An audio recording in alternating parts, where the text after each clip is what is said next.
What going on, everybody? What's up? What's up? Yeah, you do need to VPN to Korea there, Riskily. Um, I'm hoping we get some more news on that, but right now, you have to VPN to Korea. As you can see, I logged quite a few hours last night. I made it to nightmare mode last night.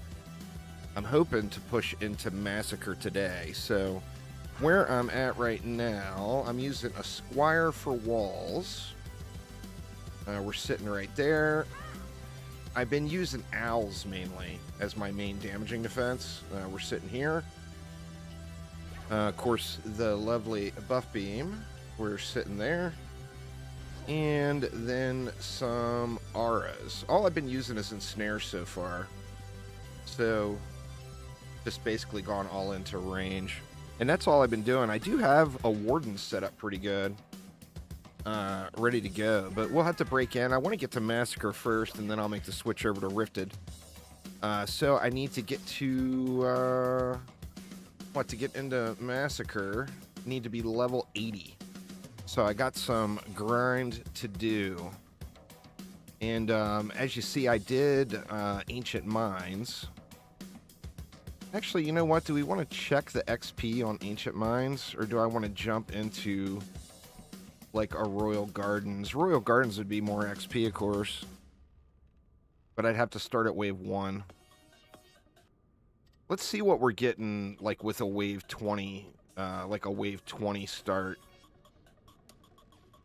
in Ancient Mines. If I can even start at wave 20 with the stats I've got. We will have to see here. So what's going on, everybody? I'm kind of super stoked about this. I know a lot of people instantly went negative. Some people went positive a little more quickly. I mean, I think this is an opportunity. I mean, we all know where DDA is sitting right now. You know, there's still, like, some finishing touches updates planned. But, yeah. I mean, like I said, we know where DDA is sitting. So for those that want to see DDA get some love and some content, I think a successful free-to-play launch in Korea could be the recipe for that.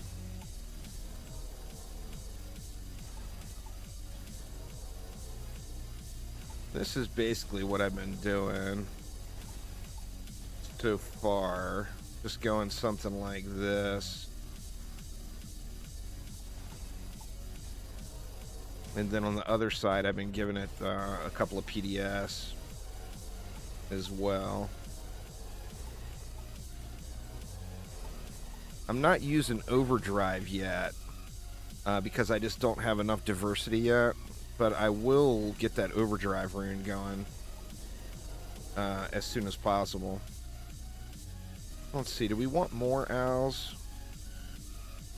Let's not go more owls for now, but let's go... This is my first wave 20 start here, y'all, so I don't know how this is going to go.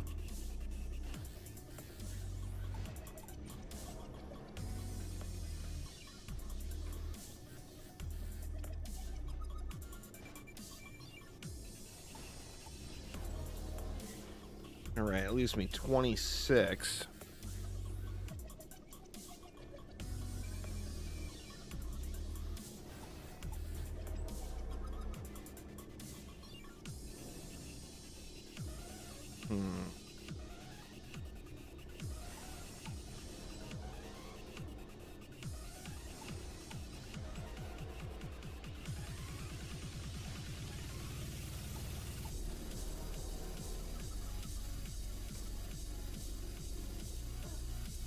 You should introduce Ancient Power and Mastery from DD2.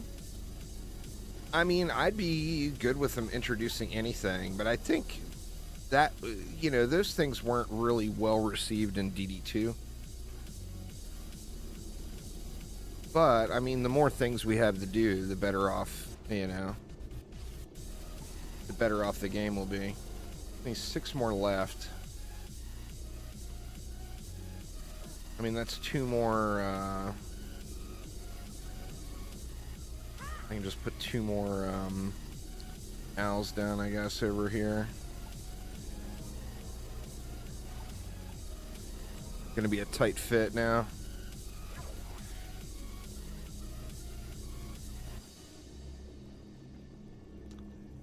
And then I don't have a good boost pet yet, but I did pick this one up on Insane Campaign. A powerful. So that is the only tower booster pet I got here now.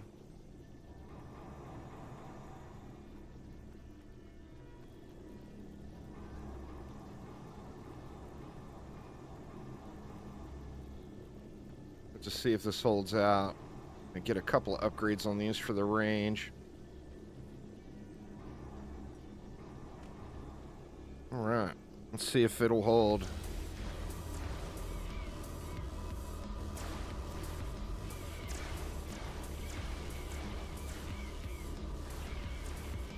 Only managed to get to 516 solo. I mean, only 516? 516's pretty damn good there, gamer boy.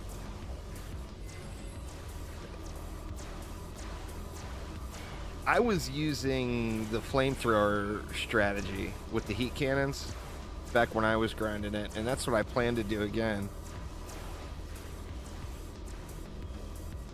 But I mean, 516 is solid, dude.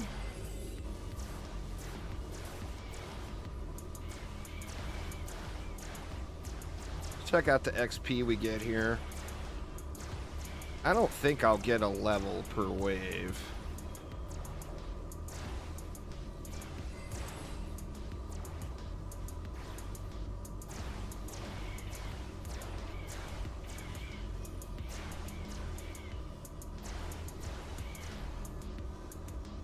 I don't remember what I got to on Foundries and Forges, but I don't think I ever went to 516 though. I'm not sure. Do you remember how high you were going to on Foundries and Forges, Aramir?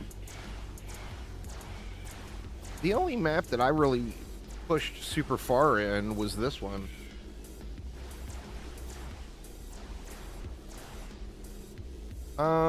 Next Tuesday is the DD2 update, Alex. I'll definitely be playing some DD2 then.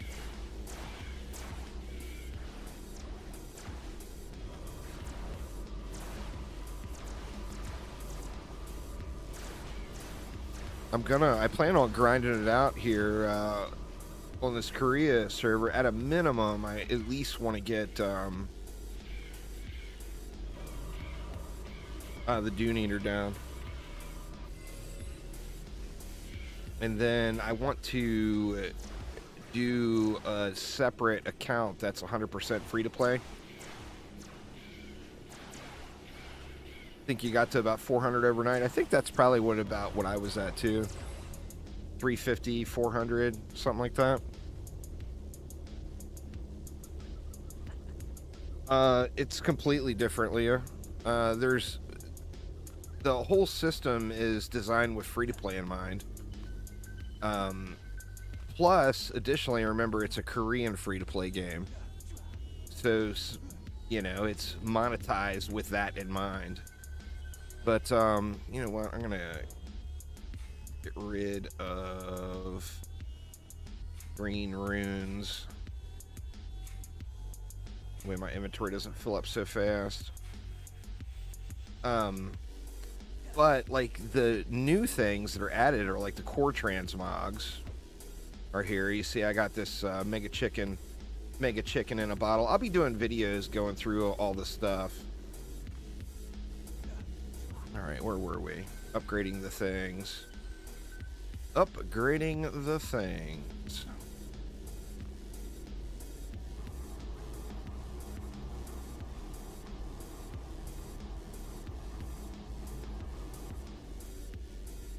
Throw a few in over here too.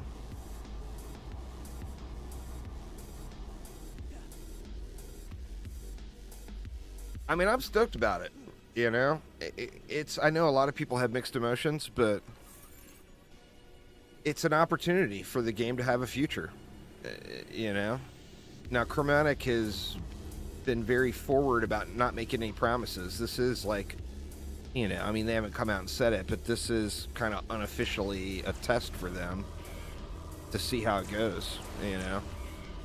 Plus an opportunity to try to monetize an otherwise relatively dead game.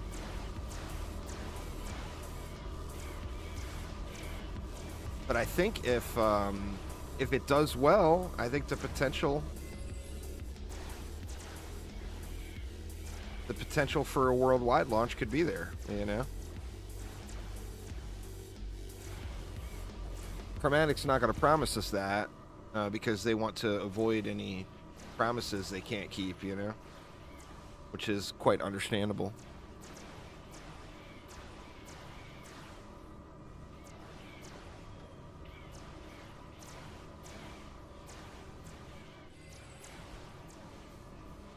Can't wait to get a weapon. I haven't upgraded anything yet. Not a single weapon or a single piece of gear. And I haven't unlocked any of the expensive range yet, so I'm still sitting on all the gold. Not that it's that much, but at this point, I'm still pretty fresh in the run here.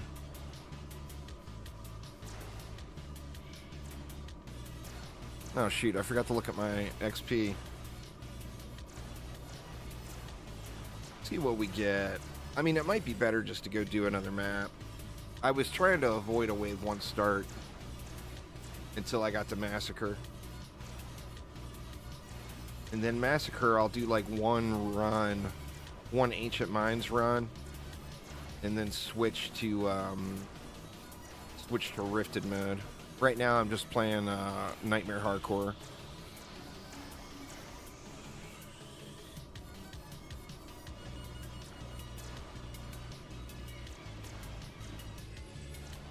Actually going really smooth.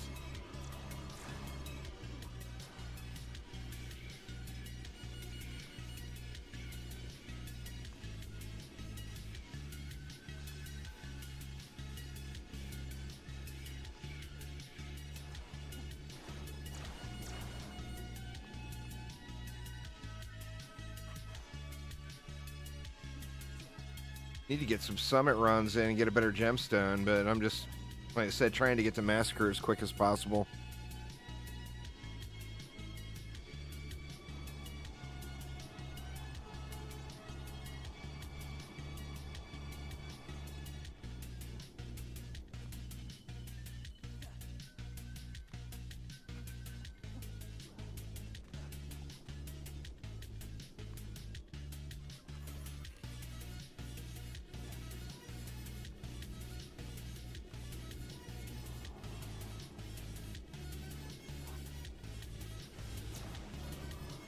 Yeah, my inventory is going to fill quick. Gonna have to tighten up the old loot filter a little.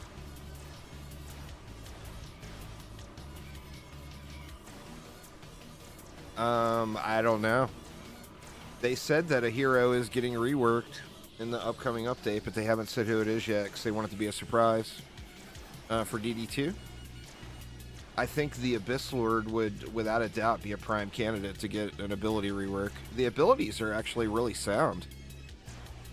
They just don't hit for anything. You know, it's tough to look at the Abyss Lord for anything other than just being a support hero for the CC.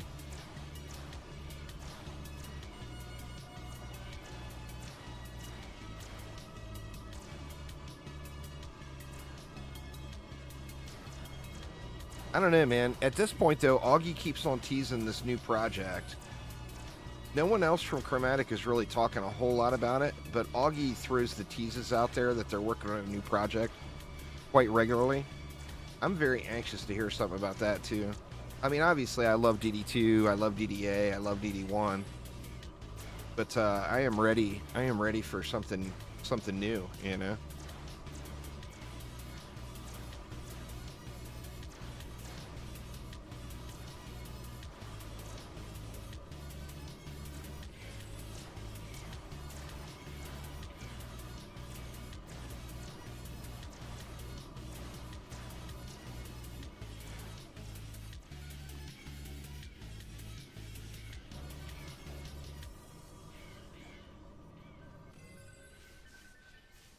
We're shredding this.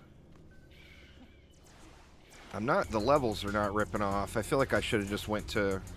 In fact, after I complete this one, I'll just head over to Royal Gardens or, I think Royal Gardens is probably a good spot to get to level 80 on. I might have to move some gear around. Royal Gardens is a great PDS map.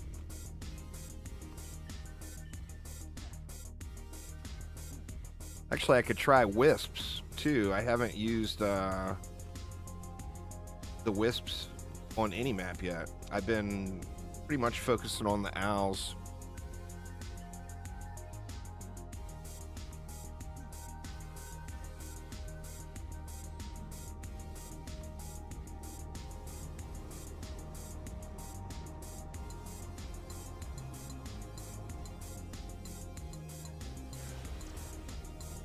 Shoot, man, my inventory is going to be full, huh? I'm looting a lot of stuff.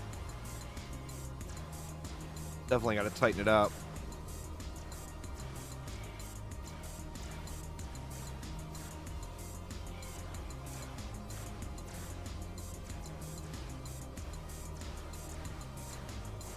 Well, the thing with DD2 is you got to remember it's a very old game now. And it costs a lot to make changes because a lot of changes that they do affect a lot of other aspects of the game. So you have to just kind of, you know, I mean, I'm super grateful for all they've done for DD2 over the last couple of years because I didn't expect them to do anything. But you got to realize it's a small team, and a lot of the stuff with DD2 is large scope.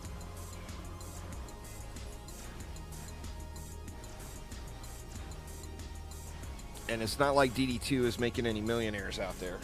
You know, I mean, I would assume it's their best financially performing game that they have. But it's definitely not, nobody's laughing their way to the bank on that one, you know?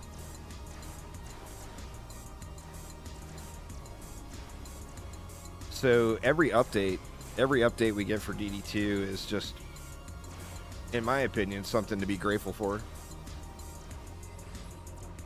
What I hope they do in DD2 is give it some more long-term sustainability by giving, like, you know, some kind of a seasonal type theme. I would love to see something like that.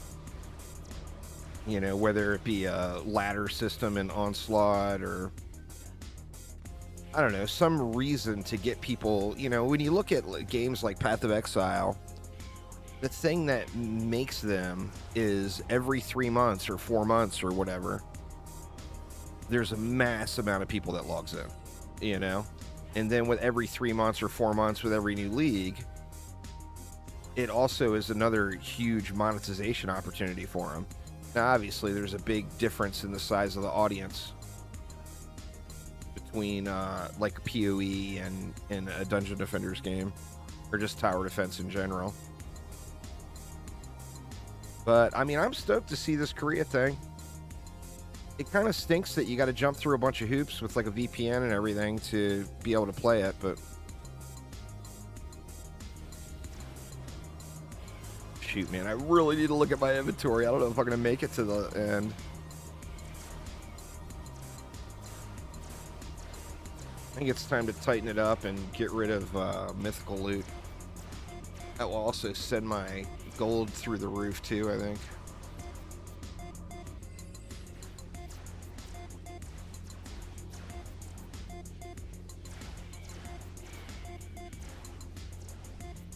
I am going to be putting out a video on how anybody can play it though, for anyone who's not familiar with VPNs. If you want to check it out. You know, a lot of people want to just check it out. Like I said, I'm going to do this playthrough, and then I'm additionally going to do a separate account with 100% free-to-play playthrough and see how rough it is with just the 2 hero slots and the original heroes. See how far I can make it.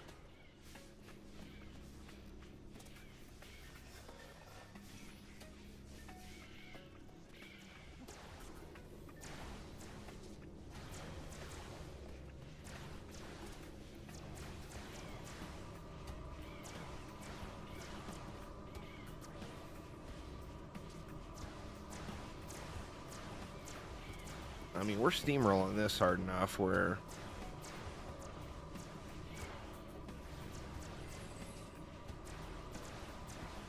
I think we'll probably be able to do okay.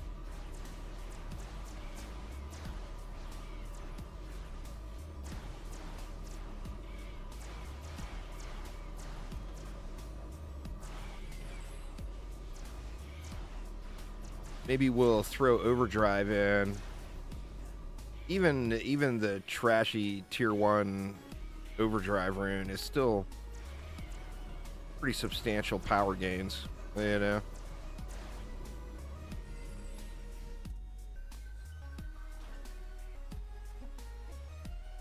Let's see how we doing. Oh, we're only halfway. I'm actually fine on the inventory for now. I've got that vault over, you know, I've got some vault tabs unlocked.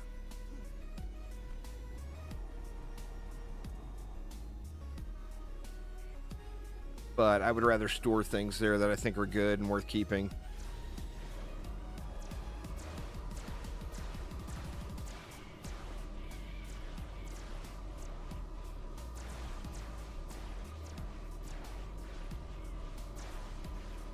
PDS just shred once you give them a little bit of stat. I don't have them set up. I got my EV built just for the buff beam. But man, the PDS can definitely shred some stuff if it's all set up proper.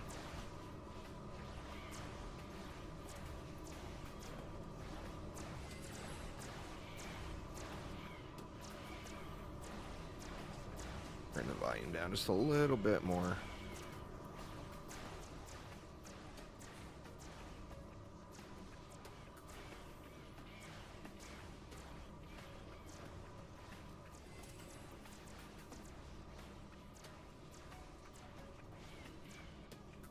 Get another giraffe out of the deal here anyway.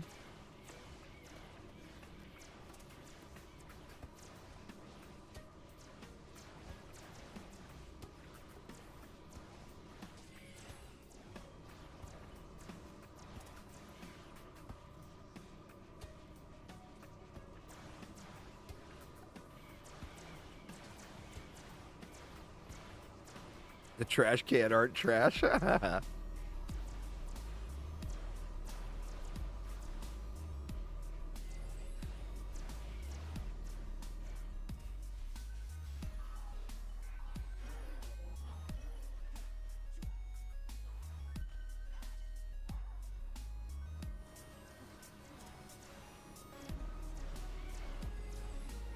Well, that's mastery mode and then survival. And onslaught, for that matter, higher onslaught. I mean, that stuff is there. Mastery is the only really skill-based mode in DD2. You're not going to just go in and steamroll every DD2 mastery map. You know, there's going to be quite a few where you have to do a practice run first. Alright, I got no XP from that, so definitely going to have to bump it to a different map. Pretty hot giraffe there. Well, I'd assume they want to do something with the game to give it a future, JC. And they wanted to test it first. And as far as I know anyway, Korea is a very friendly region for free-to-play games to monetize.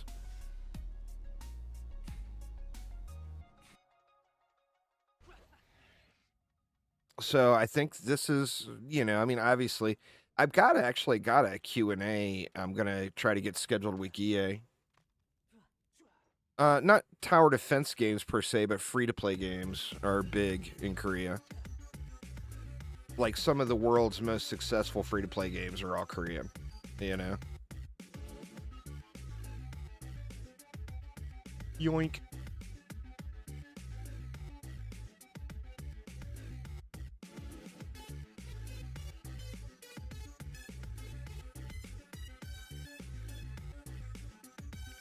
That one might be a little bit better. I want range, as much range as possible.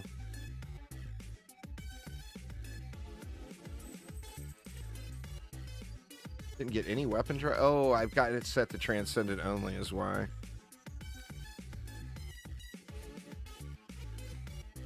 Yeah, I only got, what, 2 levels off of that.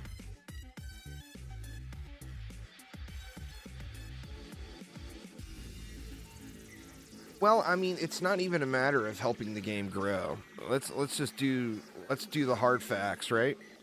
What's the current state of DDA on Steam? You know, 20, 30, 40 average players, occasionally gets up to 100 or whatever. There's still an update coming for DDA, but no new content or anything planned. If this goes big in Korea, you know, then maybe they would consider going with free to play on Steam. You know, I mean, obviously, I don't want to put words in their mouth or make it so something's going to happen that's not going to happen. Thanks there, Cody. It's actually more work than you would think. Everybody looks at it as like, oh, it's a 1 minute video. It actually takes a little bit of time to get those done. But it's something new, too, from the editing perspective. So it's enjoyable for me because I've just never done anything like that before.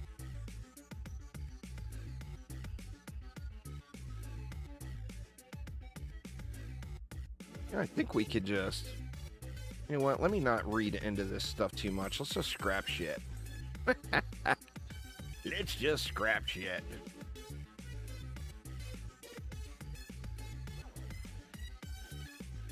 I don't want to sit here and nitpick every piece of gear when I'm going to replace it all like within an hour or so. Yeah, I'm not even going to look at that stuff. Let's just toss it. Toss it all.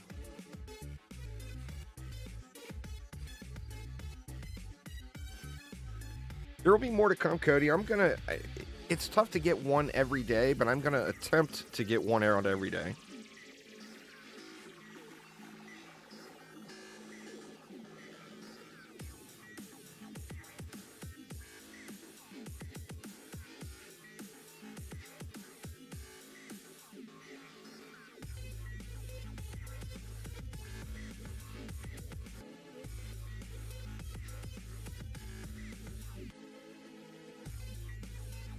Let's just sell off all this stuff. It's an enjoyable game. I mean, I do enjoy playing it, for sure. I haven't done, like I said, I haven't done anything with my Warden yet, but the stats are coming along nice with that militia set I've been throwing together. And I've got nothing on my apprentice yet. All right, let's go. Let's try out Royal Gardens. Maybe we can get some XP off of that. Gonna have to do a wave 1 start.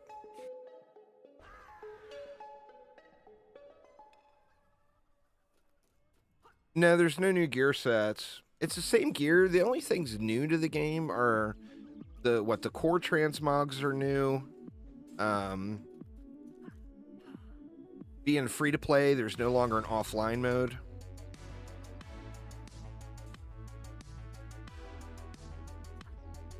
How do we want to do this?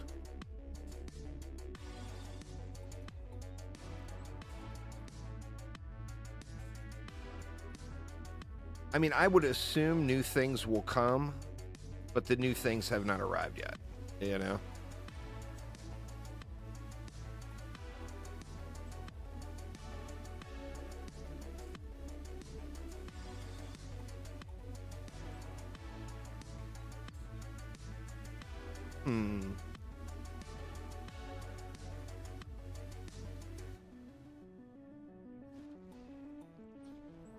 Do I need 2 walls here?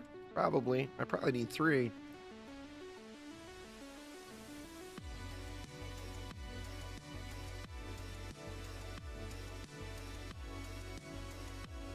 See, it's 320 left. I'll just start. I want to do some PDS in here, but we'll start it off with owls, just to get through the start here.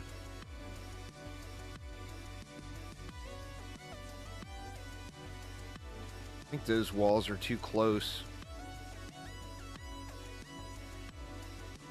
Oh, I wanted to try out the overdrive rune too.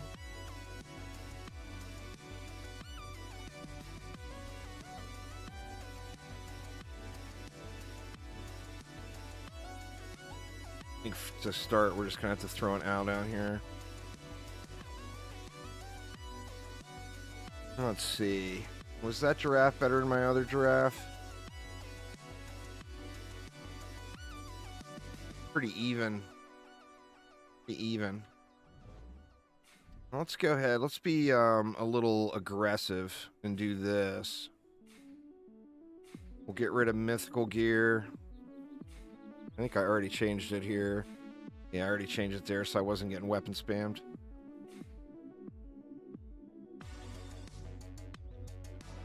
They said that, Augie said that they wanted to try DD2 in Korea, but that the game engine is too old. It wasn't really compatible. So they couldn't get it, or weren't going to be able to get it working outside of Steam. Remember, DD2 has a lot of custom code in it. It's not just Unreal 3. It's lots of customization was made to it.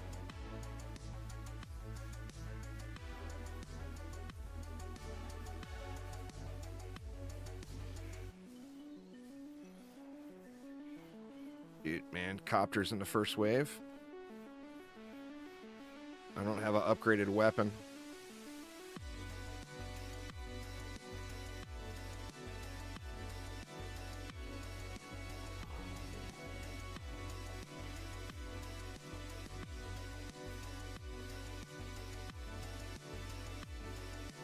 Definitely going to be sketch for the first couple of waves.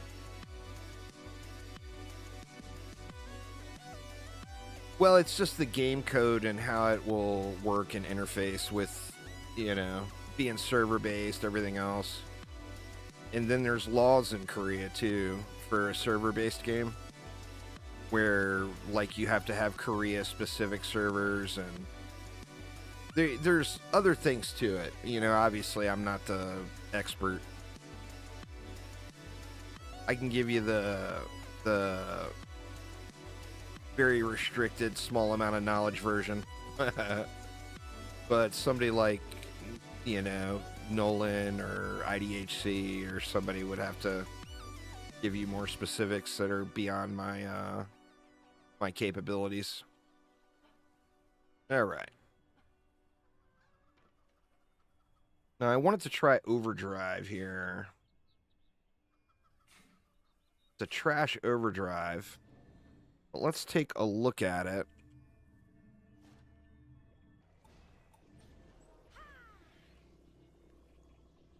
Let's see, so by default, we're getting 36% power. If we went with 3, we're getting 60%, so that's considerably more.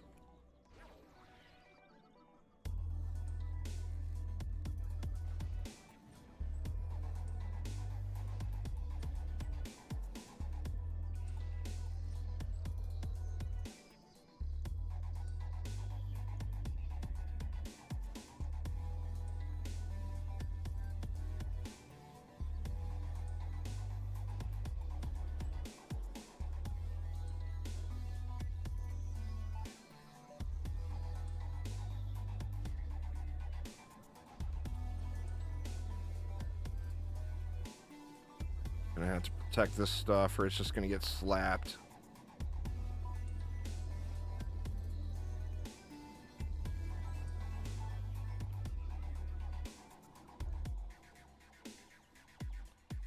Same thing here, really.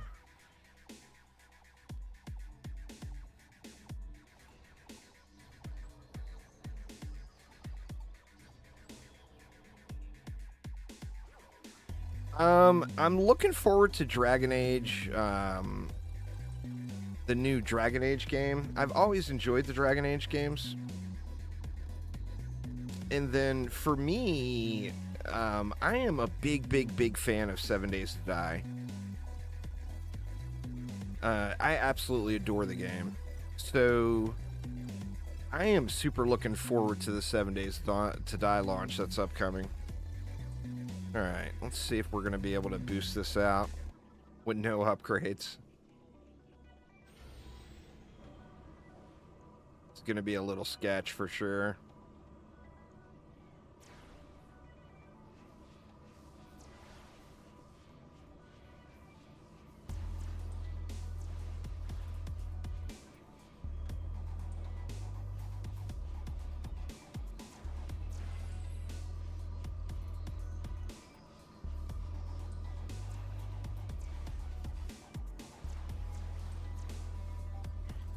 Oh, what about indie games? There's not a whole lot. I mean, there's some cool looking stuff, but like that Frankenstorm TD game is wildly addicting. That's like a two-man team, or two-person team, I should say. Super fun to play. I'm not sure. I mean, I'm sure there's some other things. That Bella Wants Blood is super fun to play. That's a super indie game, like two-person dev team. I'm not sure what else immediately pops to mind, though, to be honest.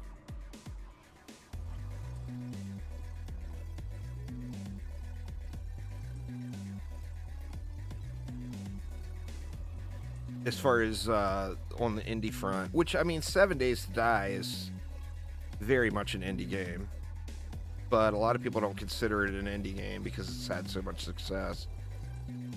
But it's a small team, you know?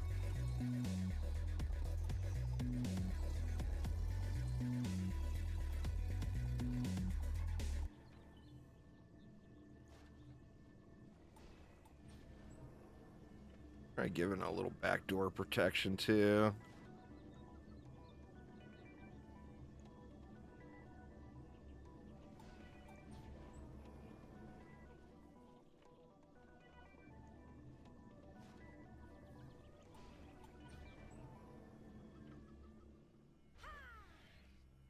All right. Let's see what we got. Tons of DU left still.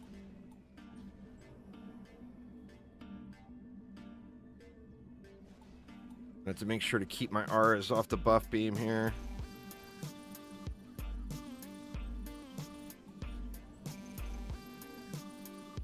You can't deny indie games. I mean, indie games, a lot of times they'll end up giving you 10 times of the gameplay at, 25% of the cost of a AAA game. I mean, you definitely cannot deny that. Indie games are awesome, you know?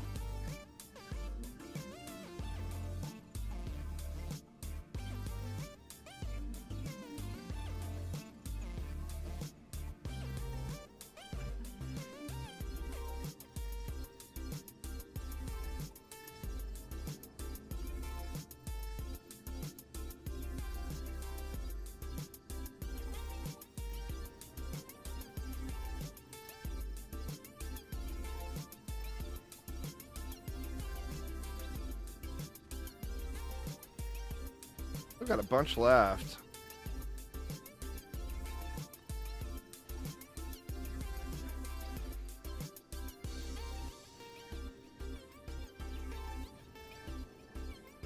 Jank.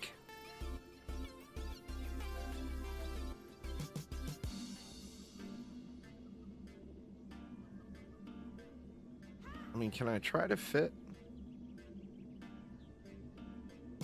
That's just gonna get exploded by any ogre snotballs or whatever. Feel like this. Yeah. Yeah. I mean, it's the examples of AAA games that you get 10 hours, 20 hours, even 100 hours for that matter of gameplay out of are countless. I mean, so many examples, you know? You know what? We actually have enough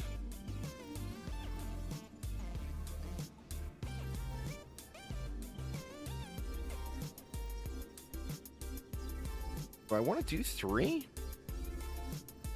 Nah, that's going to cut me down way too much. I'm out of juice.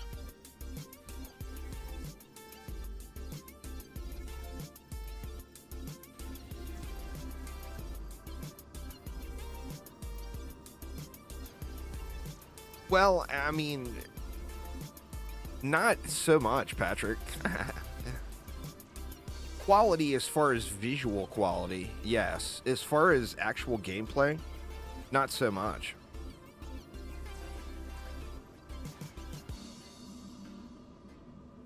But, I mean, AAA devs, the thing, and don't get me wrong, there's a lot of AAA games that I absolutely love playing. But generally speaking, AAA devs, a lot of times the passion and creativity is limited, you know? Where with indie devs, an indie dev when they're making a game, they're usually very passionate about the product they're creating, and they're directly in control of the direction that the game goes in. Where AAA games have not necessarily shareholders, as they're not all public companies. No, not passionate in making money. I mean, obviously, every indie game developer has a dream of their game being a crazy success. But there's not many indie games that start off with the intention of making tons of money. Enter banana. There are exceptions to that rule, of course, but indie dev companies are normally all about the passion for the product. All right.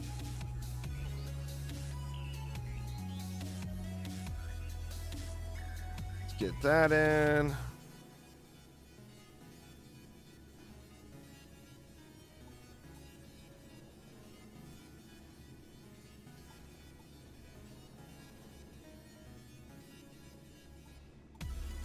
At least 3 more.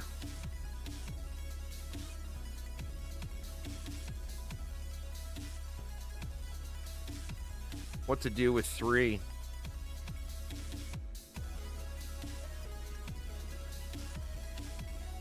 I mean, we could position these better and put a buff beam down here, and then that would hit that ensnare as well.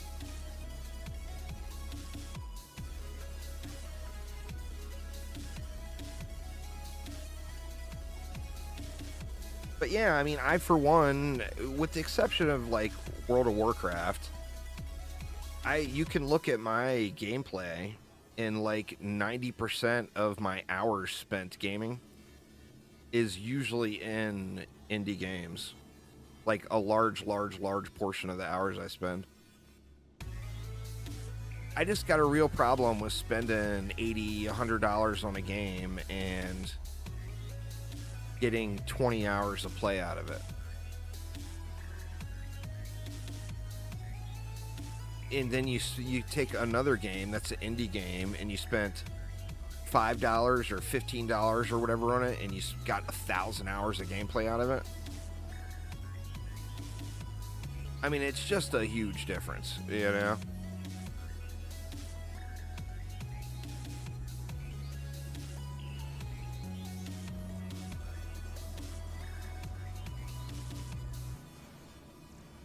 Could I make a yearly video going? That's, I mean, not a bad idea for like the year in review of tower defense.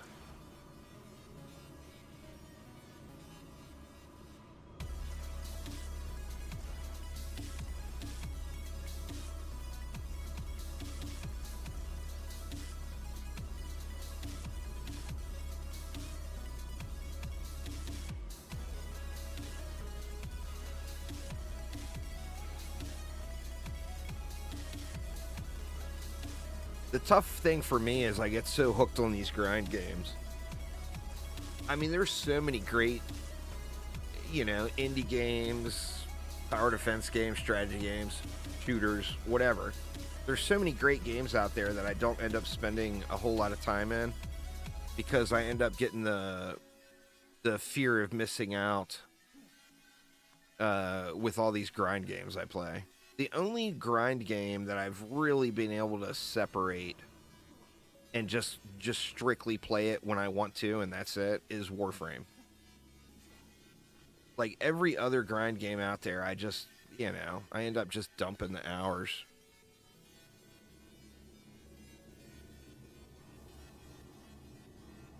Like I want to get some upgrades on these to get the range bumped up a little.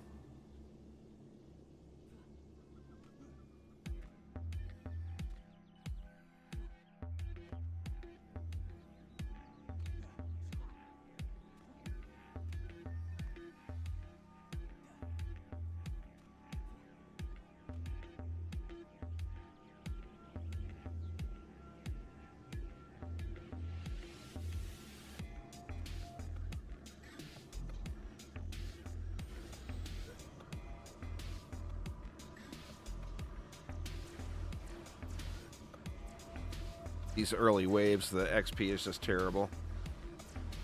I need to get to wave 80. Or to level 80. That's the next big milestone. Obviously not in a position yet to really optimize it.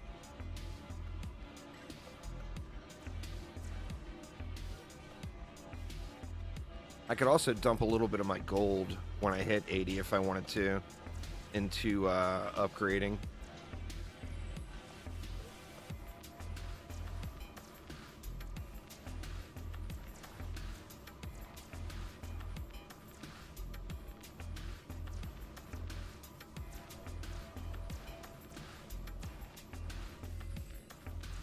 But right now, I think the biggest gains I could get is just starting to get some transcendent gear.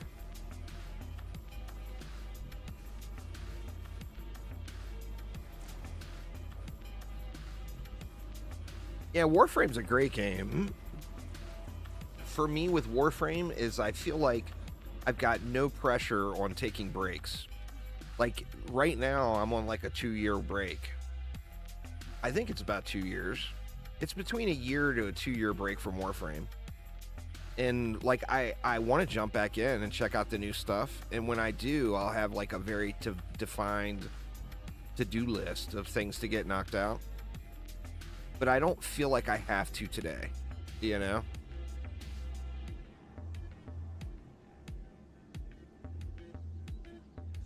Yeah, it's a free-to-play version of the game. So yeah, very, very different client on all ends. I haven't tried any co-op yet, as I don't know many people that are in a position to play co-op yet and try it out.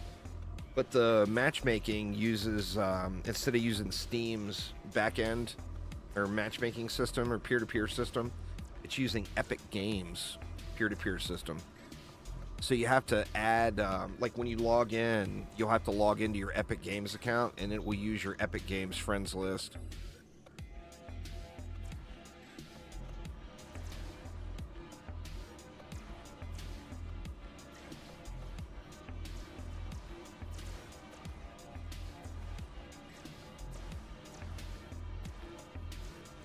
I would imagine, like I said, I don't know because I haven't tried it yet, but I would imagine having to use a VPN to play and everything, that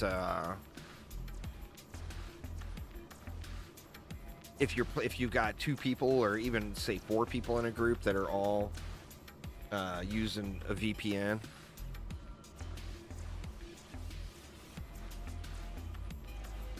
I would imagine there's going to be some lag or whatever, but I don't know. I haven't tried it, and I don't know the comparison either.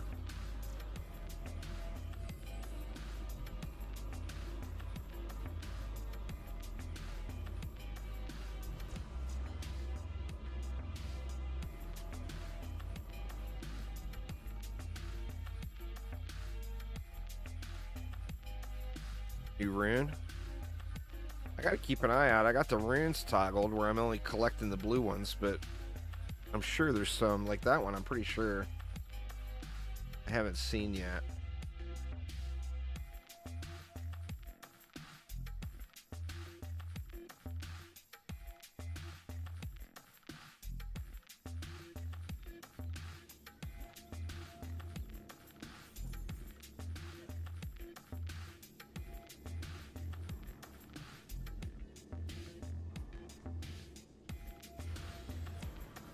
Gonna need to get me a speedy gemstone here.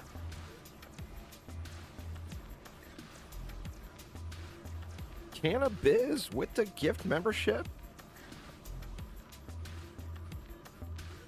Thank you so much.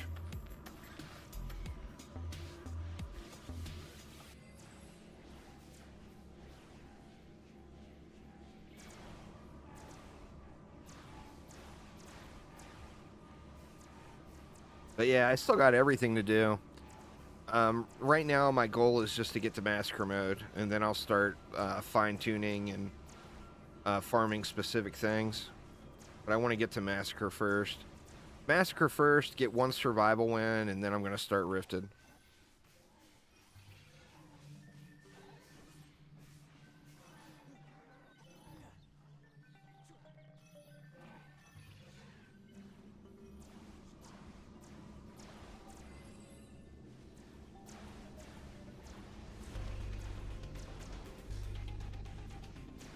These copter eggers are getting hit any earlier now. I think I need more upgrades.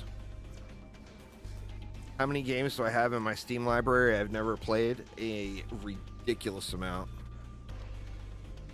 Absolutely ridiculous amount. I used to have, I've got it under control now, but I used to have a real bad problem whenever there was a Steam sale. Like, I would buy just tons of games just because I thought it was a really good deal and then never have time to go play them. It comes down to that whole, I play so many grind games, it eats up the clock, you know? But yeah, I've got an enormous amount of games in my Steam library. My son, his is probably even worse than mine.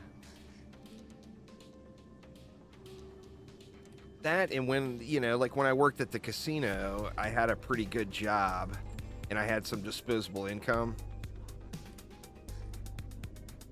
And like Christmas would roll around and the Steam holiday sale,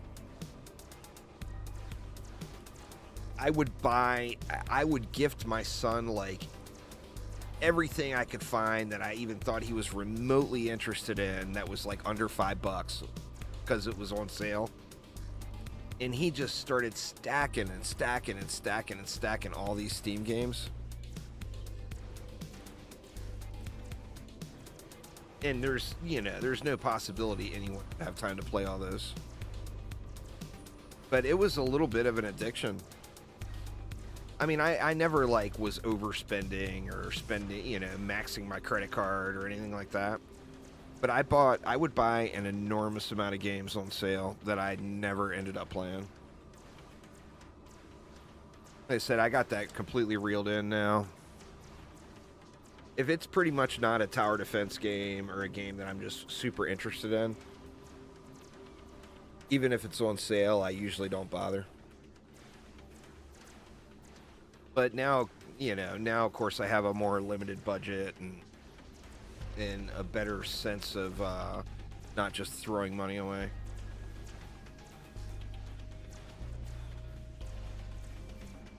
You know, obviously I spent some money on this in Korea. But I also know that I'll get, I mean, at a minimum, I'm at least going to get a couple of 100 hours of play out of this, you know? So, by all means, I felt good about supporting Chromatic and spending a little money.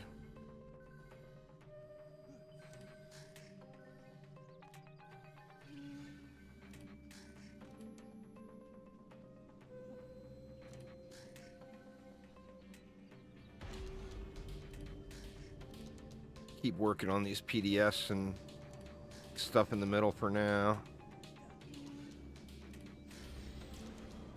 You see, nothing is being picked up now. Everything is being sold, so I'm just not getting any gear. But it was good to stiffen up my loot filter a little there. Had to tighten it up a bit. Was turning into inventory management simulator a little too much.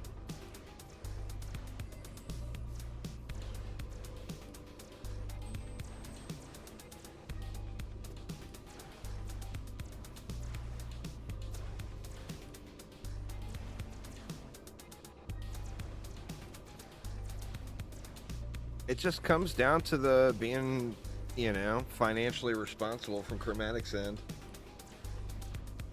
That's the luxury that we have as players is we don't know what it really takes to get a game update in, or, working like in the various outdated versions of Unreal 3, etc.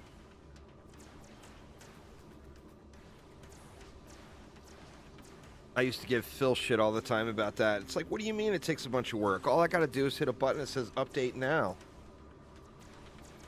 I hit the update button, I walk away, and come back and play the game. That's no work. Add all the things, Phil.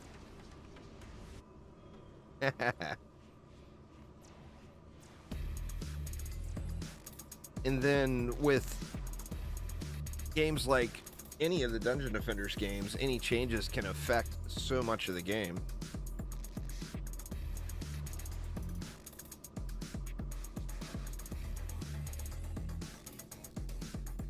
Yeah, yeah.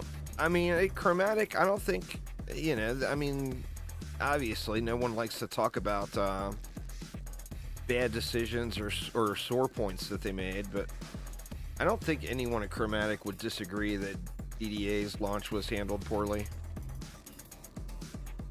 Its launch and its early development, There was things that could have been done differently. There is zero doubts. Bill was passionate about the product, for sure. And so are the people that are there now.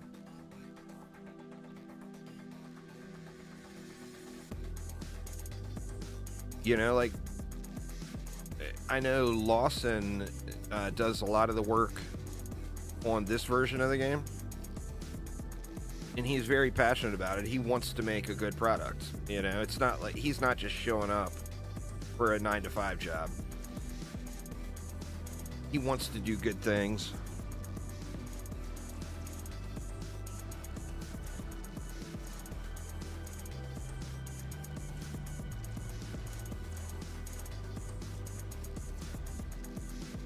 I am kind of stoked to see what their next thing, is.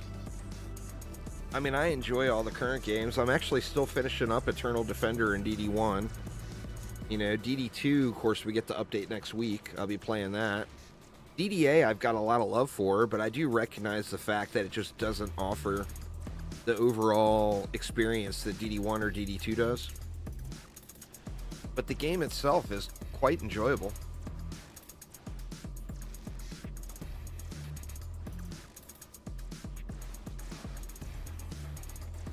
So what's going to be next?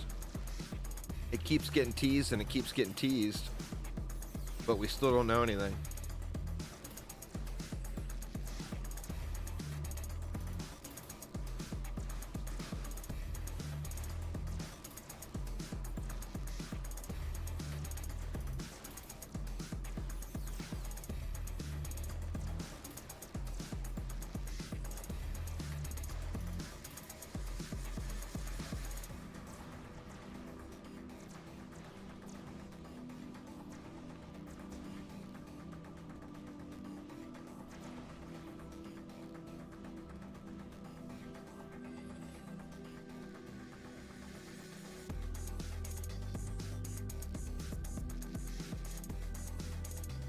This is it.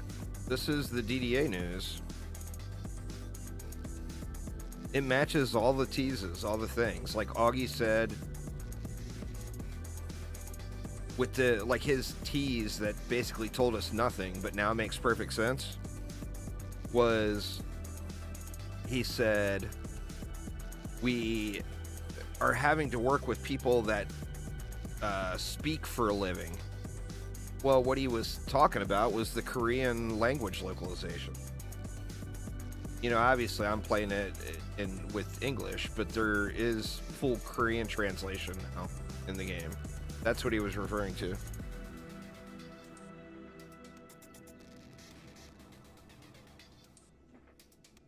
So, I mean, this is the big news.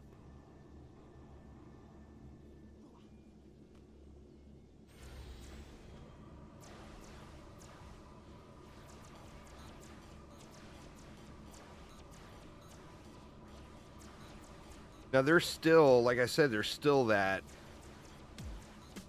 button things up update planned to get like the split screen in over at consoles and the cross save and all that stuff, the things that are promised. I don't think it's realistic to expect Switch to ever get that stuff. I think the game didn't perform well on Switch from a game performance factor and from a monetization factor. So I don't, I mean, I don't know, but I don't think Switch will get that stuff.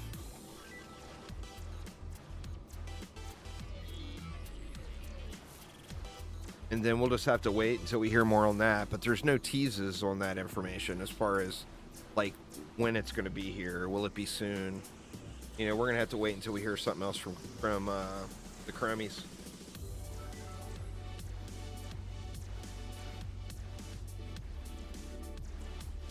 I mean, Nolan is pretty good about, Augie does a lot of the teases. But Nolan is pretty good about getting information out when he's comfortable getting it out. It's Payman. So, like, anytime Nolan is streaming, he gets off track and he likes to banter with chat a lot. Which I know 90% of the people watching the stream want game info and not, talk about rando shit in chat. But you definitely don't want to miss any of the, no offense to Augie. Love you, Augie. You don't want to miss any of the Nolan streams. The Augie streams, you can just check back for the TLDW. But the Nolan streams, you don't want to miss.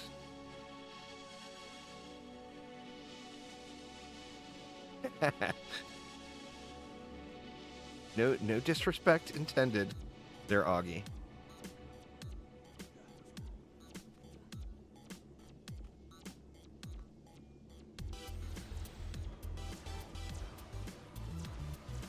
Radiant Outbreak. As soon as I get the Massacre, I'm going to want to get my Summoner level too. I don't have the Summoner in the deck at all getting levels right now. This is the free-to-play version of DDA in Korea there, Ming.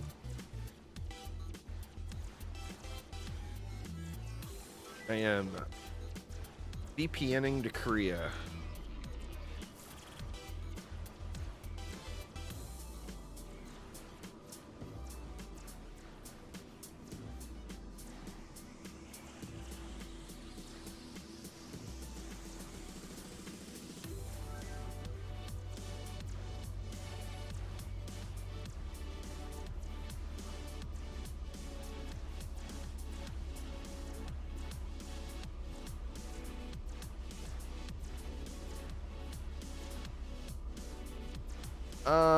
Well, I mean, the entire monetization system changed, so progression is very different. But as far as major changes in the game, like core transmogs are in now on the free-to-play version. You see, like, I got my Mega Chicken core. No juicy fruit core transmog. That's a missed opportunity for you, Crummies. Throw it in there. Monetize it. I don't care. Just get that big juicy core.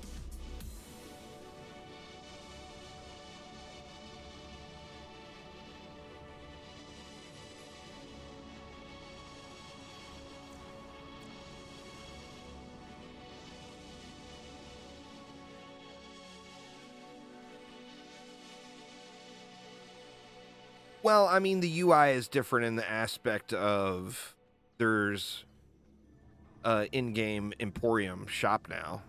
But there's not, I mean, like, the game's not drastically changed. The core elements of the game are all still the same. But of course, there's been changes made to meet the new business model. I think all in all, it's kind of a test the waters type thing for him right now to see how see how it's received and see how it does with what's in the game right now. Now, once again, that's me speaking, not Chromatic speaking, so we'll get, like I said, I'm trying to get a Q&A with Guille set up. Guille is their big enchilada there now. I mean, obviously, Augie's the CEO, but Guille is in charge of the studio right now, as far as I know.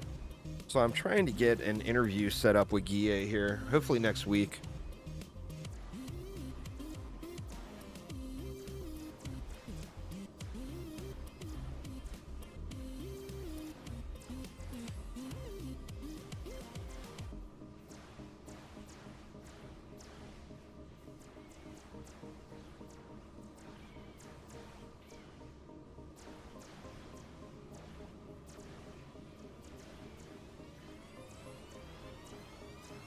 Yeah, we still got so long to go to get through this one. And just not low. I mean, we're not going to get good XP until I get into slightly higher waves.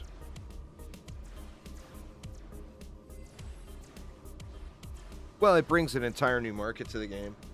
Sadly, Stove is the Korean version of Steam, where Steam is owned by Valve. Stove is owned by Smilegate, which a lot of y'all are familiar with from other games. So it's an entirely new audience, you know? I mean, Smilegate is a big storefront in Korea. But this is very, very focused on getting into that Korean market. The entire concept. And Korean, you know, free-to-play games do very, very well in the Korean market.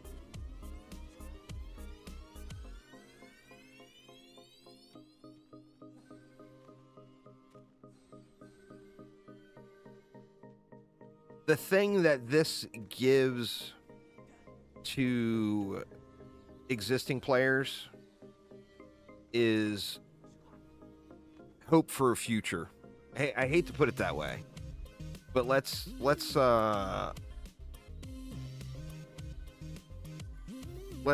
be honest here. It's hope for a future. No promises made.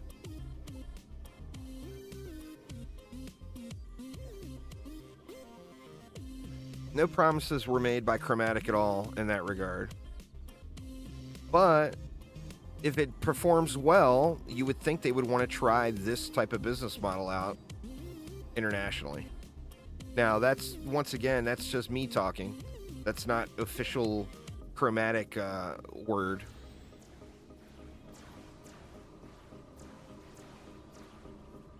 I'll be going through and doing a video on all the changes, Daniel, but it's basically some more cosmetics, like the core transmogs, and the progression system was changed to match more of a free-to-play type business model. So, like, you have to unlock the original 4 heroes, you have to unlock your hero deck. You know, of course, you can purchase those items. The original 4 heroes are unlockable. All the others have to be purchased. So it's not a free-to-play model designed for international play. It's a free-to-play model designed specifically for Korean market.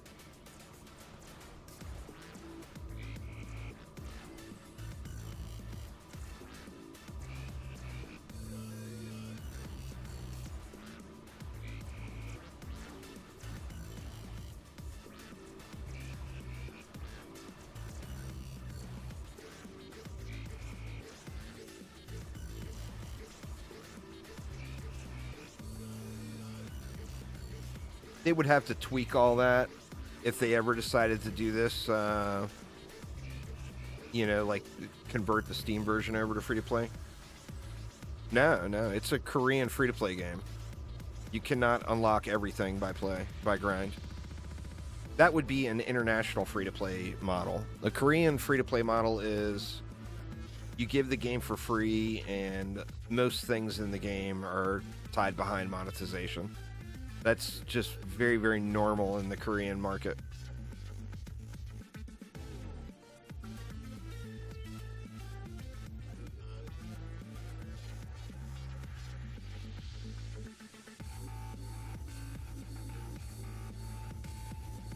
Look at Lost Ark is a real good example.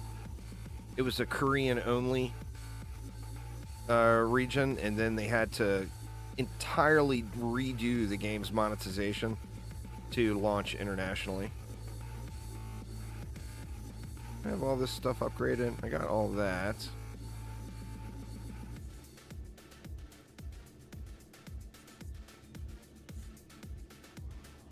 Well, I mean, just got to remember different people, you know, different areas and different regions all look at their gaming differently. So that's the main thing with this, is you just have to realize that what it is, you know?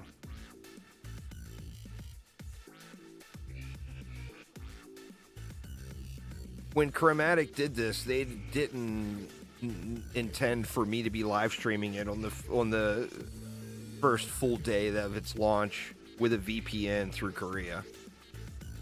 You know, their intention is not to have the current Dungeon Defenders Awakened players be VPNing and playing the Korean version of the game. You know, that's 100% not their intention at all.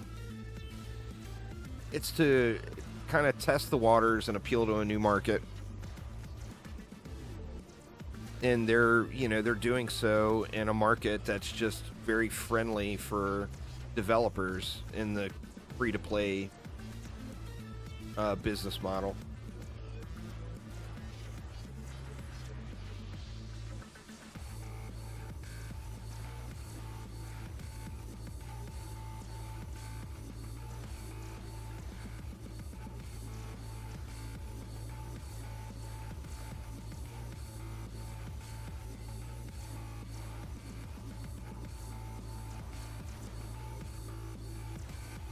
Well, I mean, it would definitely encourage relationships, you know? I mean, as far as I know, this is Chromatic's first interaction with dealing directly with Smilegate. I mean, for those of you that don't know, Smilegate is enormous, you know? They're absolutely huge. So this would be a new relationship for Chromatic. I mean, I don't think that it would change their relationship with Steam or with consoles at all. But it would definitely give them a different perspective. You know, when they launch a new product, they're going to want the product to be worldwide. They're not going to want it to be Korea only. But that doesn't mean that when they launch a new product, maybe it will be worldwide and on the Korean market. Like a lot of people in North America, for example, only play games on Steam. PC gamers, you know, quite a few. Like a lot of people hate that they have to download the Epic launcher or whatever to play some different game. And the same thing can be said in Korea. A lot of Korean players will only play games that are through Stove, which is the Smilegate storefront. So I think it's going to be a learning experience for them, and it's going to give them a little different perspective on gaming markets. Come on, XP, start jumping up. We're only at wave 16, but any time now would be fine. Of course, once I get this finished, I can just do wave 20 starts or whatever. But got to tough it out here first.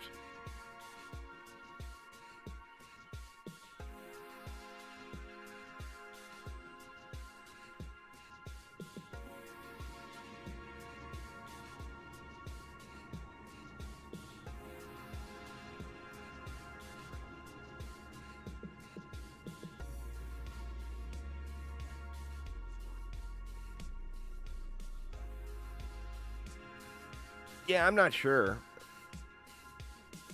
You know, with some games, like Lost Ark, I loved Lost Ark when it came out, but I just hate the monetization in it.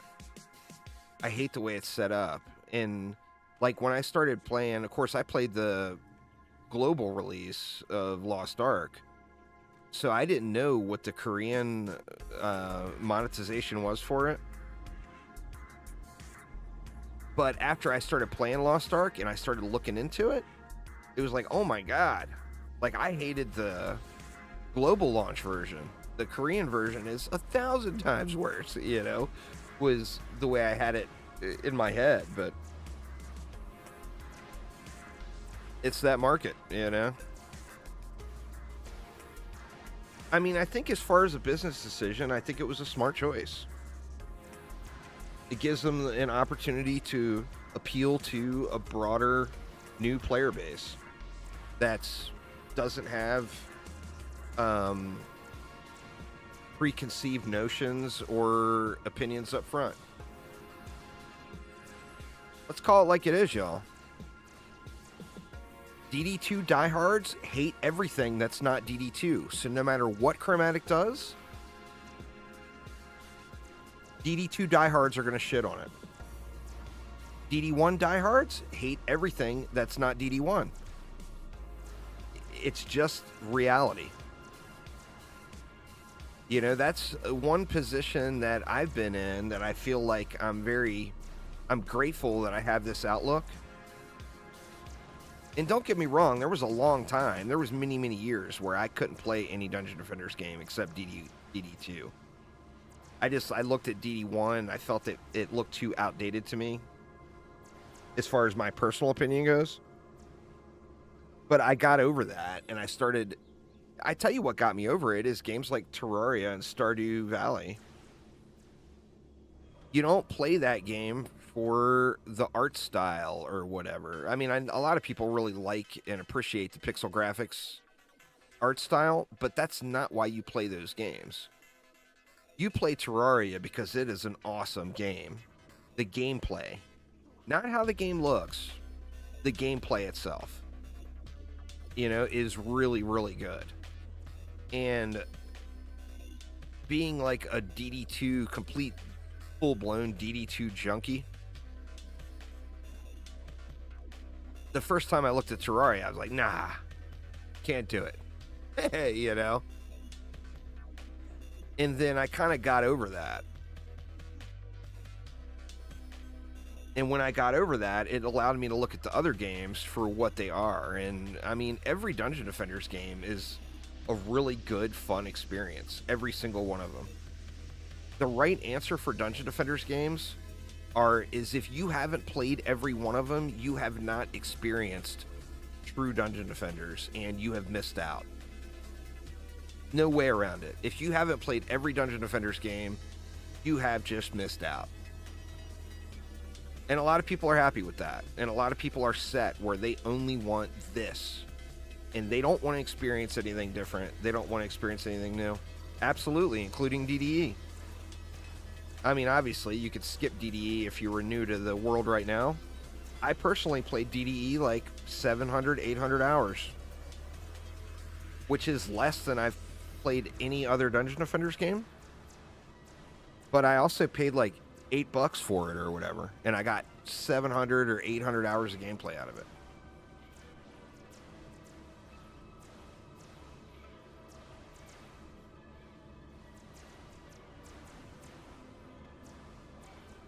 I was cross-playing DDE with myself to get more drops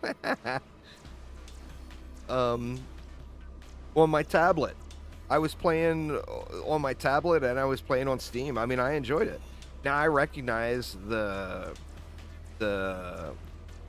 parts of DDE that failed, you know?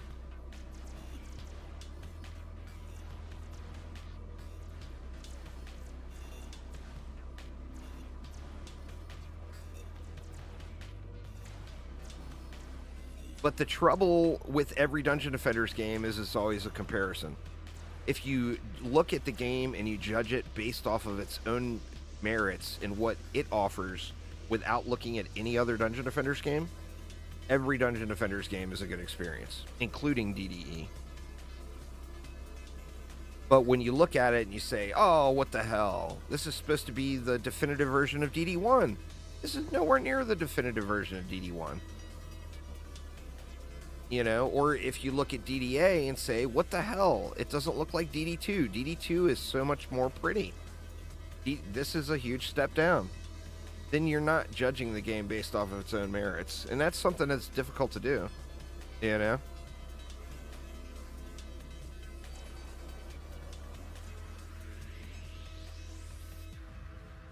And I mean, hell, everyone's entitled to their own opinion. If somebody only wants to play DD2, it's there for them, and that's awesome. If someone only wants to play DD1, it's there for them, and that's awesome.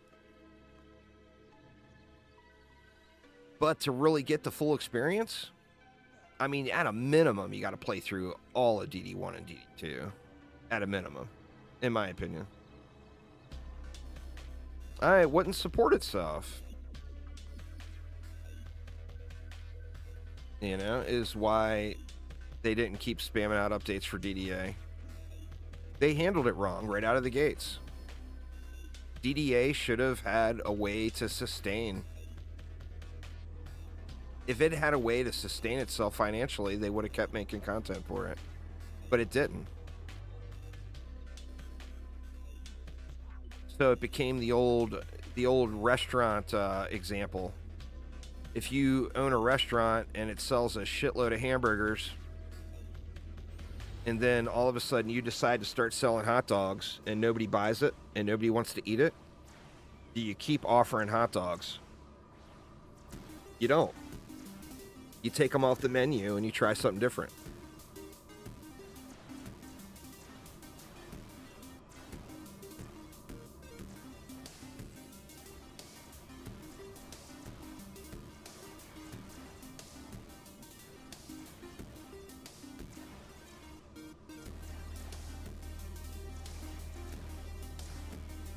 How many places are selling thin crust crispy pizza in Chicago? You know what I'm saying? Ain't nobody buying it. They want the thick shit.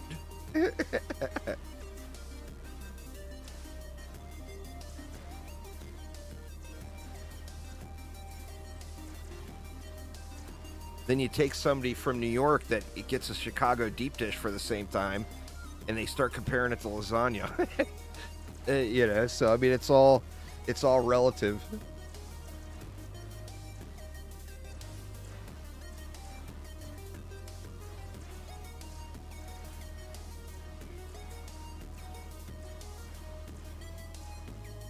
Wow, man, I am getting no XP at all, hardly. I'm on wave 18 now. I'm gonna have to do a bunch of wave 20 starts, I think.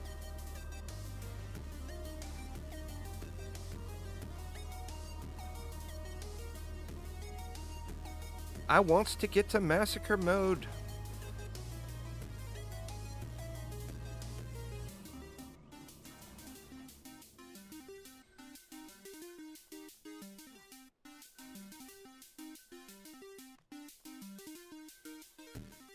The first Massacre win I don't think will be too tough. The challenge will become after that one, and it can get some rifted going.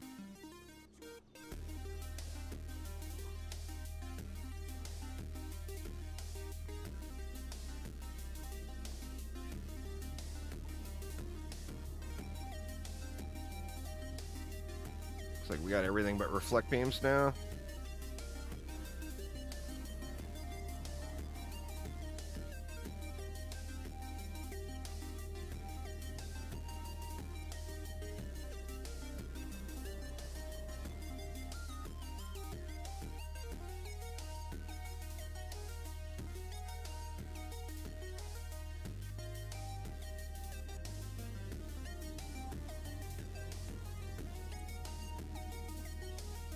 I tell you what I wish happened.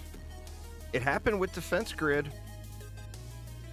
Any of y'all remember Defense Grid?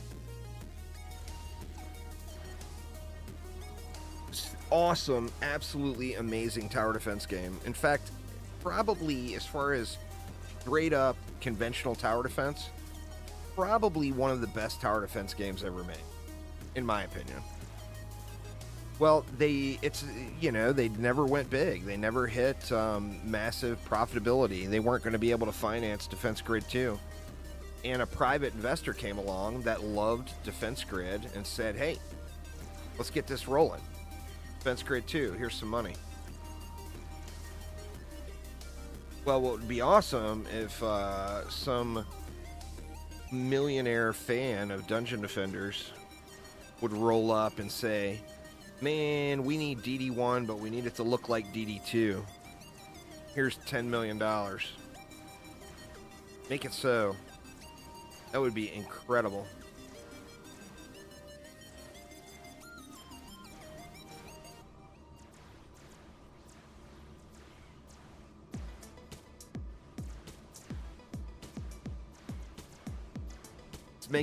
Let's make DD1, make it look like DD2, and let's get it on next gen or current gen consoles. In hell, let's go ahead and throw all the bells and whistles in with full crossplay and cross saves. Would that not be glorious? But that would probably cost $10-20 million to make.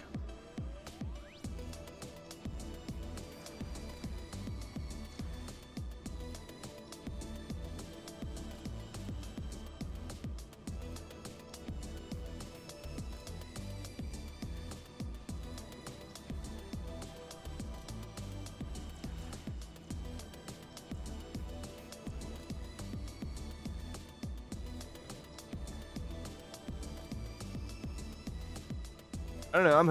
I'm hopeful. You know, obviously, I'm excited to see what they do with DD2 moving forward. They've got the infrastructure and the back end set up for DD2 to survive, you know, for many, many years to come. So I'm curious to see what they do with that. I'm curious to see whatever their new project is.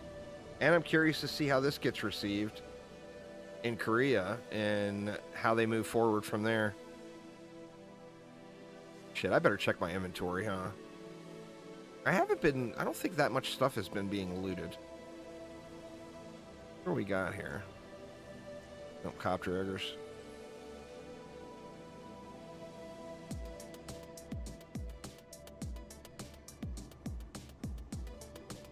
DD2 is an awesome game, for sure. It's very different from other Dungeon Defenders games. But definitely an awesome game. There's skins in the game. I just don't have any of them. And then there's, you know, all the wings and stuff from, like, the tests you can still unlock. There's plenty of cosmetics. The only cosmetics I jumped on, though, is the stuff that was new to me. Like, I bought all of the crystal transmogs just so I could check them all out. I'll be doing videos and all that stuff.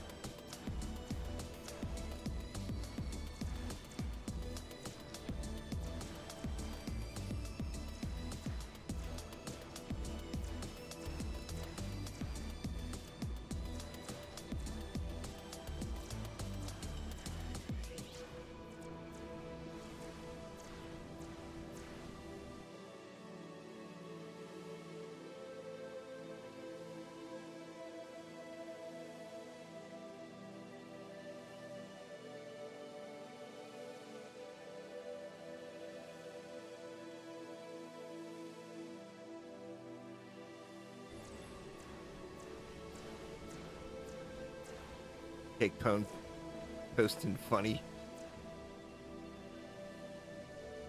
Some of the things you listen to, Cake. I don't know, man. I don't know.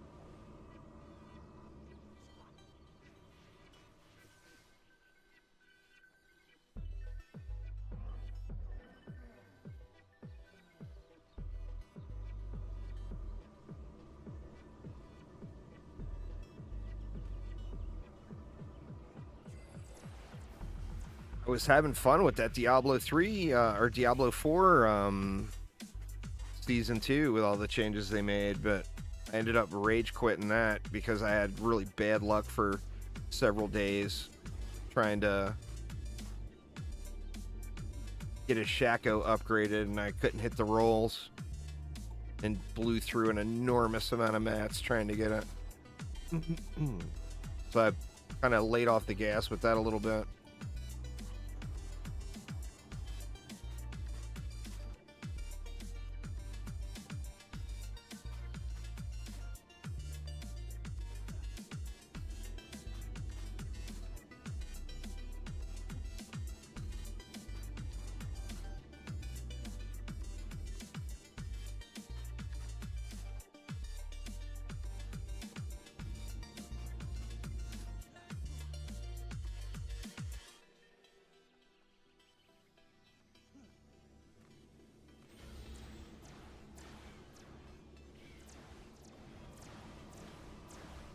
Still no loot yet. I thought you started getting Transcendent gear in High Waves and Nightmare, no? The Transcendent stuff don't start popping until Massacre? Thanks for subscribing, Richard. I do appreciate it a ton.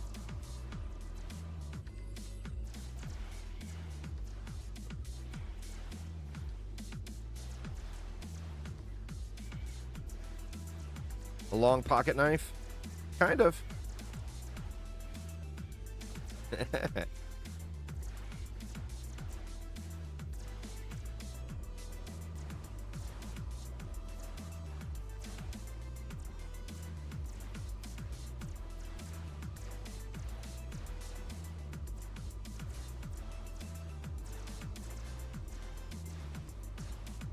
Definitely a pole arm. Don't use the pokey side on the back. Only the slashing swings.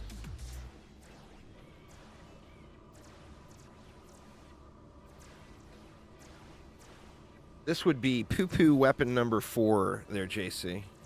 It was some random trash weapon that dropped on the ground. I haven't done anything for hero DPS yet.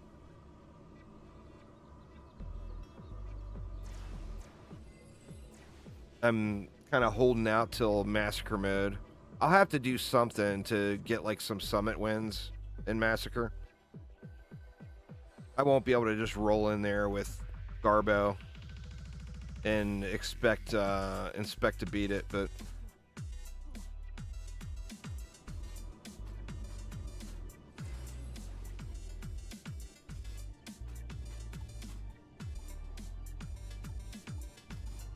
I played it since launch, but I haven't played it. That co-op stream with Uzar and Cytec is the last time I played it. That game is really good. Very, very enjoyable. Planet Crafters.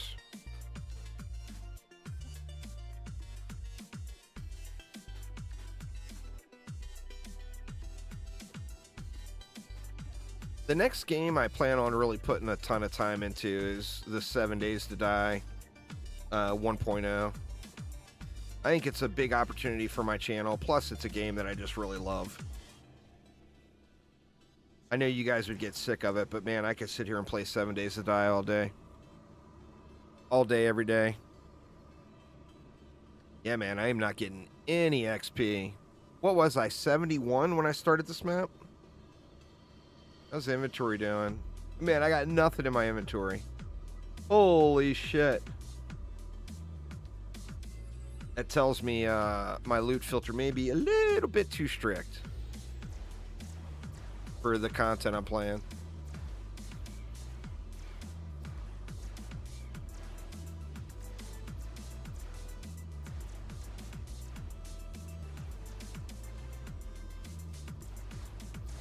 If I had a little better stats, I could probably do a speed build. I'm not going to get better stats if I don't start looking at the mythical gear. There's lots of improvements I could get over what I've got going right now for sure. I've got like a random decent mythical set thrown together on every character.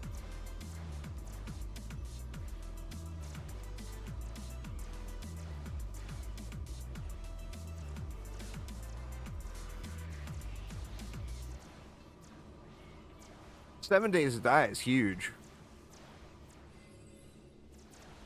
I mean, there is zero doubts that the 1.0 launch coming up, the streamer weekend is next weekend. The 1.0 launch coming up will have record-breaking numbers for them. There's no doubt at all. But it's almost always like in the top 25, top 50 games played on Steam. Even when it's like in between updates and very down in early access. It's an awesome game. You know, it's got a huge audience. Or a huge amount of players, I should say.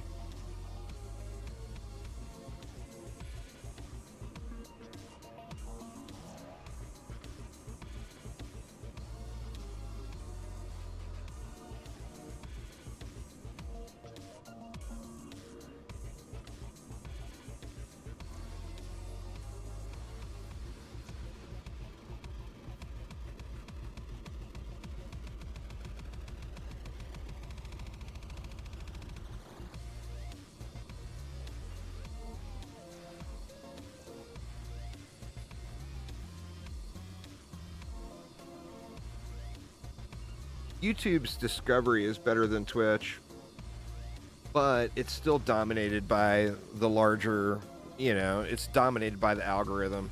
And the more interactions, the higher you rate in the Google algorithm. So it's very hard for a small channel like mine to compete with somebody with 1 million subscribers or even 200,000 or whatever for that matter.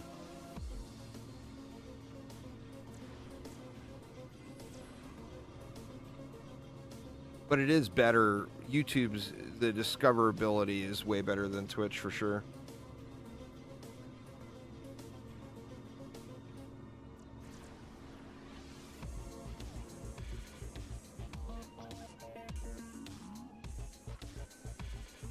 Still to this day, my top performing videos on my channel are all Stardew Valley stuff from the 1.2 launch 3 years ago. Those videos, the tutorial videos I made for that 3 years ago, do better than any content on my channel every month. It's like the 6 of the top 10 performing videos are all Stardew Valley stuff.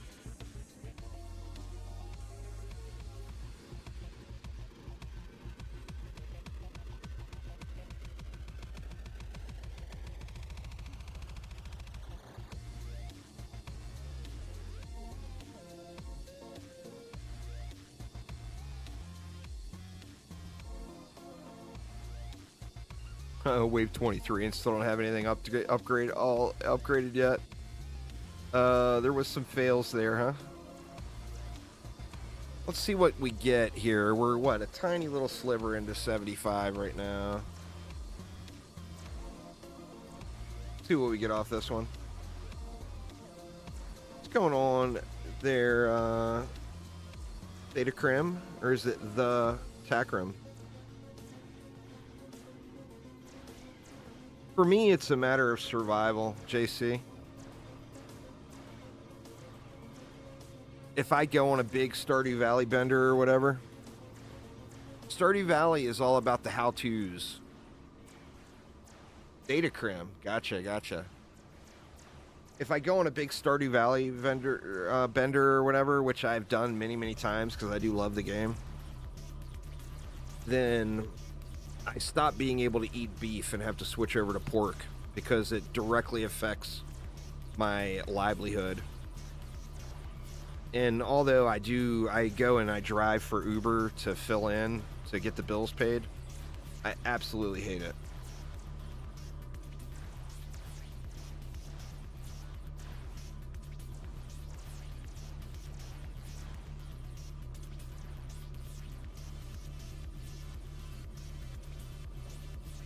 No hamburger for you. Chicken only.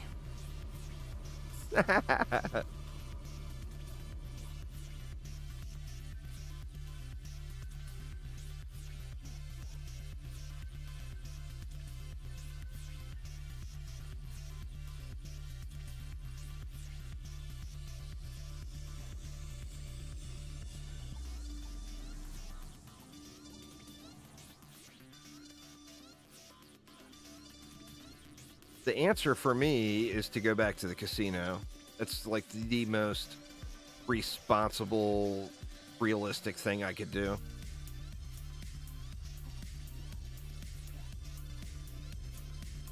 If I went back to the casino, then I could just, I would be able to live a lot more comfortably and not be sweating it every month on whether or not my bills are going to get paid. But, although that would be the smartest thing for me to do, and although I hate doing the Uber driving, I like it way more than I do dealing with the drunk people at the casino. I just completely burnt out on it,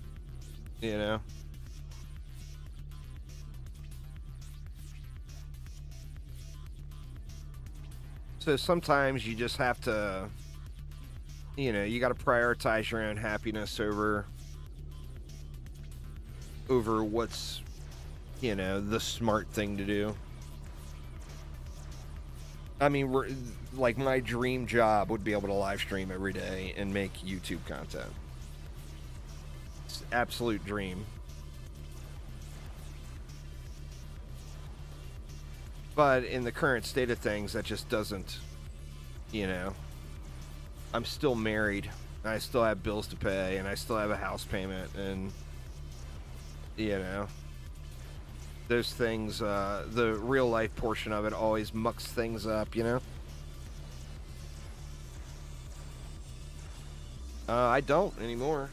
Like even the Uber driving. Uber drivers, the highest paid Uber drivers all drive the late shift at night, taking drunk people home from the bar. I refuse to do it. I like do businessman hour from the airport and stuff like that, where I don't have to deal with drunk people. Just a lot of years doing it. I can't even tell you the number of people I have thrown out of the casino that were drunk and belligerent. I mean, it's in the thousands. And that stuff just wears on you. When your job every day is just negativity, negativity, negativity, it wears on you.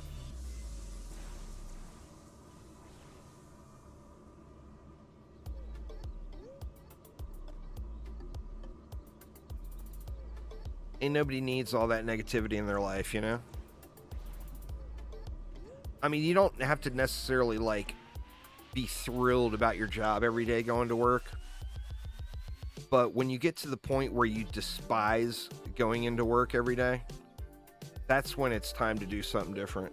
And I hit that point, I literally, every day, I was looking for a reason not to go to the casino again. And that's just, that's just not the way to live your life.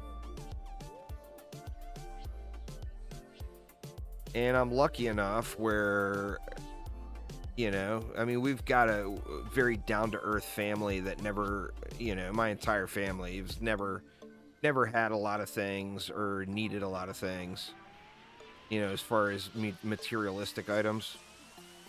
So, I can live a modest life and everybody's happy. And we don't, which is good. It's a good place to be. I'd love to be some crazy, successful, super rich YouTube guy. That'd be awesome. But I'm pretty happy that I can get away with playing video games and making videos and, going out and driving 15, 20 hours a week for Uber. I'm happy that I'm in that position as well.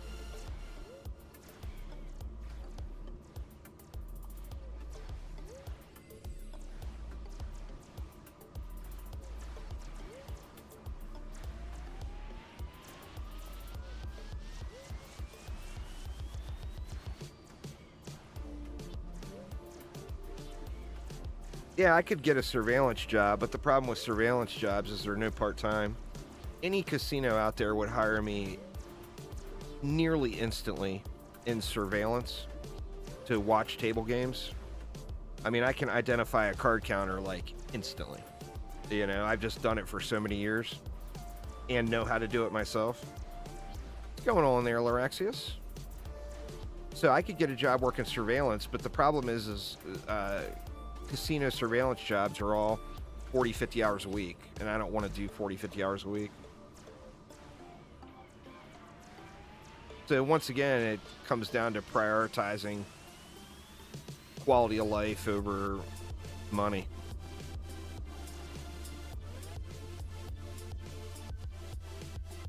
You know, we got, you know, like the home we live in is a fixer-upper. You know, we constantly are doing stuff with it. It's on a big property, so there's a lot of maintenance, like outdoor maintenance.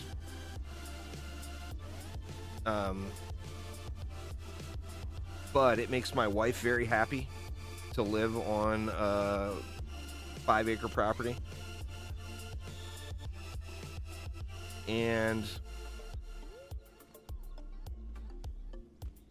you know, I mean, what can you say? You know, it's like I said, it's a matter of prioritizing happiness over everything else.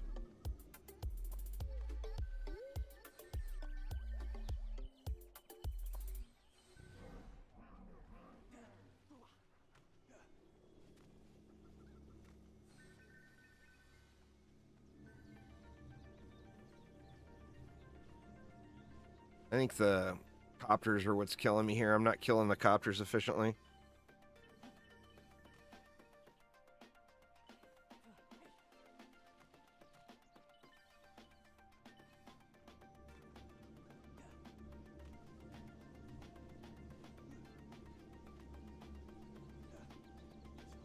I think I'm passionate enough about gaming where a job in the gaming industry.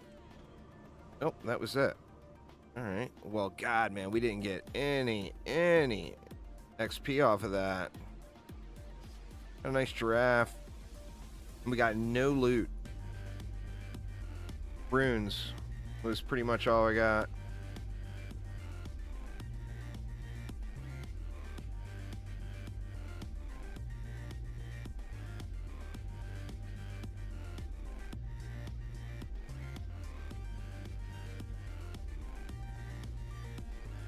I need to loosen up the old loot filter a little, or just get to level 80.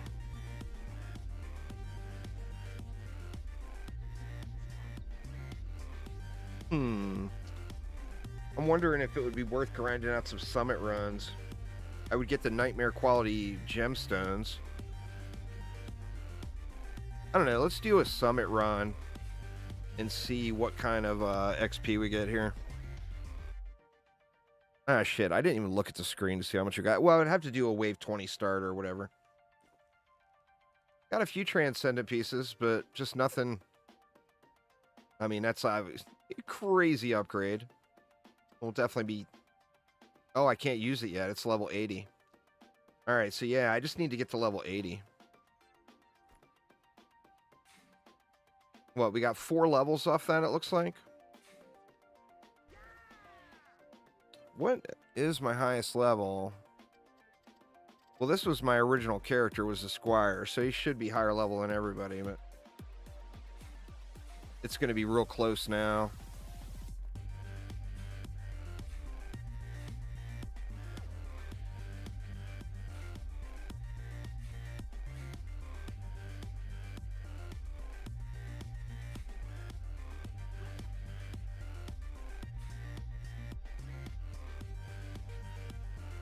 All right. Yeah, let's try a summit run. Well, it's not a matter of just become this, you know. It's a matter of having an opportunity to. You know, you got to know somebody. You got to have your foot in the door. You can't just go and just say, okay, I'm going to do this now. You got to have somebody willing to hire you, you know. And I mean, my background, I've got a marketing background. You know, obviously casino operations I worked in for a long time. But as far as my education goes and my bigger ticket items on the resume, they're all marketing related. So like, you know, I could potentially get a job as like a community manager or some kind of entry-level marketing position at a game developer. But it's, that's what I'm qualified for. Let's see. Let's try the summit and see what we get.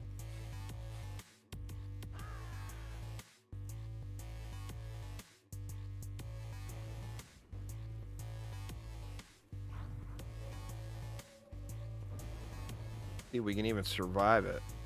I mean, I'm sure I will. I don't have any DPS.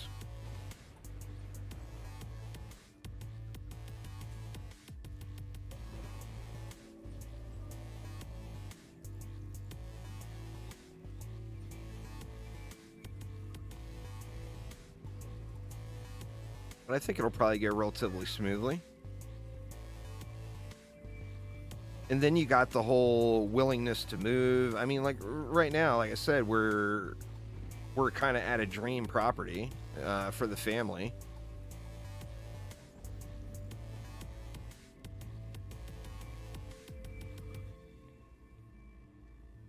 How do I want to do this? Oh, shit. Oh, no. I got nothing on this side. I forgot about the timer.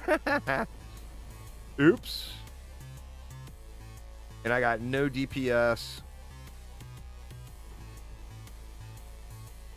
This is going to be a rough start.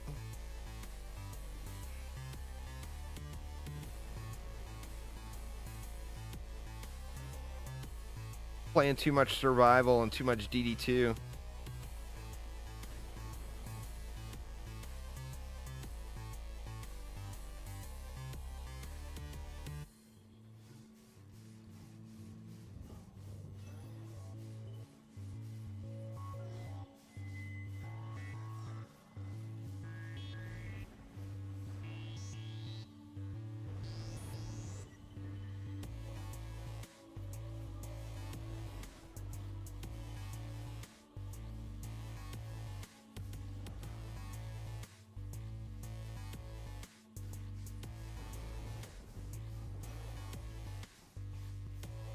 God for weapon swapping, huh?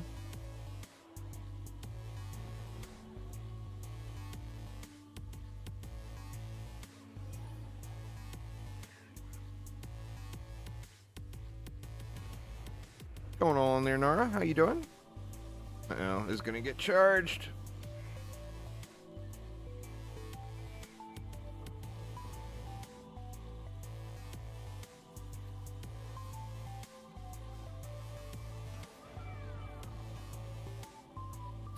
You're gonna spend more on the game in Korean free-to-play than what Americans spent on it, Zilla.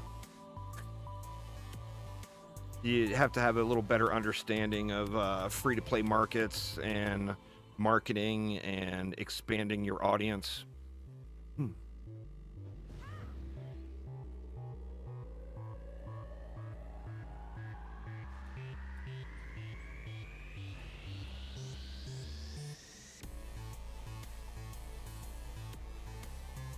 Nothing sus at all. It's smart business move is what it would be. 13 seconds. Better build faster and quit lollygagging.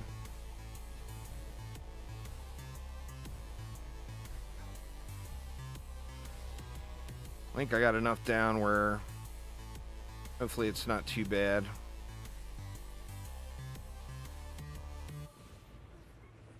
Is the benefit where like the DST and PDS spam builds just rule the roost. A map like this, you can just build that stuff out so quick.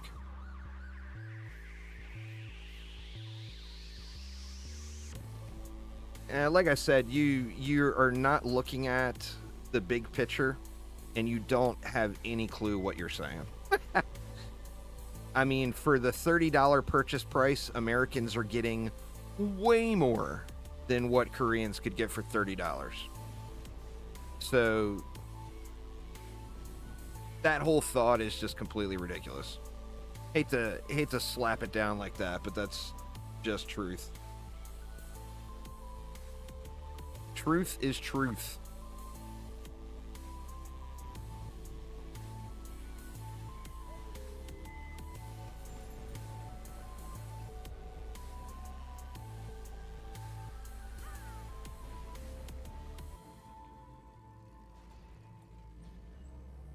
Get some dragon killer stuff up too. I can build the buff beams during the wave.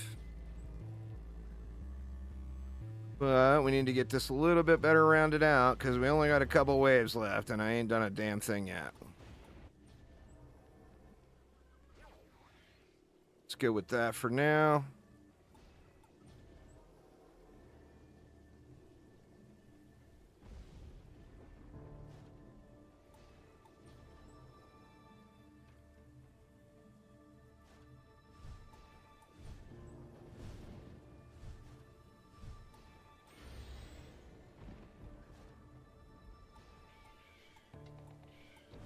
It doesn't have any gacha, no. I think they would need a lot more heroes to implement a gacha system.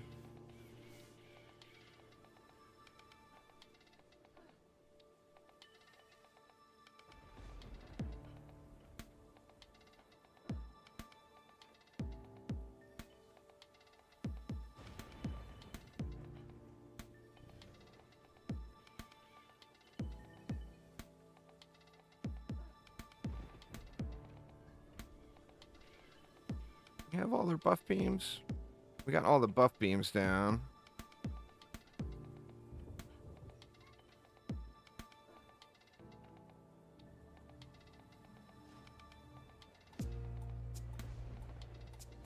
No, it's not a gacha game, RJ. Like I said, just nowhere near enough heroes to consider it taking a gacha route.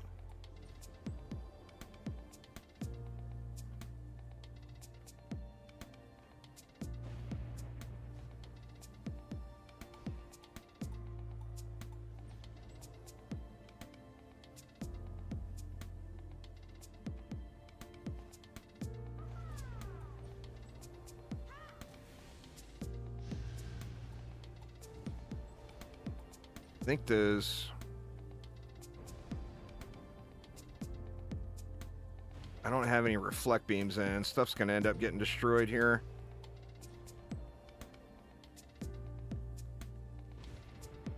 Trying to get some boss assistance since I don't have a real DPS character.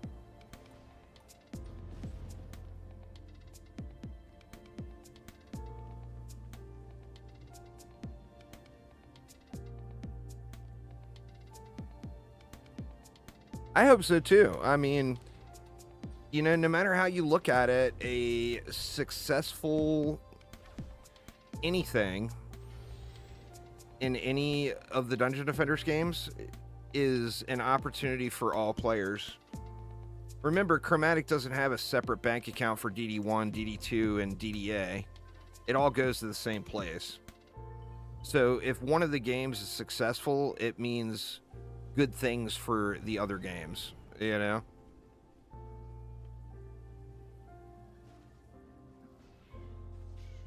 Stupid spiders.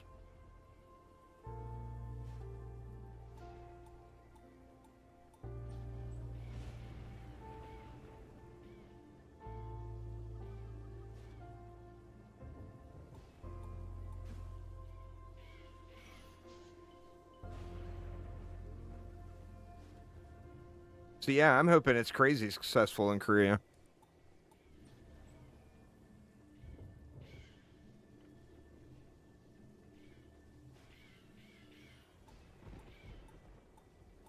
I need to be ready to build those owls up top on the wave break here, or I'm going to have real trouble.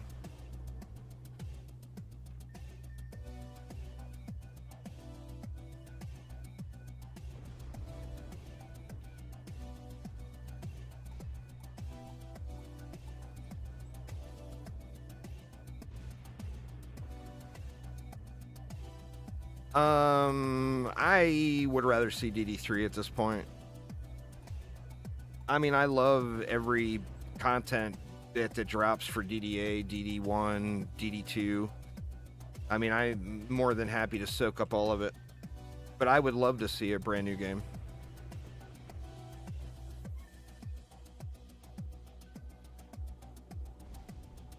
I mean, let's, you know, these types of games, the most actively enjoyable part of it is when you're new and you're progressing and you feel the upgrades. Oh, I just found this Ultimate Plus Plus piece, or I just found this Destruction Shard, or whatever, you know? And a new game would give us all a brand new experience to go through and learn all the things. And, you know, once you've got all the gear and you know all the strategies, it's just another grind game. You're just grinding and collecting, you know? All right. We got 18 left.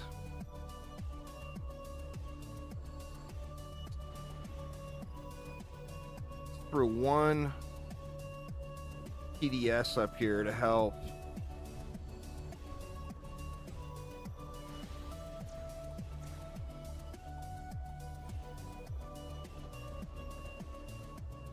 Whatever. I'm not even sure this is going to be all that helpful.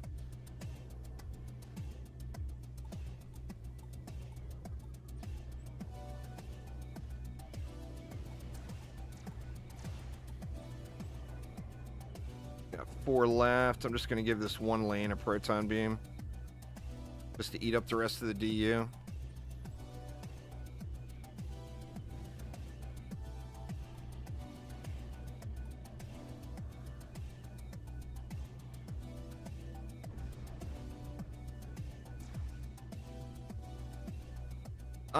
It depends. If you went into this from a... I have not played Infection Free Zone. If you went into it, say, just like unlocking, say, you know, say you jumped into it and spent $20 and you unlocked 1 or 2 heroes, you got a couple of hero deck slots open, you're not going to be anywhere near progressed as I am right now. What I've got unlocked right now is about $100. So I unlocked all the heroes, all the core transmogs, and a bunch of vault slots.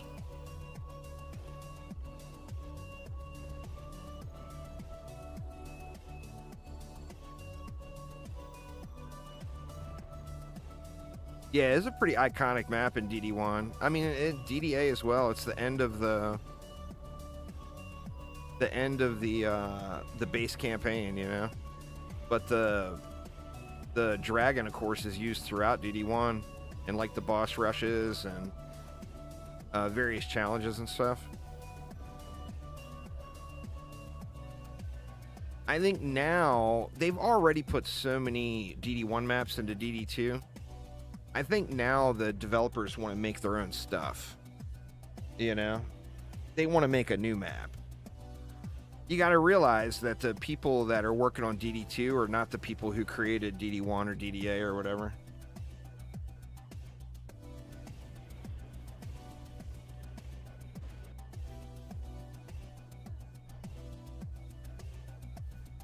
So, I mean, they're wanting to do something that's their own, you know?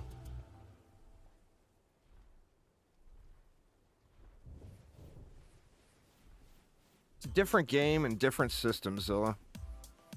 Don't be so negative, man. Focus on what it could bring the future and quit trying to find a reason just to bitch and moan, you know? Live a happier life, man.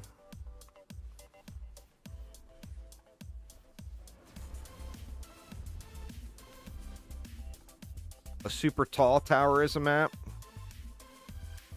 It's not equal. It's different markets. They're different games entirely in different markets. So, rule 1, quit comparing.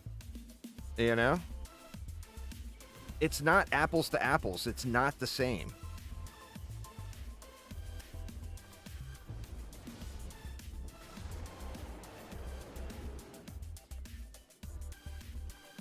Be happy that something happened in a Dungeon Defenders game, for God's sakes.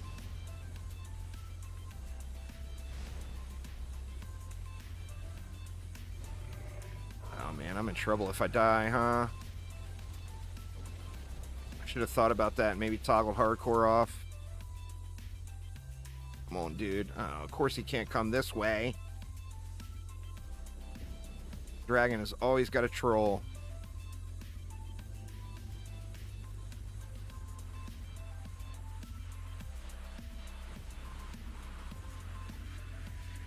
Now he's going to troll me because I ran over here, huh?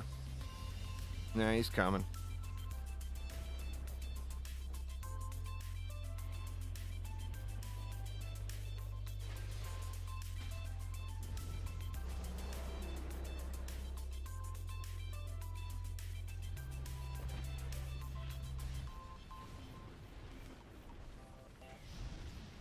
Go, owls.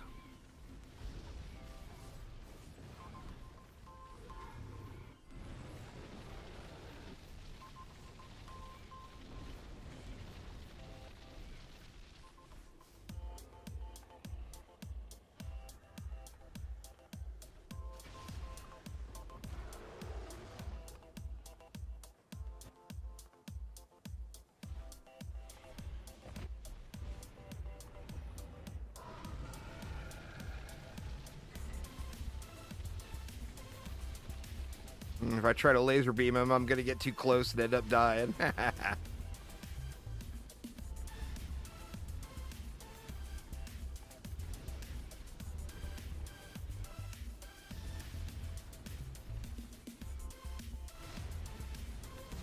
There we go.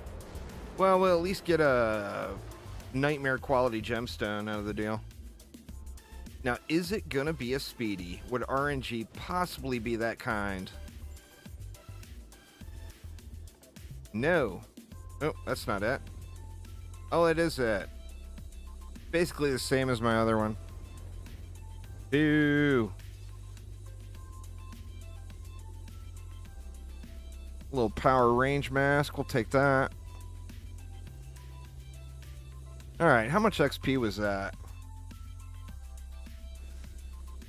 It's only 13 million. That's nothing. For 17 minutes. Obviously not very efficient. I don't think that's the way to go.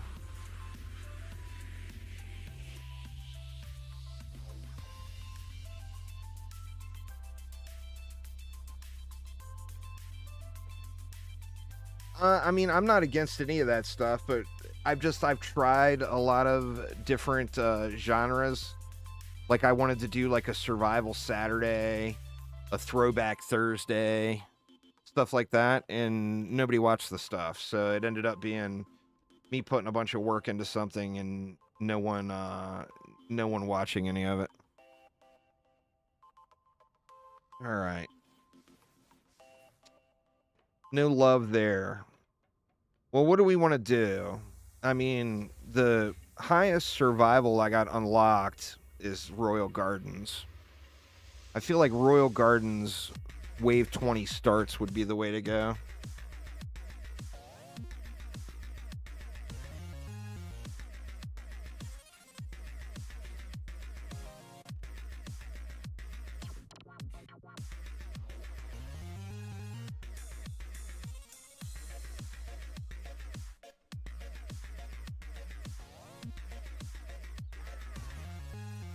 Alright, let's just build it similar to what we had before.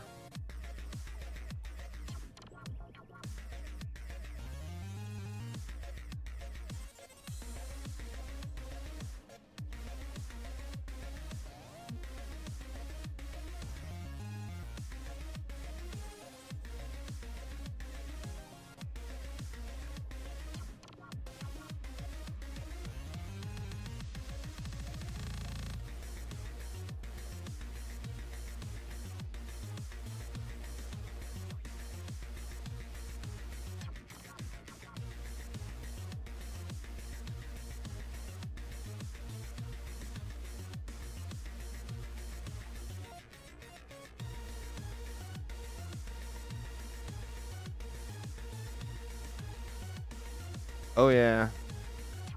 The giraffe on a treadmill's got more miles than that who's that keyboardist? Ramstein's keyboardist? The giraffe on a treadmill's got more miles than that guy.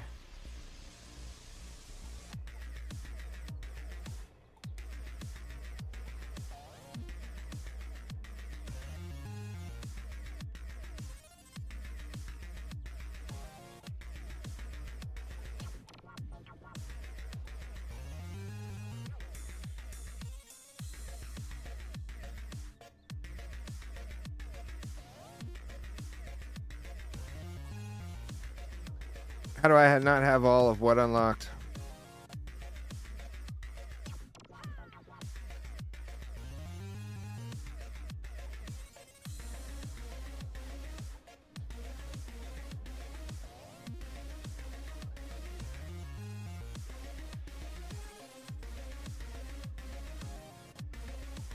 All the maps? Because the game just launched. I just started playing it last night. I mean, I did sleep. The only way I'd have everything unlocked right now is if I didn't sleep.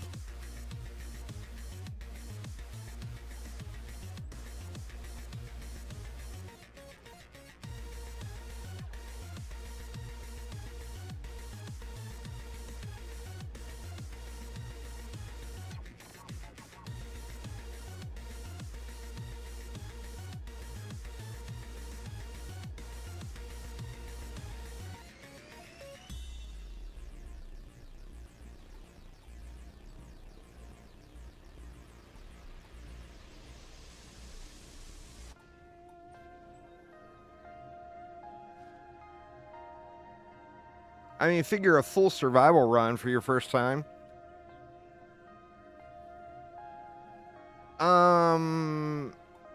It depends on how successful it ends up being, I think, RJ. It wouldn't be this exact model. They would have to make changes to it for a global launch.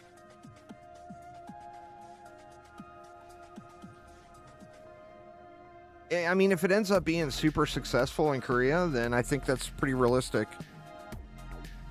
Well, I mean, I've got the maps unlocked, but I don't want to do Wave 1 starts, is the thing. Like, I could go to any survival map and do a Wave 1 start, but you got to beat it first before you can do the late wave starts. Like, this is Wave 20, so I only have to do 20 through 25.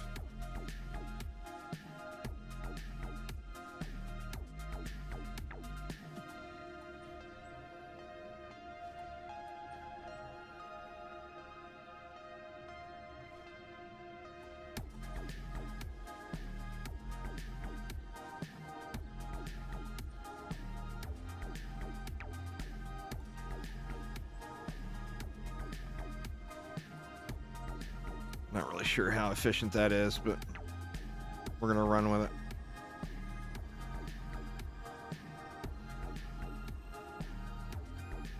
All right, now let's see my pet. Is it better than the one I have? Got a little better attack on it.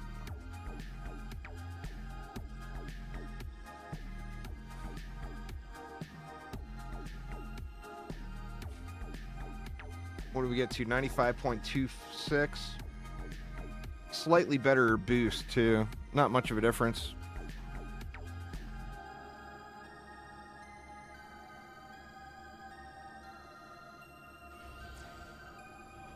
Well, this is a brand new save. I mean, I just started this last night.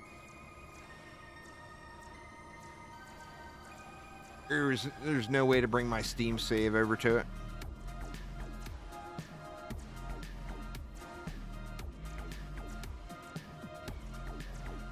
Shoot, I didn't check, but this was 4 targets, right? Looks like it.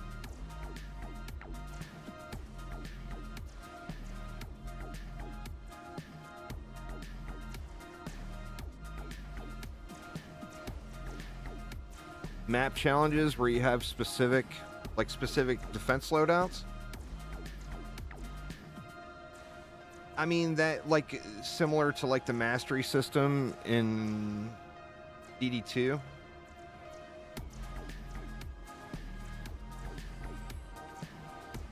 I got a vision for what I think would be really good, a good addition for DD2. I've told Chromatic it, but basically like a ladder system for Onslaught. You know, like Diablo 2 has the ladder system. It resets every 3 months or 4 months or whatever, and people end up jumping back in and playing the game. What's going on there, Diamond City? How you doing? I think that would be a great addition for DD2. For DDA, I think it comes down to needs more maps and then some sort of end game challenges. Like I think like the true boss rush and stuff like that from DD1 would be a great fit for DDA.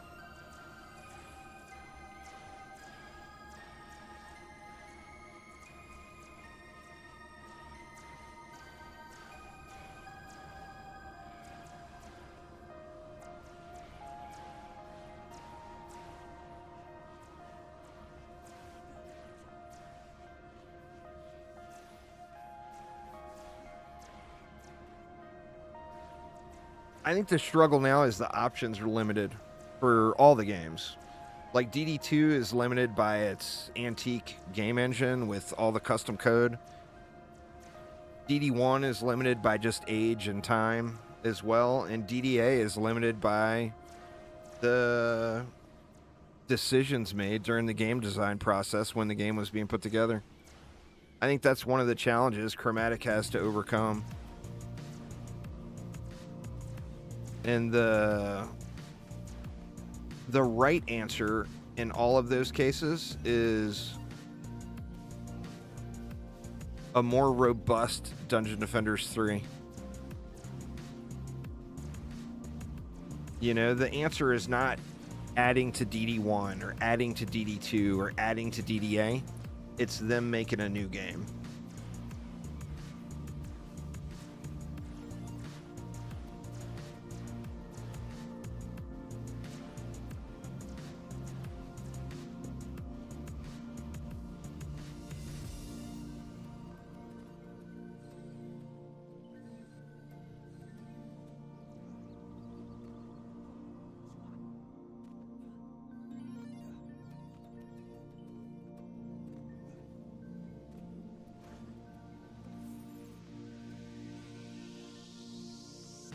Star Trek Online had a really bad launch.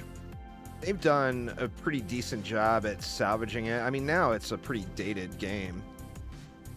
But for trying to salvage it and make it into the game it is today, I think they did a really good job. I actually debated on jumping back in and trying some Star Trek Online, but it's too old now to get any sort of a viewer base for. Too old with too limited of an audience. There's a lot of great games from 10 years ago. You know, there's a ton of them. But if you start that now, from like the content creator perspective, it's just not a smart move.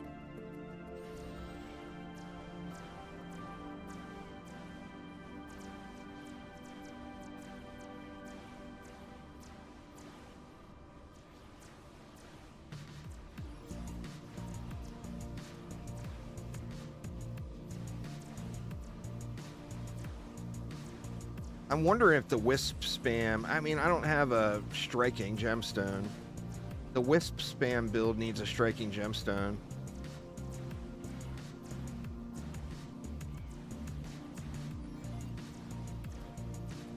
But I've actually got a pretty decent Wisp setup now. I don't want to try it out. I don't think my range is enough yet. I need some of that massacre, some of them massacre stats. Yeah, man. DD1, I mean, I've been saying this for 10 years, JC. DD1 that looks like DD2, that's playable on current gen consoles, and in a perfect world even had crossplay and cross-save, would be enormous. But that would also cost $10 million, $20 million to make.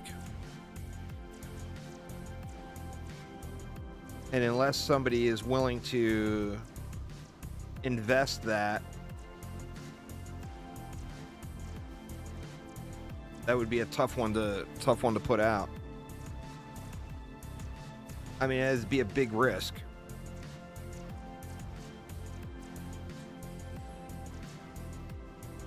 Financially to do that, but yeah, that's what DD2 should have been. That's what DDA should have been. That's what DDGR should have been. I mean, that same exact thing goes back 10 years. If they made DD1 and made it look like DD2, that would have been the ultimate continuation from Dungeon Defenders 1.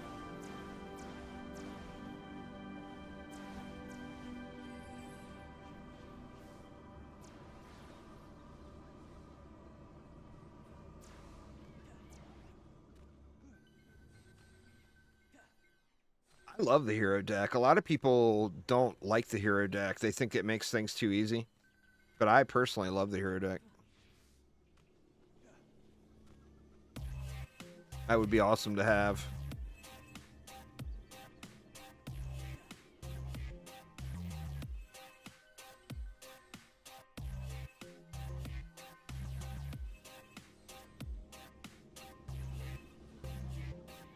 Actually hit this stuff this time.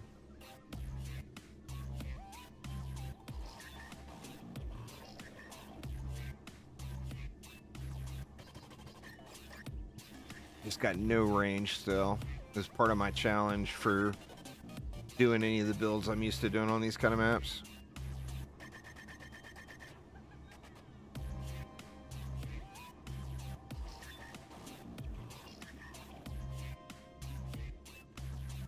I had 3 DU left over. It's killing my... Well, it's not killing it, but... Did I lose something? I could have swore I used all the DU. I guess I didn't.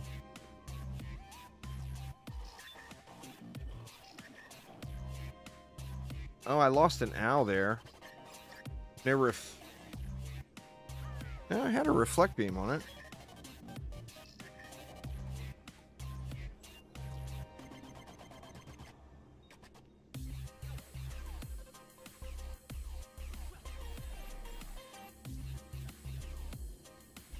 $76. We're getting closer. I think I'm going to have to do this like... I bet I'm going to have to do this like 5 times. A wave 20 start.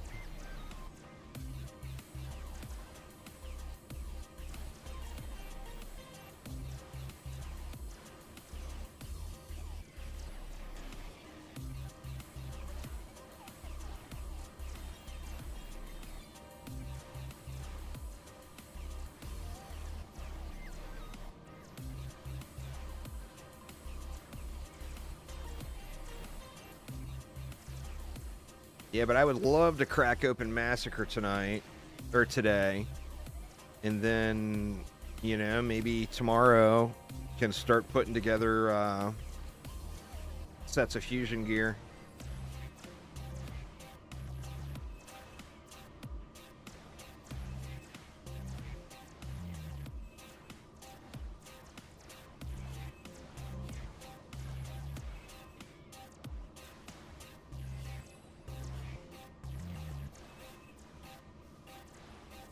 We're not getting these copter ogres very far out.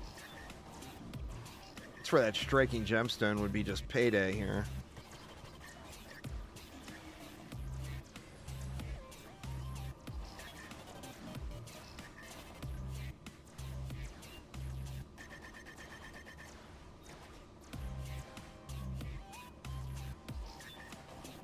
Well, they just launched this Korean version. There, Chevy. There's no other news yet. We're still expecting the cross-save type update.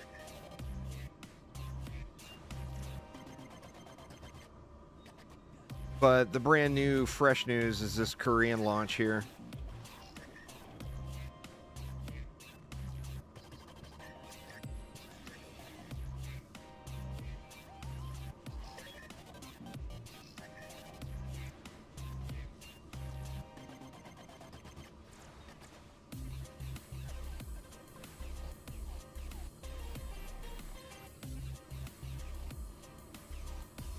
It's one of the additions is the core transmogs.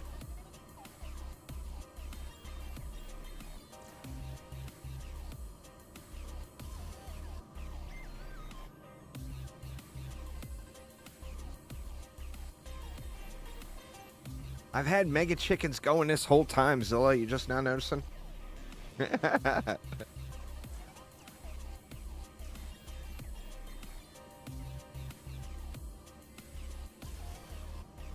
Well, I mean, there's nothing sad about it. It's happy, Chevy.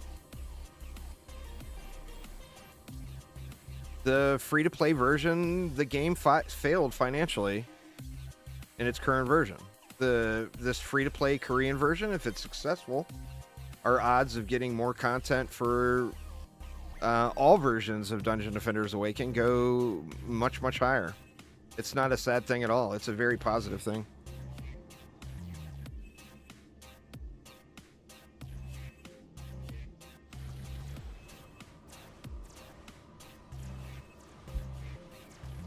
It's a potential future is what you're looking at. Prior to this, there was no potential future.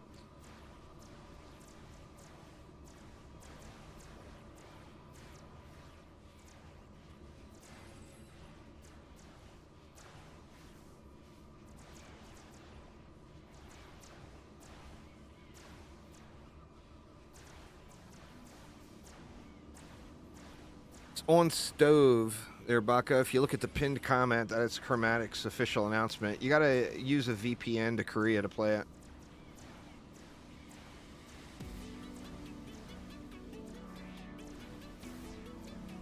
Currently, anyway. I don't know what their plans are long term for that. Stove is the Korean version of Steam, basically. Owned by Smilegate.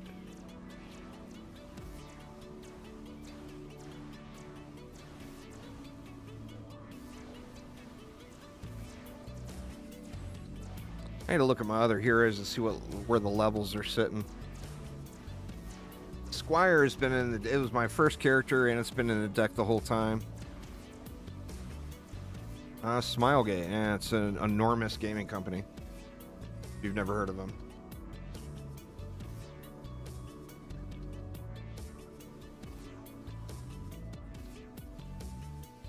Ooh, we getting beat down over here. No reflect beams for the loss, huh?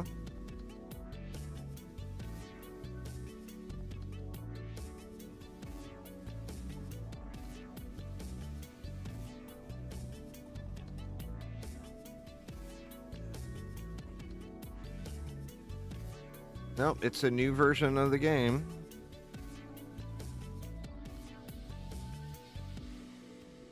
I did posted up a video yesterday talking all about it.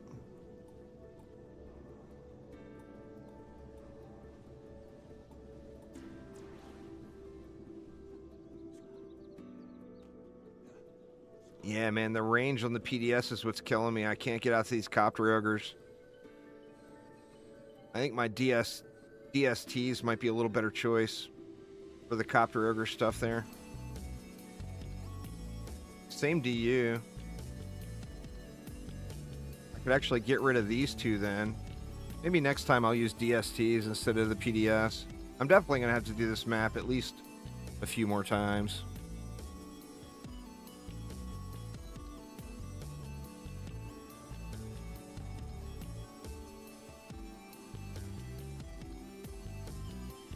You can play it now with a VPN, Baka.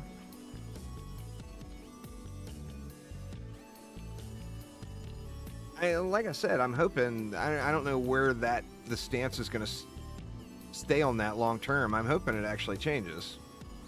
And that, you know, there won't be a regional restriction. Let me see where my Squire is sitting. He's at 76 as well.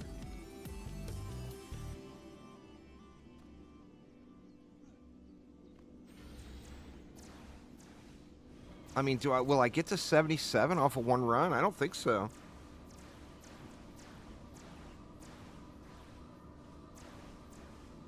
Yeah, it's an entirely different game model. It's a free-to-play game.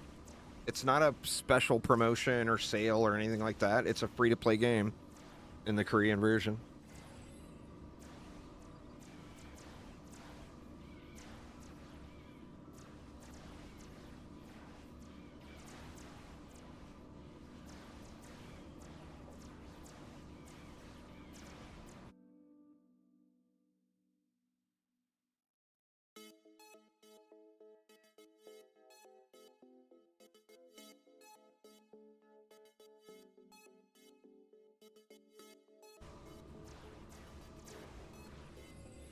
God, I wish I could get Massacre unlocked. The leveling grind is real. Especially considering I'm not looking at the loot. I'm sure I'm missing out on all kinds of upgrades. I don't know. Let me see. Let's see. English, Spanish, Chinese, French, Japanese, Russian. There you go.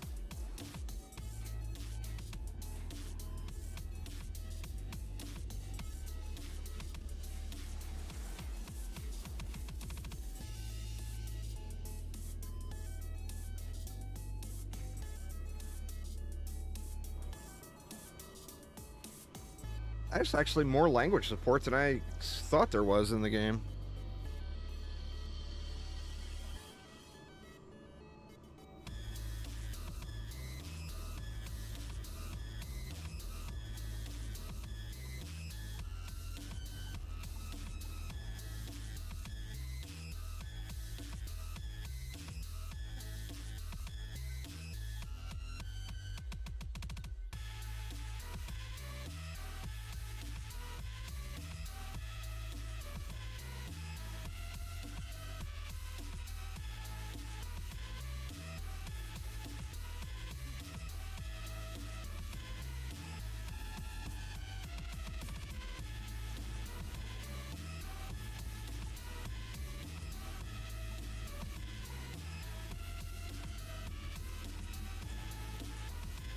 I'm gonna have to get rid of overdrive if I go with DSTs down here instead.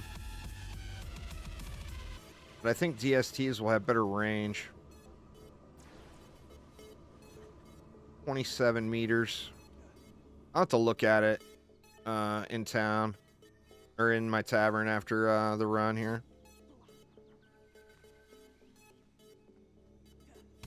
It's very little XP though. It's definitely going to be like 5 more runs. I'm actually curious if a straight DST spam build would work.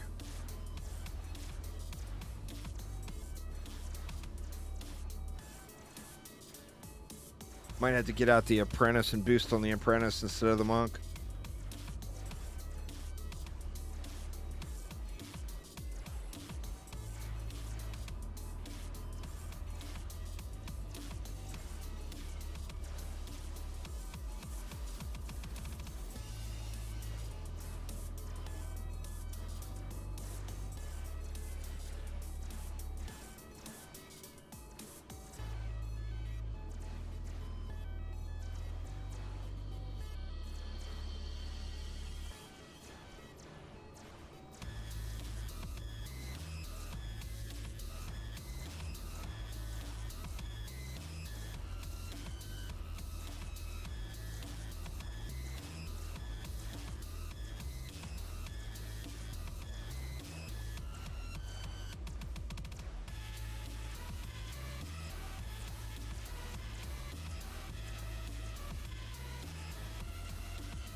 What are we going to get for end of map? Let's just look at the total versus time.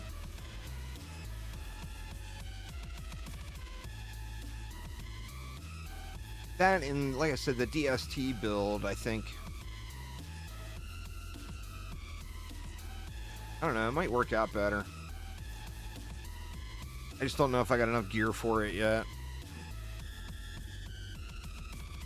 Probably gonna have to put some walls in for sure. But right now, these copter ogres, I mean, although it's not a terrible amount of time, waiting at the end of the wave for the copter ogres and not having enough range to reach out to them is kind of killing the speeds here.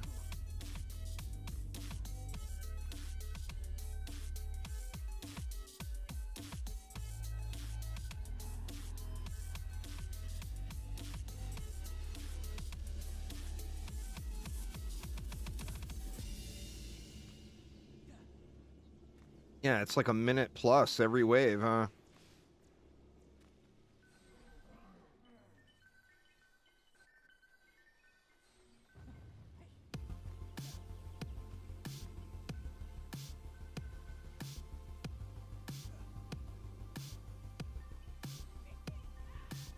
All right.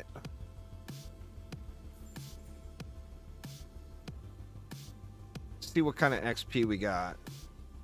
Okay, that was 67 million. So that is way, way, way more XP than running Summit campaign. Like, considerable amounts more. Do I just keep running it? Well, I mean, right now I'm set up so slow is the problem. I think what I do is I do another wave 20 start. Let's do that. We'll start the wave. Actually, let me see what I get for this one now that we're past wave 25 into the endless mode.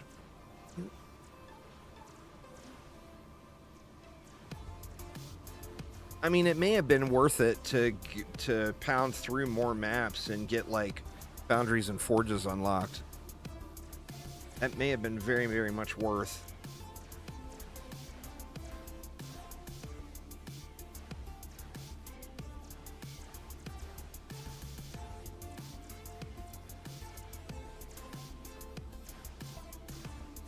Let's see what we get for this wave, though. Let's see if it's considerable enough just to stay here and keep toughing it out.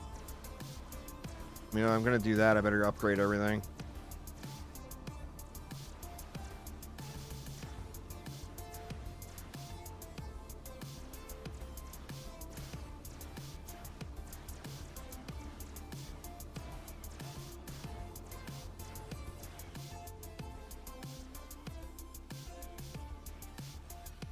Ooh, that's death waiting to happen. Bunch of kobolds.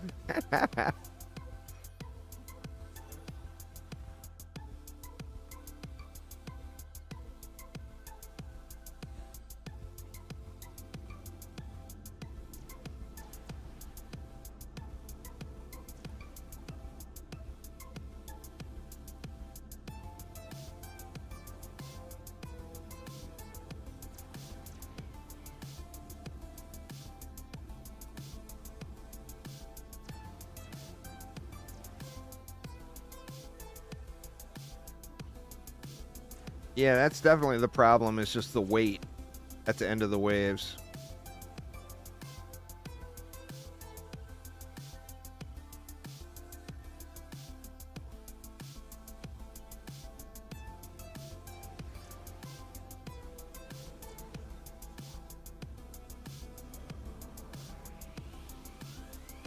But let's see what we get. If it chunks a big chunk on my XP,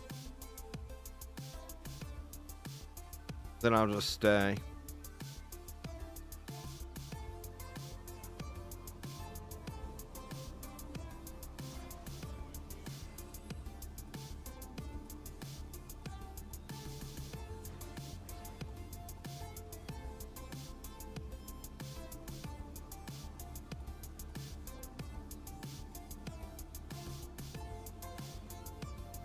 That was actually a fairly decent chunk in the XP.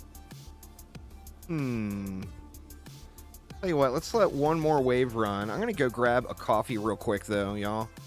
So give me just a couple of minutes here. I'll be right back.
Right. Sorry about that, y'all.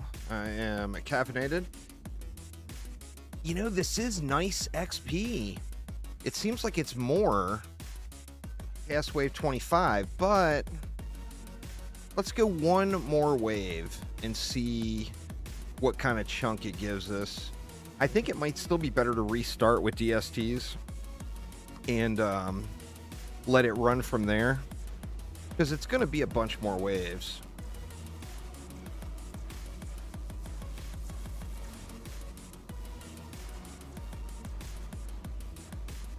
Let's see what kind of a sliver we get here.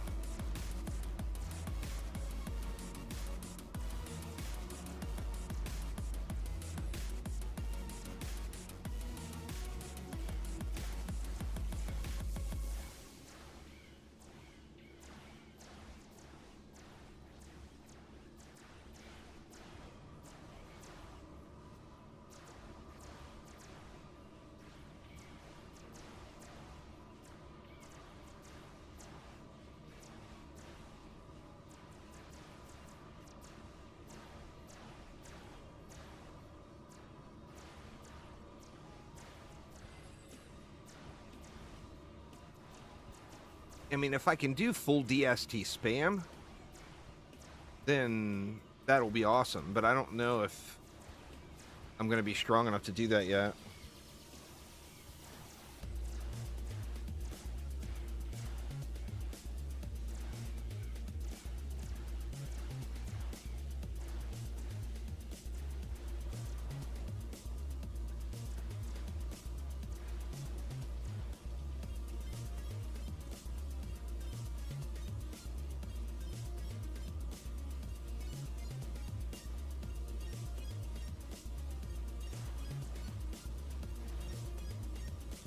I think that's pretty universal amongst nearly all games. There's Zilla.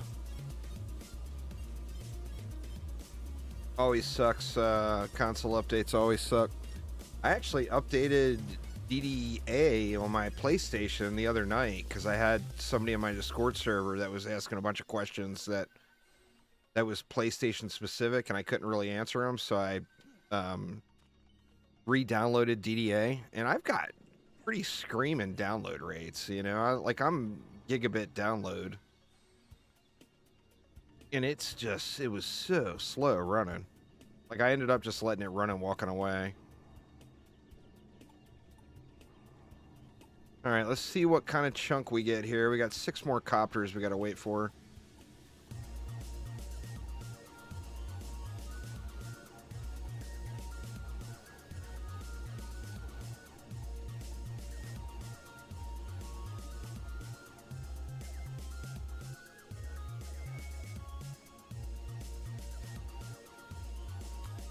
So what? We're talking 5 waves probably per level. So yeah, let's bolt and then see if the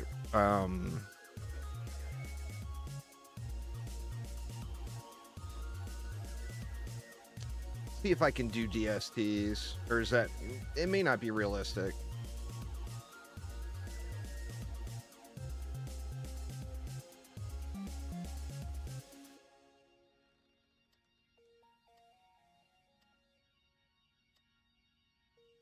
I need to turn blue runes off for a minute. If I'm doing the same map.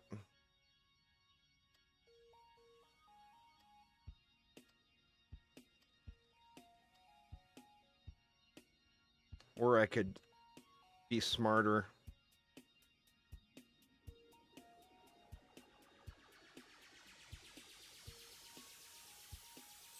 That's probably the way to go. Alright, did I get any gear? I did get some transcendent pieces. Alright, let's check out the loot. Wow, huge! Huge wall upgrade. Wow. Even that is enormous. Oh, I can't use that stuff yet. God dang it. That's all I got. That's all level 80. Alright, well, I'll have to wait on that stuff.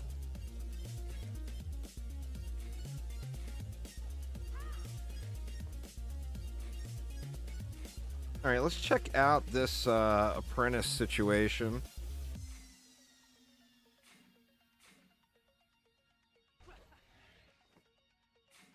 Get all my stats slapped in. Or wisps. Can try wisps, too. I actually have a pretty decent wisp setup going. Well, let's see the apprentice. What are the stats up to? Oh, they're terrible. Oh, I never equipped gear. Oh, shit. Well, there goes the DST plan. All right, let's try wisp instead. Well, let me see what the wisps get to, actually.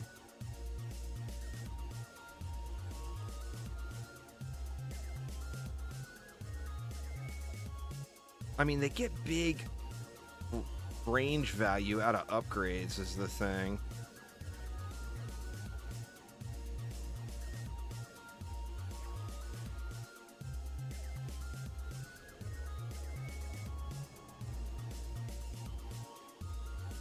$20 versus what was the PDS?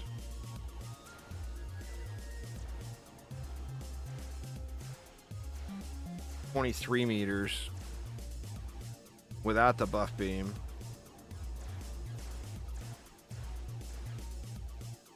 Oh, it's 27 meters. Wow. I'm thinking the PDS is just the way. But God, it feels like it was running so slow.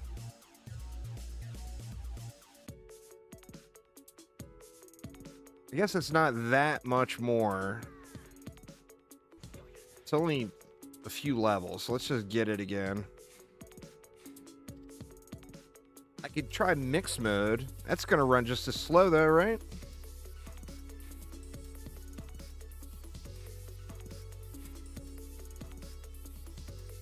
Well, mix mode is not going to let me continue.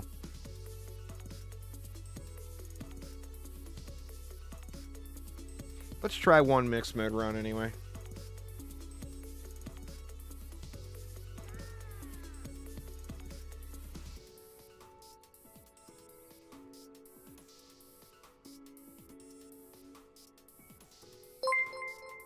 Panda Bear with the raid. Welcome, y'all. Welcome, welcome. Thanks, Sir Panda. Appreciate it.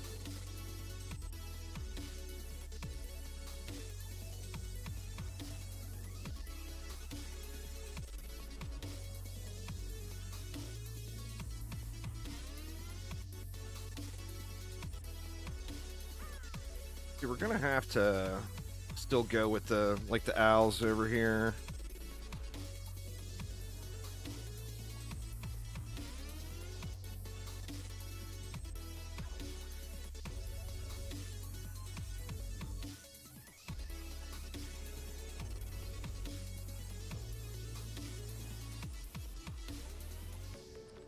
What's going on there, Fisho? How you doing?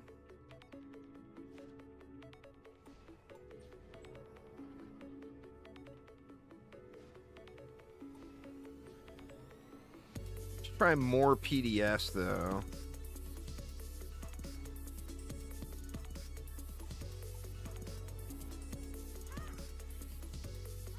No, you have to be. I'm not positive on that one, but I think you have to be connected to stove. What up, Trapzilla?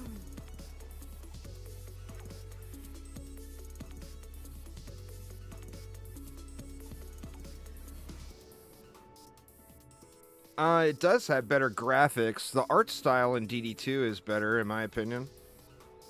But the textures, the lighting, the shadows, all that stuff, I mean, it's a newer game engine.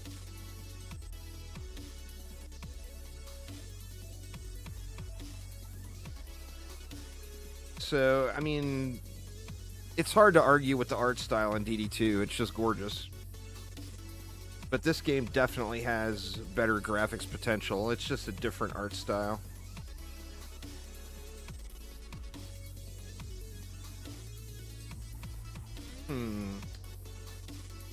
Part of me feels like I just do the same build. Say screw it, but god dang it, man.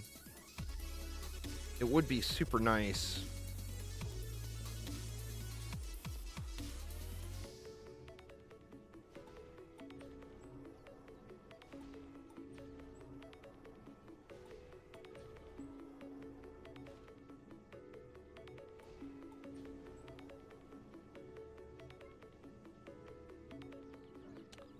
Yeah, that got removed really early. I'm not really sure why, but it did get removed very, very early in the life of the game.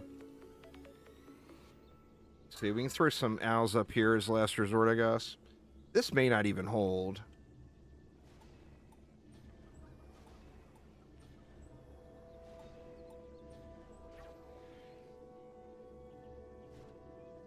Right now, like the only thing I have set up very well is the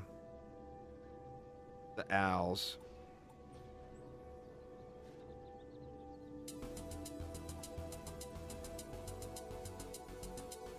Oh shit. This is not gonna work. Let me get rid of one of these. I'm gonna have to have some walls down here. I'm gonna just get slapped, I think.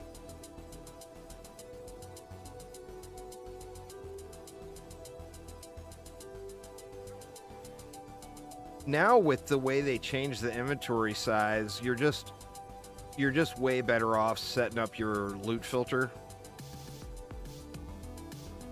and not running around and looking at loot, because there's so much loot in such a small inventory, you know?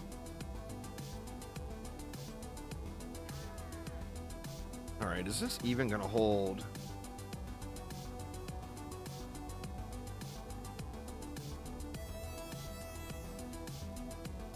Let's see.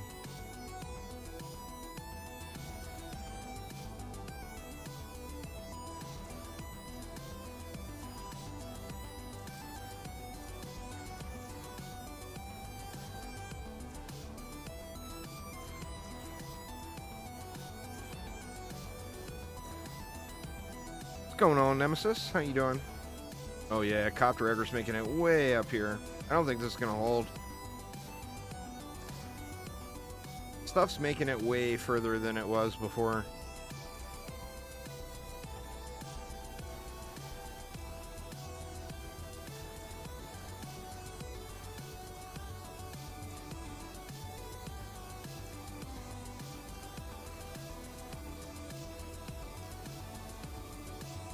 Only 3 more levels.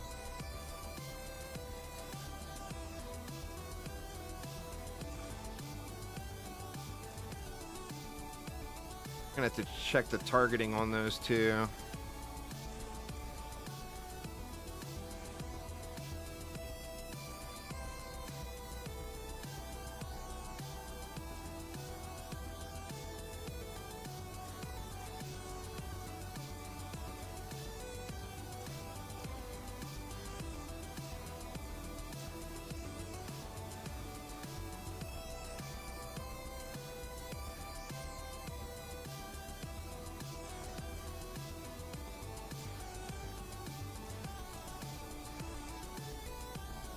I think we just let it run as far as it'll run this time, though, and see what levels we get out of it.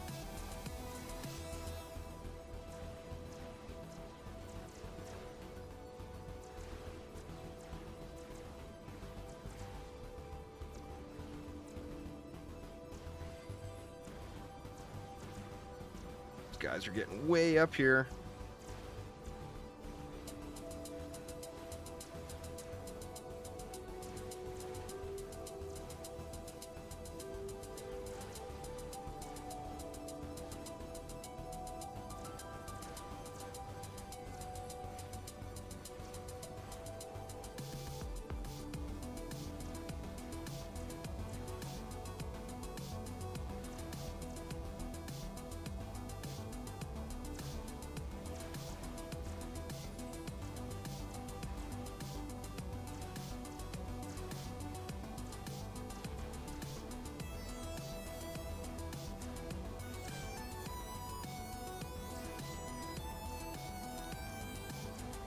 Maybe I should check my loot filter and get some gear on my apprentice.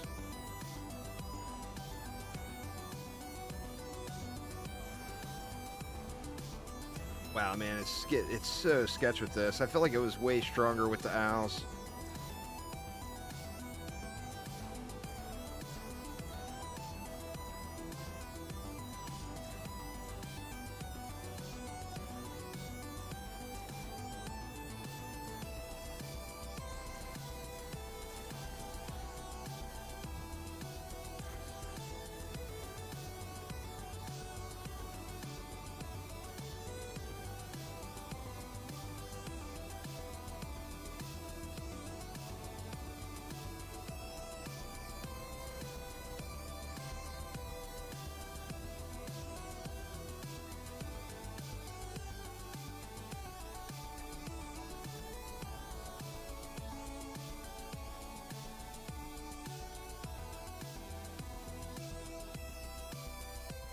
I lost something too. What did I lose? Oh, I lost an owl and a buff beam here.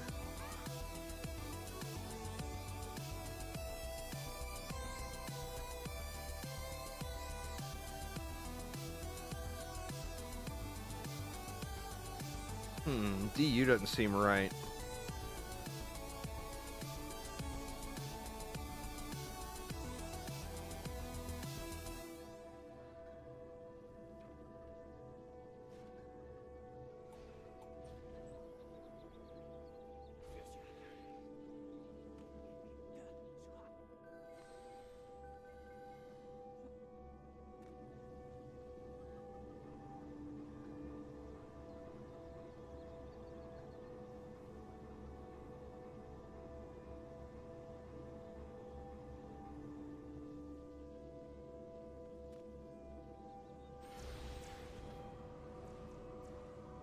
I'm wondering too if I should consider pulling a bunch of those points out of power on my EV and going into range a little.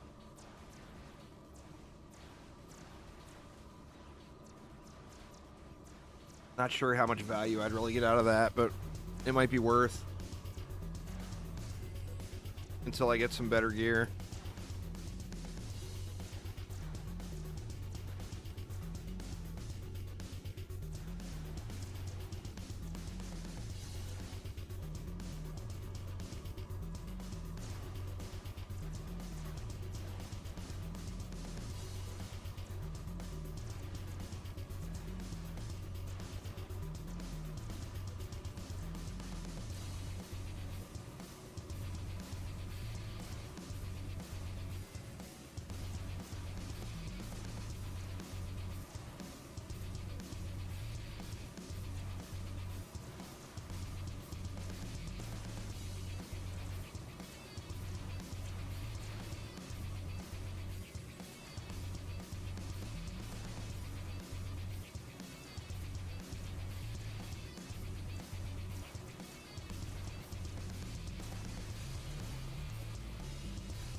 But yeah, I'm so close now.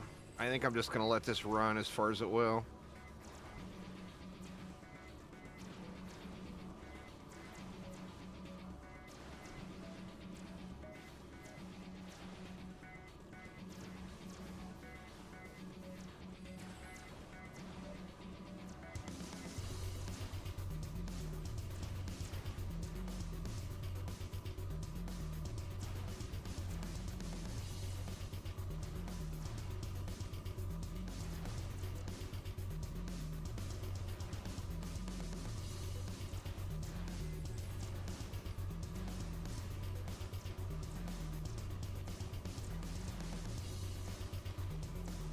See what we get off of this one.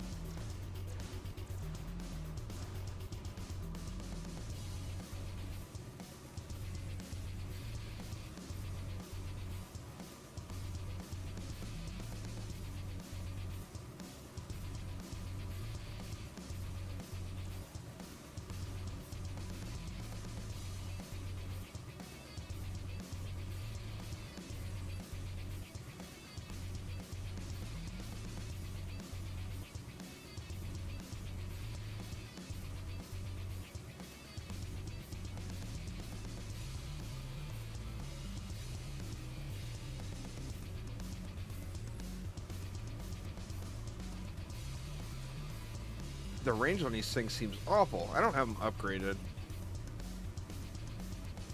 Why? Just need to get these upgrades in.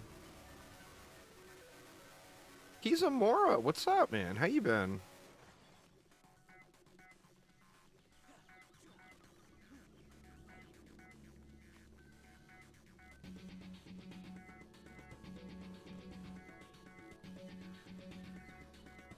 I've been doing good, man. Been doing good.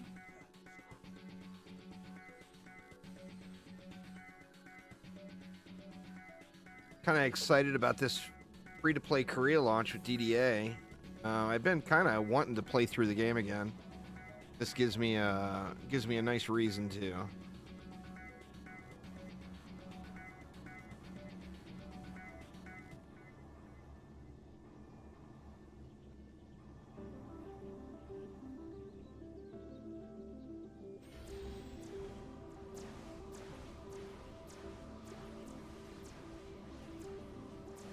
I got a pole arm there I can't use yet either.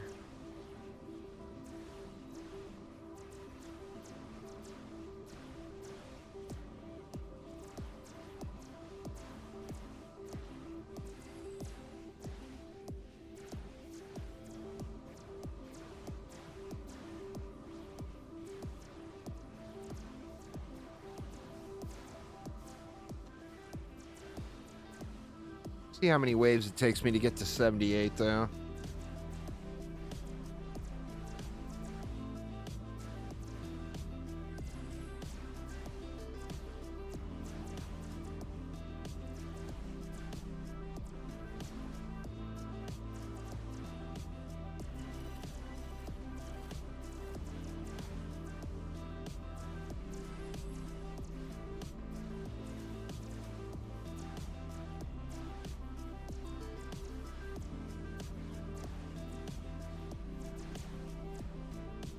I am actually open for suggestions there, Baka. I'm not a familiar VPN user regularly. So when those few instances arise where I want to use a VPN, I usually go through the various big companies and sign up and take their free trial. But if there's a good if there's a good free VPN out there, I would definitely be open to any suggestions. Right now I'm using Nord. I'm on Nord's free trial.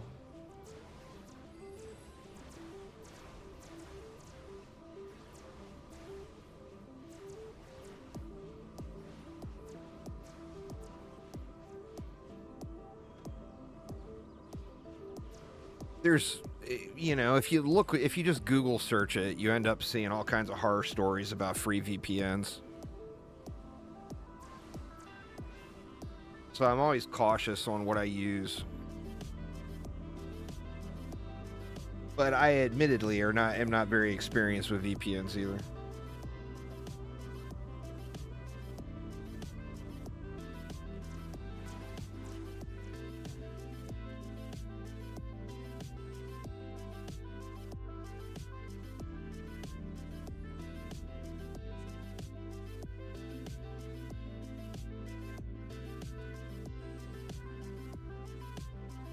Shit, I never put R's in either. I just noticed I got no ensnare R's anywhere. So smooth.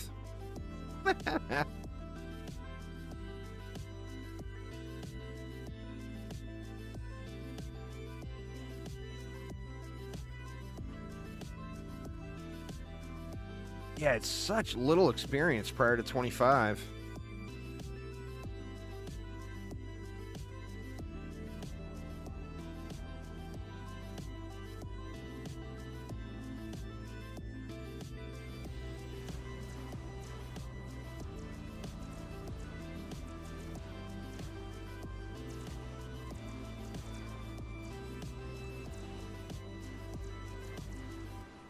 This is the worst part, in my opinion, of the game's progression.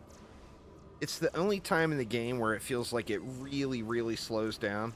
Like, as soon as I get Massacre unlocked, it's all about the loot farm then. And, like, I'll be max level on everybody long before I find all the loot I want in the game.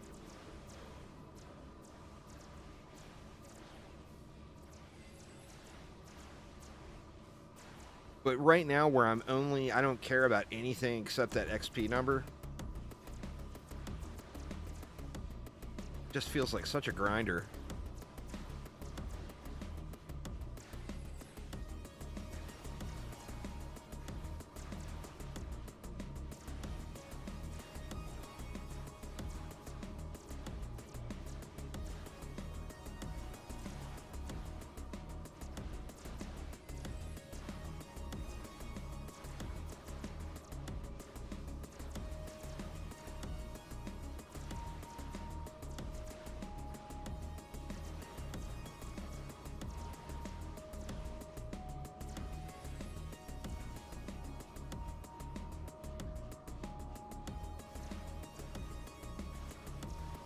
I haven't played on the Xbox in a while, so I'm not sure.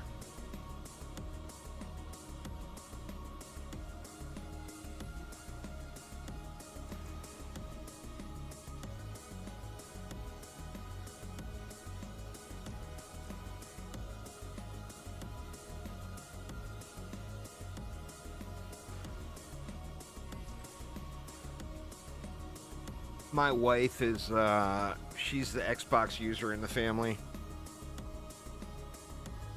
She is very adamant that it is her Xbox. I don't get a whole lot of Xbox time in, sadly.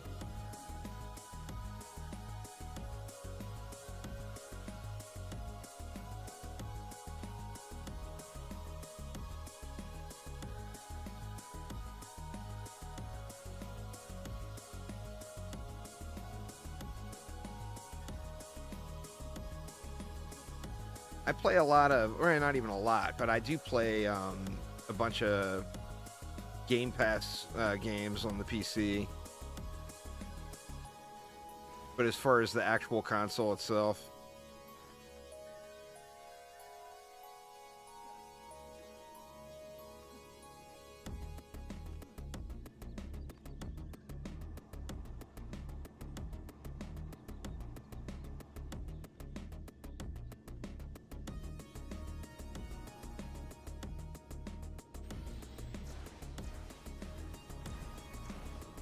I don't even think I'm going to be level 78 at Wave 25. At the end of Wave 25. Might be. Should get a nice bonus for the end of match. Or the Wave 25 anyway. Obviously endless mode now.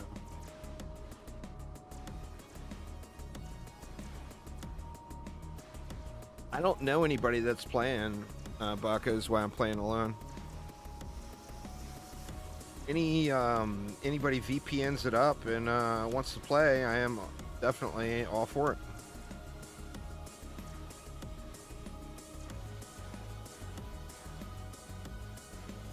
But I wanted to play the game, don't have anybody to play it with, so here I go.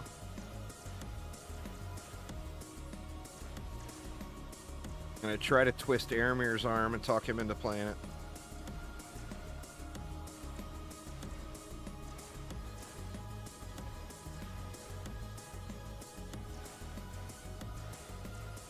Oh shoot, this is the mixed mode anyway. I forgot about that.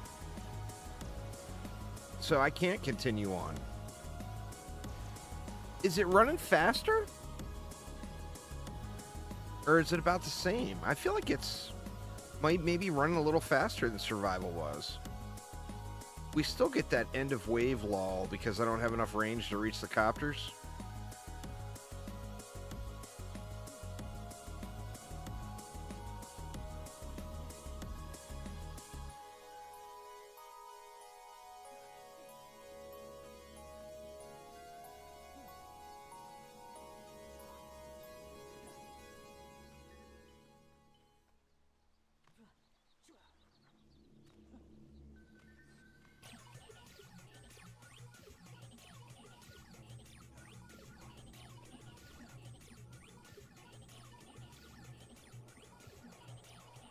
Might get a little better giraffe out of the deal here anyway.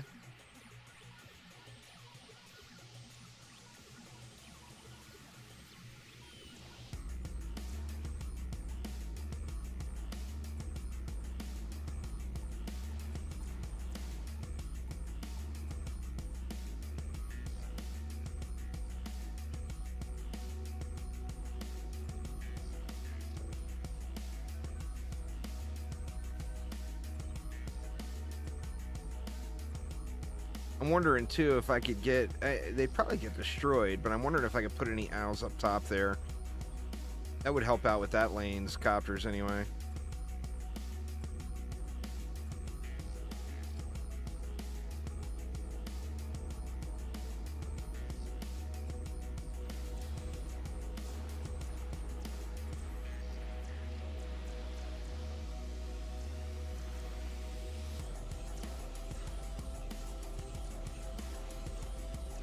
Might be 78 at the end of this one.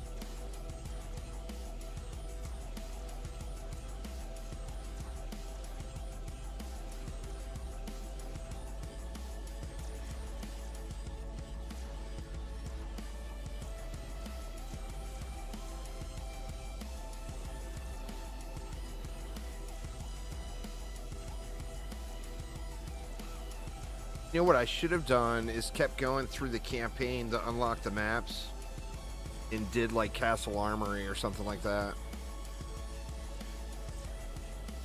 Castle Armory or Foundries and Forges.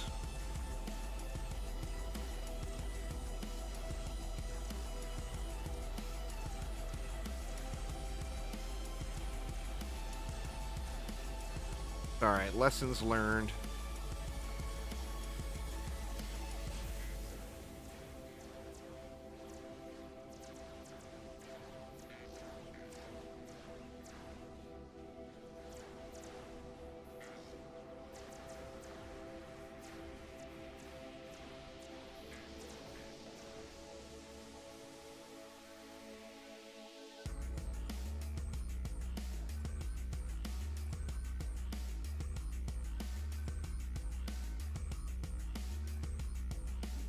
If I can just get to level 80 and unlock Massacre, then that just, it gives me an entire list of things to spawn, or things to farm.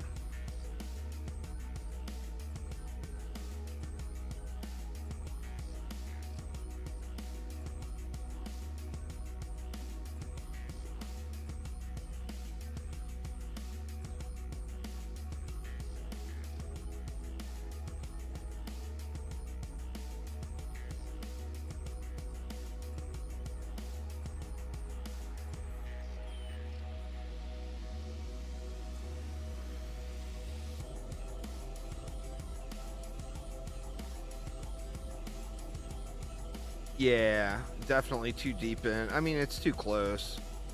Just in the time it would take to just go through the campaign and get all those maps unlocked. That would be like a whole level. Just getting the things unlocked. Alright, yeah, it took me a good clip into 78.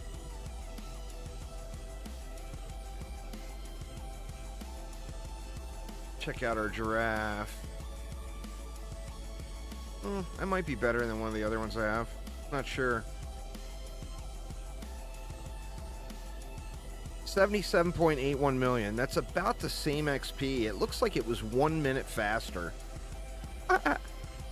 than survival. But survival, I can keep letting it run, though. It's the benefit.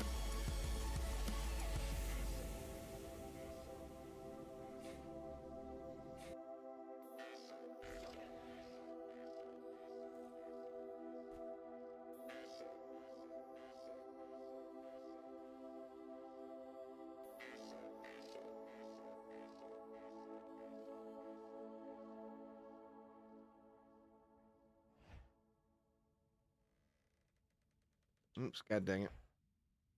Shoot.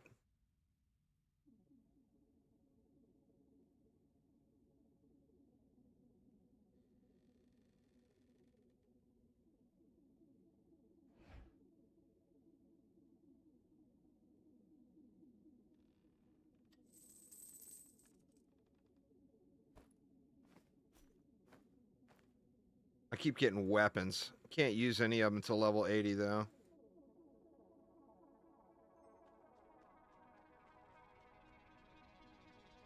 Alright, so what do I do, y'all? I wish I would have saved the screenshot of the XP from survival. I mean, it's only 2 more levels, right?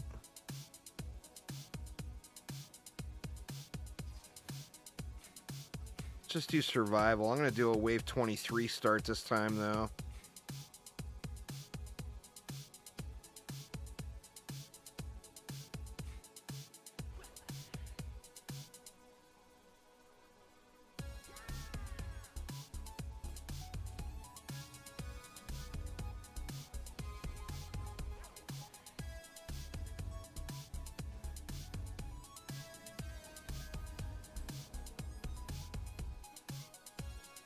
I'm gonna see if I can get any owls up top there too.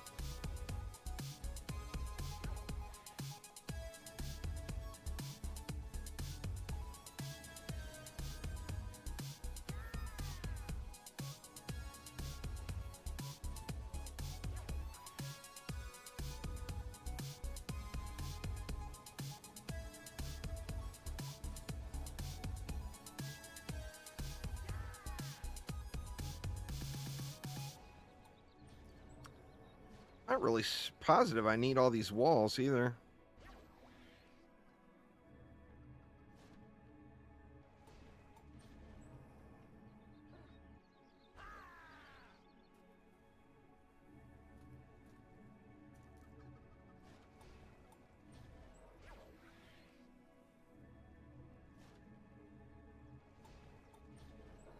All right, let's see here. See if I can get some owls up top there.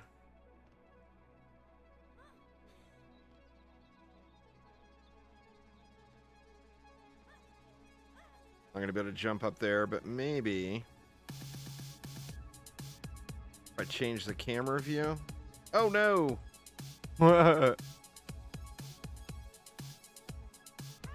Can't be running when I change the camera view.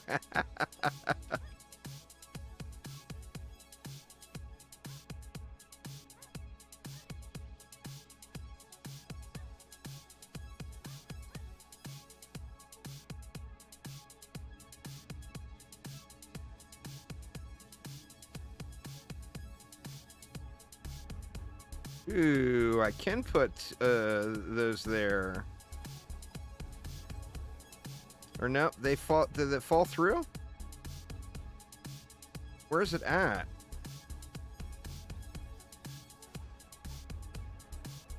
They're falling through the world.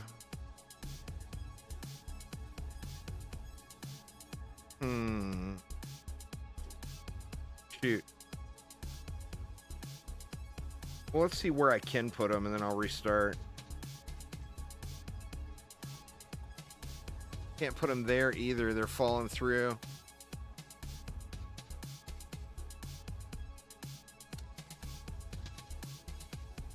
What about...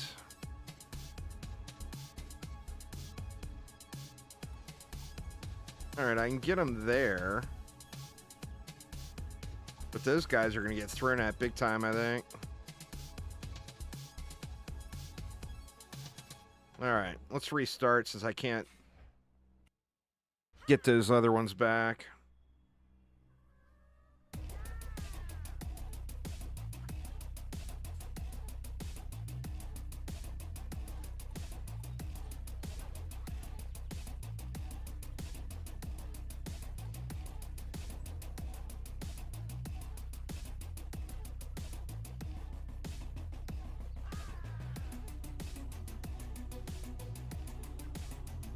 God dang it.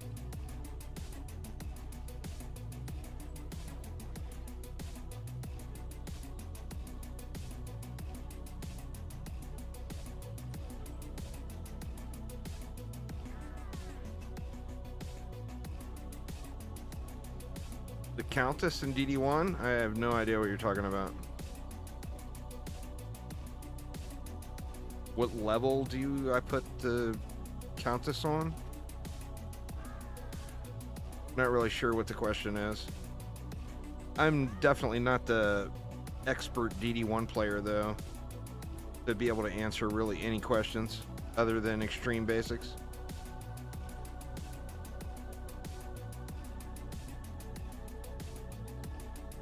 Oh, see, yeah, you keep calling things by weird stuff. I don't know, so I don't know what you're referring to. The Guardian? I still don't know what you're asking.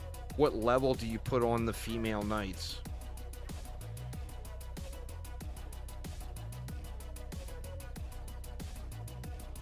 Yeah, you can talk about whatever you want there, silly man.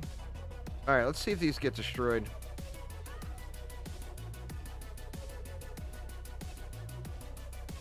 Like I said, I'm just not really sure what you're asking. Where do you spend your skill points? Is that what you're asking? I mean, it depends on what you're doing with it. If that's what you're asking. I'm not even positive that's what you're asking.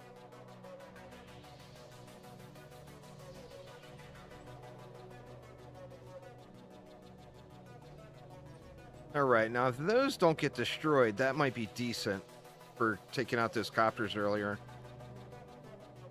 But I think there's a pretty solid chance they're going to get destroyed.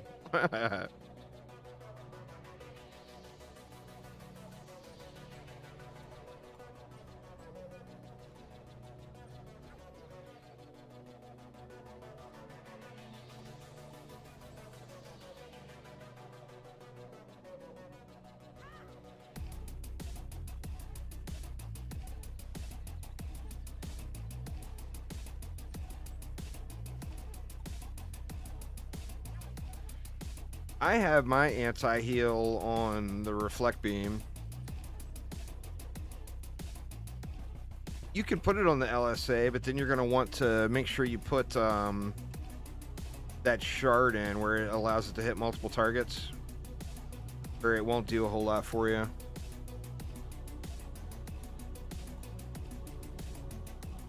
There's nothing wrong with putting it there. It's not where I currently have mine, but there's absolutely nothing wrong with that. Like, a really solid choice is to go with the shard that makes you hit multiple targets. And then also use, like, destructive pylon and range pylon. And then you've got, like, a super utility defense that can be used in pretty much any situation.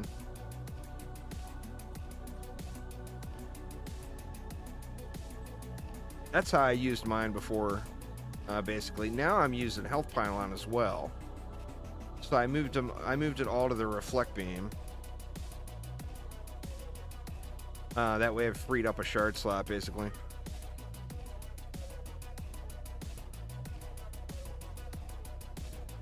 I like having it on the water aura or a flame aura. But, I mean, you can use them anywhere. The other thing, too, is remember, you don't necessarily need anti-heal if you have a good wall set up. So just keep that in mind as well.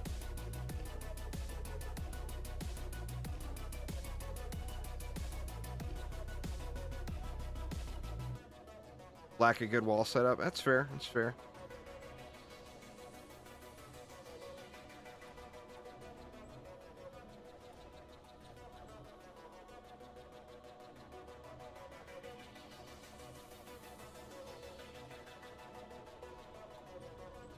What does that leave me? Another 10.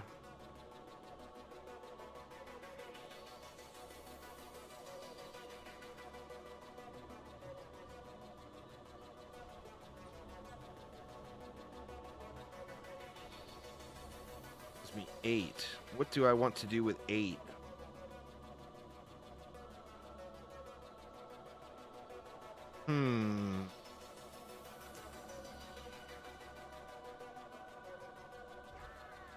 Well, I mean, I could do this.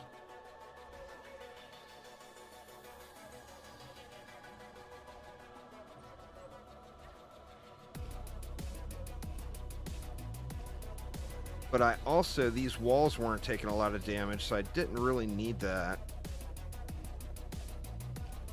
I guess for the last two, we can just spam some across here.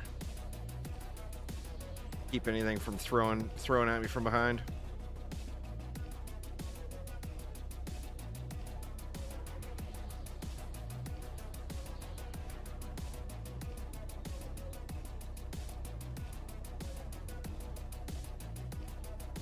All right. Here we go. We're a little sliver into 78.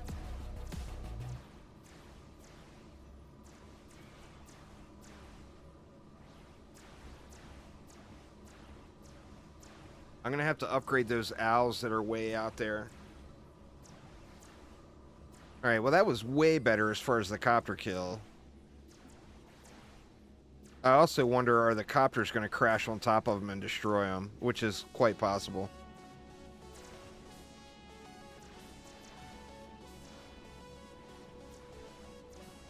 Let me get some upgrades down there and see.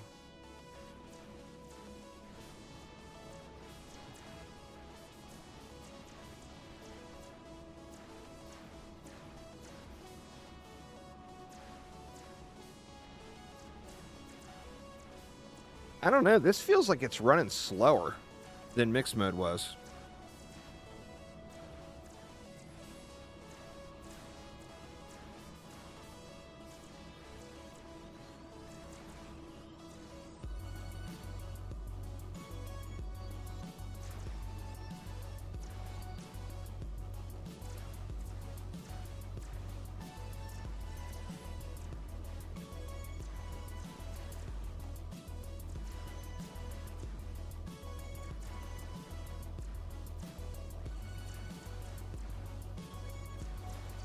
Just get me to level 80, dang it.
Alright, so that's gonna... That's a decent little chunk of XP. Let's upgrade those owls that are way out there first.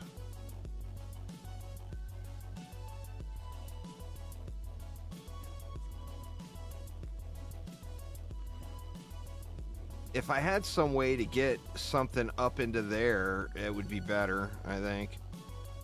Or it would help, along with these owls.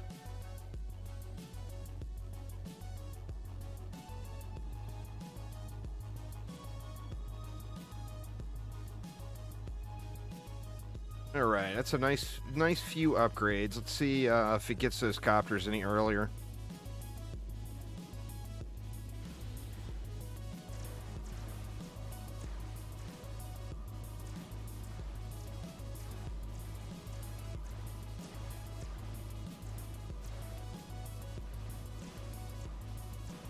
DDA never had an owl pet.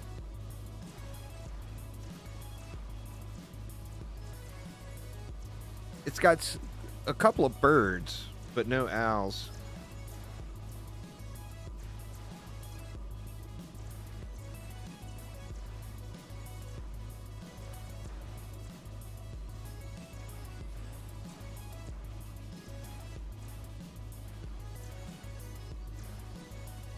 And see, these guys up here get me, man.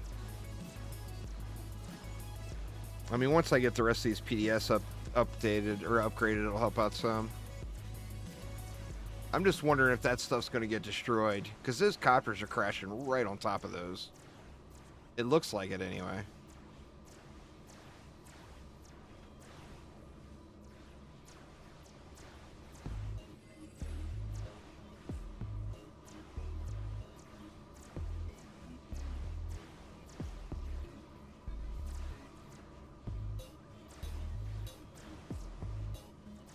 If we could only kill these copters sooner.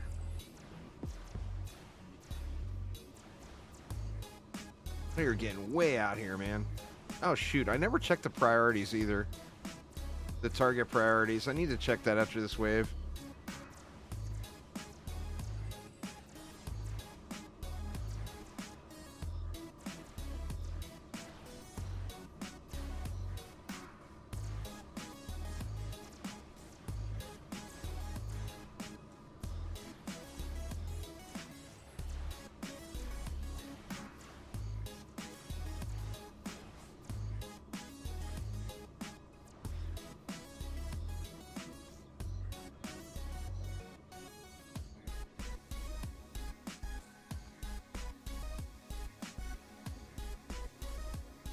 Well, you got to remember, it's not a Dungeon Defenders 1 remake.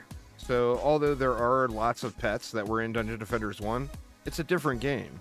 It's not supposed to have everything that DD1 has. That was never their intention or their goal.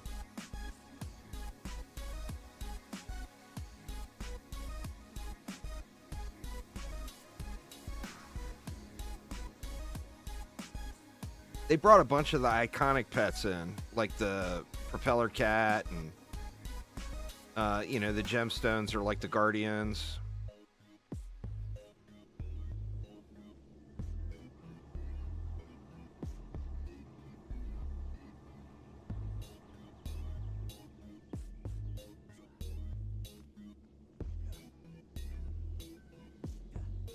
And it's scaring me how close the mana is to the core here.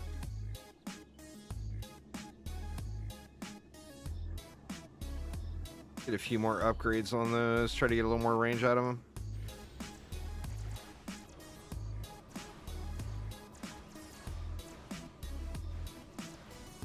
Prop cats are awesome, man.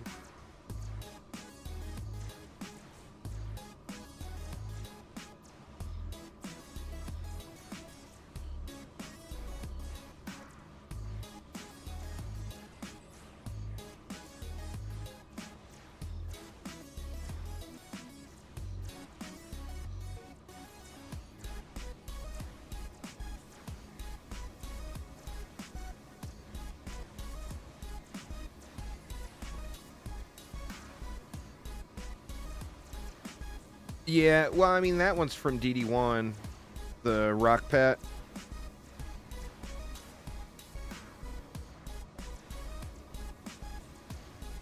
Big stat stick with terrible movement speed.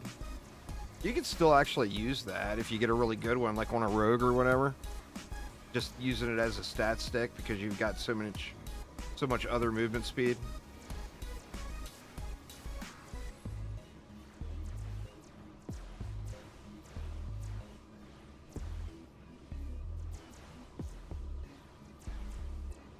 Yeah, and I forgot to check the damn target priorities.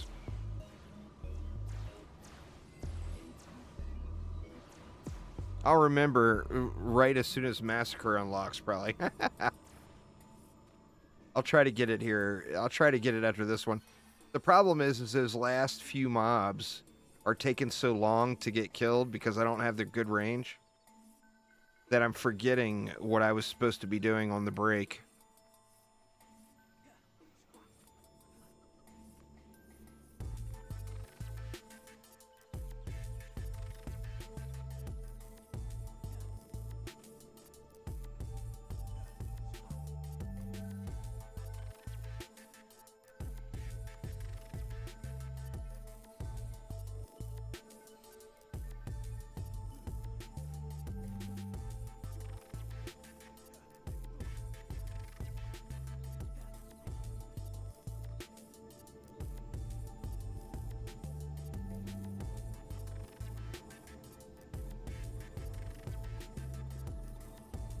Good lord, man. Copters.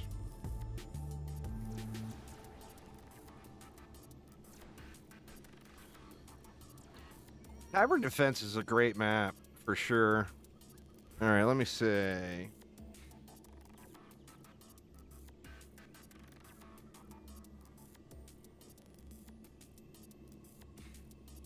It's on air. That's fine. Let me check the owls. They should be on special. They're on fodder. Let's take that to special.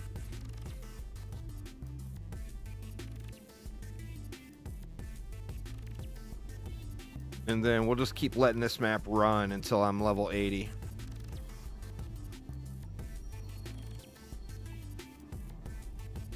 See if we got lucky and got a Transcendent Giraffe. No, no Transcendent Giraffe.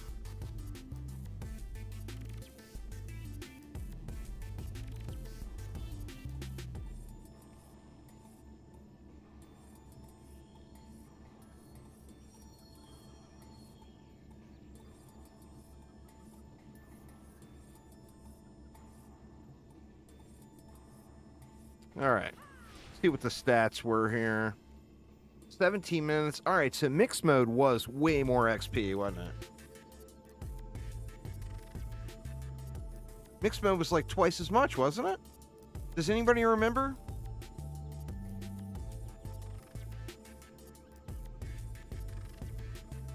I feel like mixed mode was way more XP than that.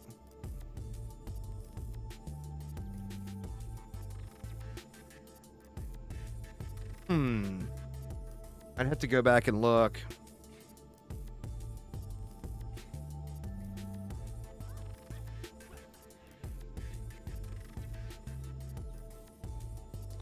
Let's see if it bumps up any more now, though. I feel like the XP was better after Wave 25.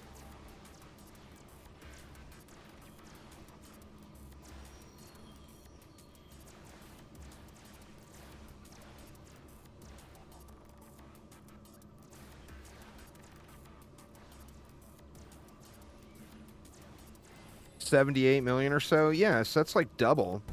Maybe I should just be doing 23 to or 20 to 25 in mixed mode instead of screwing around with this.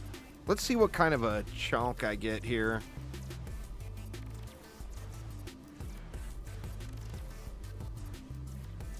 See how chunky the XP is from this wave.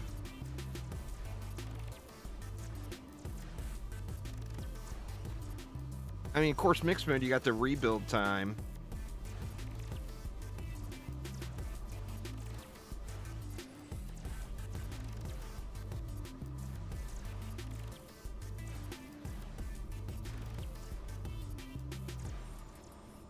I do kind of feel like the waves ran a little bit faster on mixed mode too, though.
Is a nice chunk of XP at the waves now.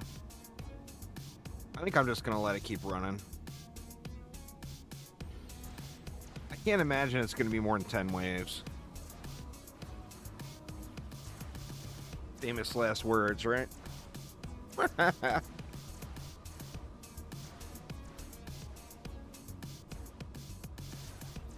I'm not sure on the XP or on the caps. I would assume it caps somewhere. Like you would think wave 25.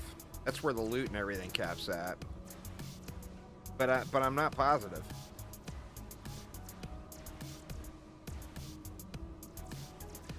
As far as alts go, once you're in end game, I do remember that if you go wave 23 start on the Keep Massacre up to wave 40, that gets you like to level 90.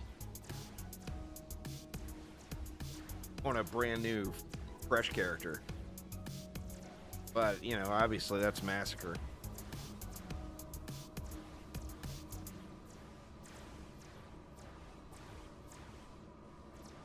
Luckily, the survival unlocks carry over, so you don't have to start from wave 1 again if you do decide to do mixed mode.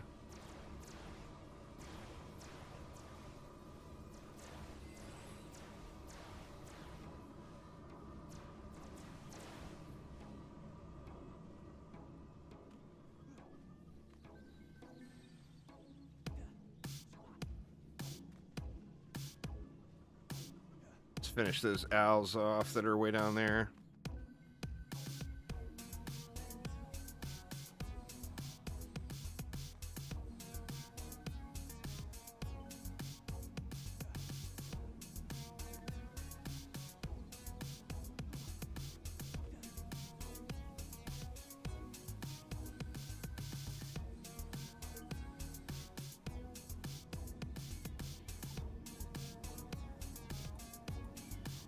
Alright, that should be everything but the reflect beam, right? Oh, there's Juicy.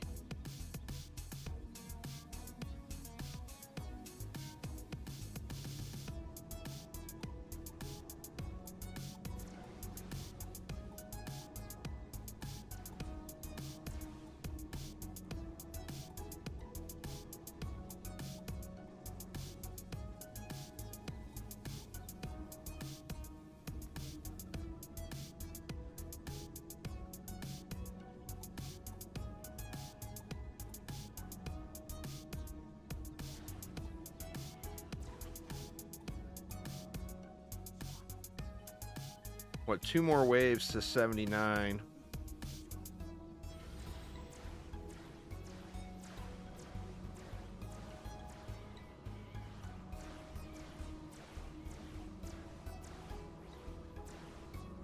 Yeah, the community development team added that stuff in DD1.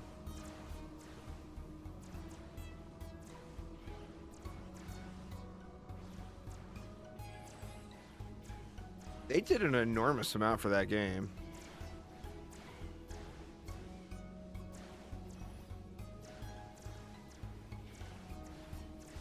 And still do. I mean, still run the community events and all that stuff real regular. It seems like almost every month there's some kind of event or some kind of something going on in DD1. They do a great job with that.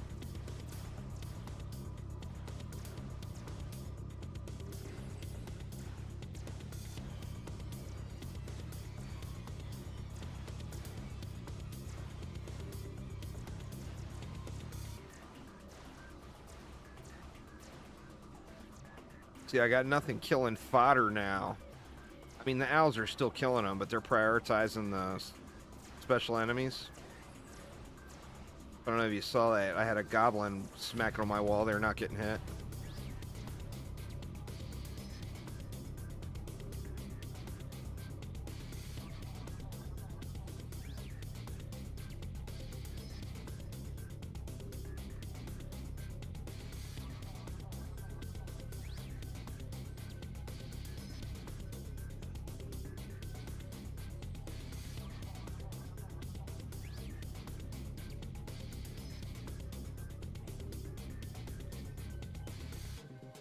There's nothing for me to do in DD2. It's just mind-numbing at the moment. There's an update next Tuesday. I'll be playing it then. This just launched yesterday. I mean, why would I play the 13-year-old game when this just launched yesterday? Or 10-year-old game, or whatever it is. But yeah, when the update hits, I'll be playing it. I like playing the newest stuff. I like having things to do, you know, in the game. When you're just grinding just to grind, it takes the joy away.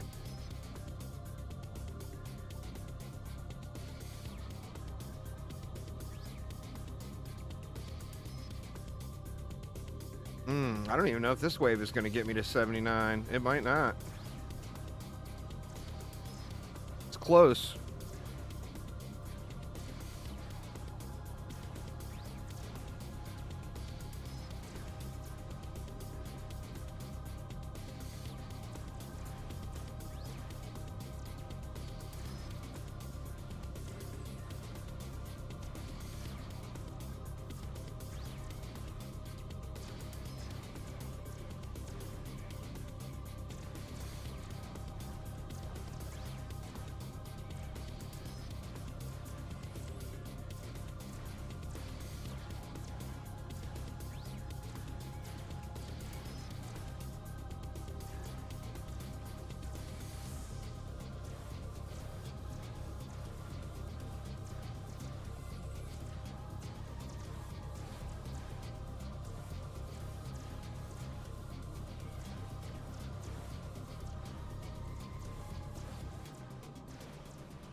But reflect beams left there.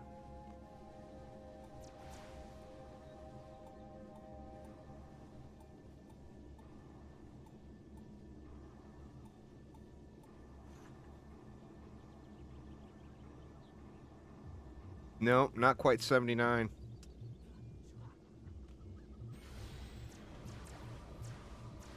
One more level, y'all.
It's just a new map and the new Defender Pass. And then there's a hero rework to the hero abilities on one of the currently non-used existing heroes.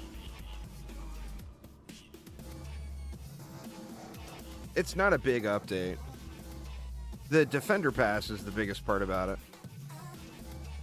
A new Defender Pass to grind out.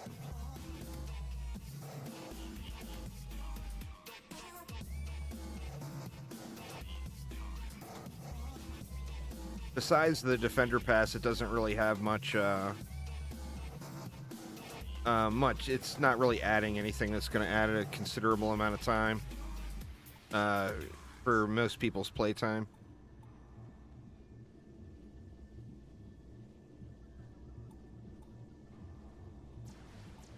But the new Defender Pass, of course, will be super rewarding. So it'll be worth grinding that out.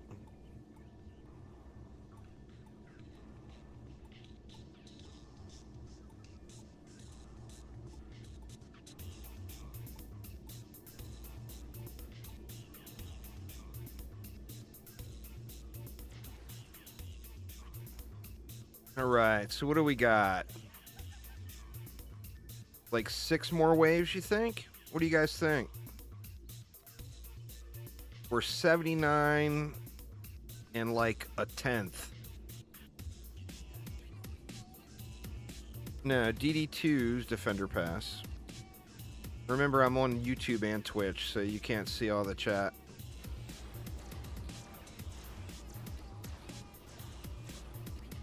No, not at all, RJ. It becomes an inventory management nightmare if you don't spend money.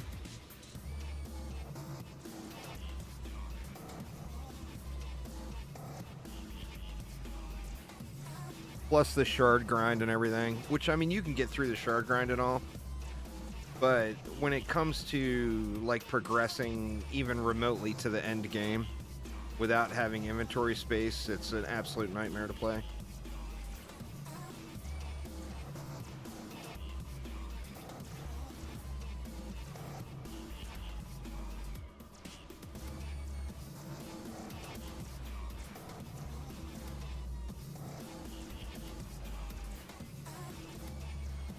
I mean, it's got a fun base experience. If you haven't played it, it's definitely worth just checking out the free version.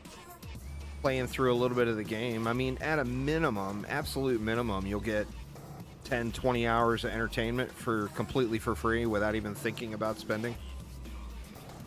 So, I mean, it's definitely worth checking out. But if you're going to play it long term and, like, you want to put 1,000 hours into it, that is a Crystal Transmog on the Korean version here, Emmy. It's a big chicken because that's what I chose. I actually unlocked all of those just because I wanted to see them all, but I haven't used anything else. I don't think I can change them in a map, though. We'll see. I'll throw up a different core if I can change it.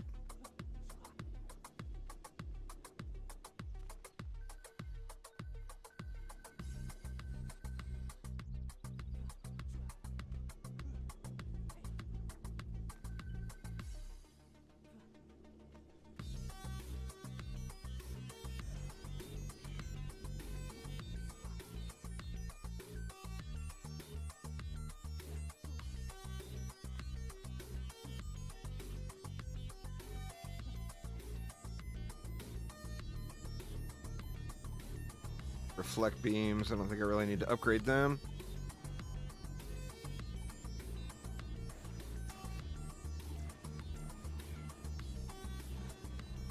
Yeah, I don't know. I don't think it's going to let me change it in a map. Yeah, I don't even have transmogs listed here. Oh, there we go. Transmog T.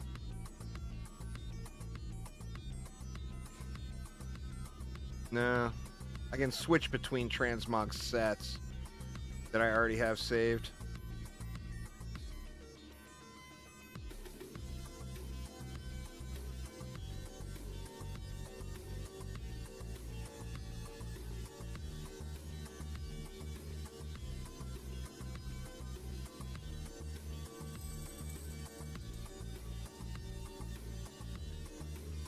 All right, come on, level 80. Go, go, go.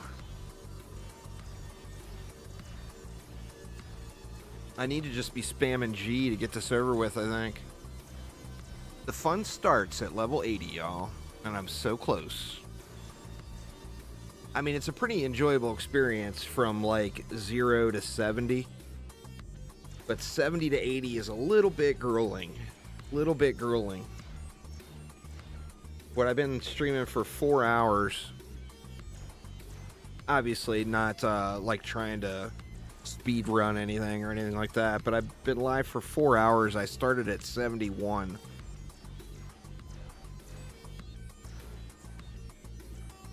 Man, that feels super slow. But once I get to 80, then it's on. It is on.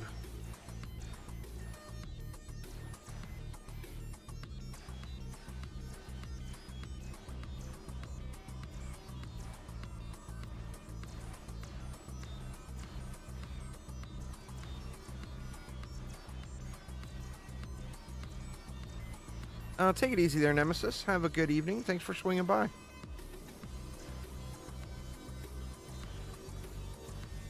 That's a Korea exclusive thing right now. Well, 100 to 110, you can completely ignore your level, though. Because you'll be at level 110 long before you get all the gear you need. So, I mean, really, for me, it's all about getting to 80. As soon as Massacre unlocks, I don't really care about my level at all. Because there's just so many things to do at Massacre that, you know, you're just, you know, just by the time you get all the things, you're going to be max level on everybody. It's just right now, I'm not getting loot. Like, I'm not even picking anything up, except the few transcendent pieces here and there.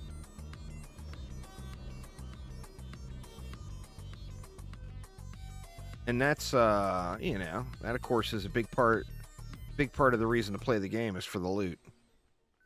So no loot just makes it feel worse than it actually is. Like I said earlier, I mean, I'm sure I've got upgrades laying around on the ground, but I don't want to spend the time to look at them, knowing that everything is going to be replaced the second I get to Massacre mode. You know? Like one map and every piece of gear is going to be replaced.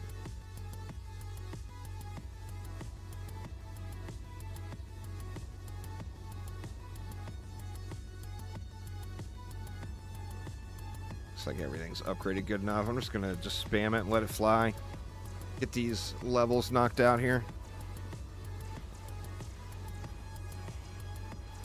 This should get me to 79.5. What do you guys think? Wave. I think it's gonna be like wave 38. by the time I get it. I should have just rinsed and repeated mixed mode, especially as soon as I saw how much higher the XP was. But it's almost over now, so no point in backing out and doing another something else. 37. I hope you're right. I hope you're right, because I'm ready to get to Massacre. I am ready.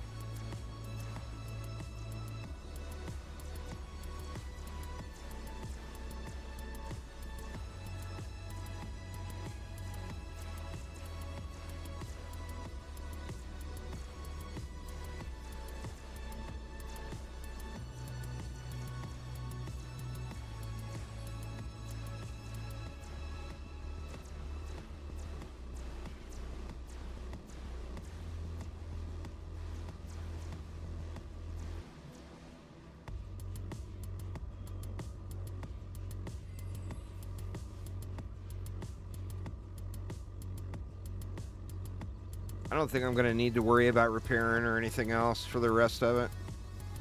I'm just gonna spam G.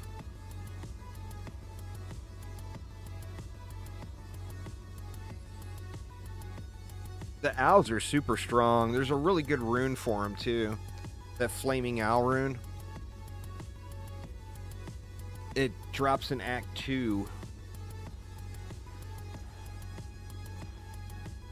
Adds a pretty considerable amount of damage. I've got bought a tier 1 version now, and it is really good. It's just straight up damage increase.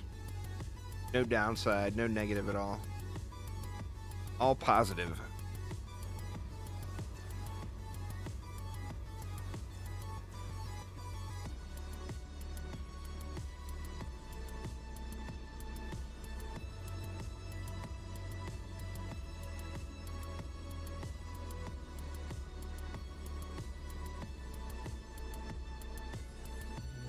It's amazing how close these guys are getting before anything takes them out. Feels like it takes forever.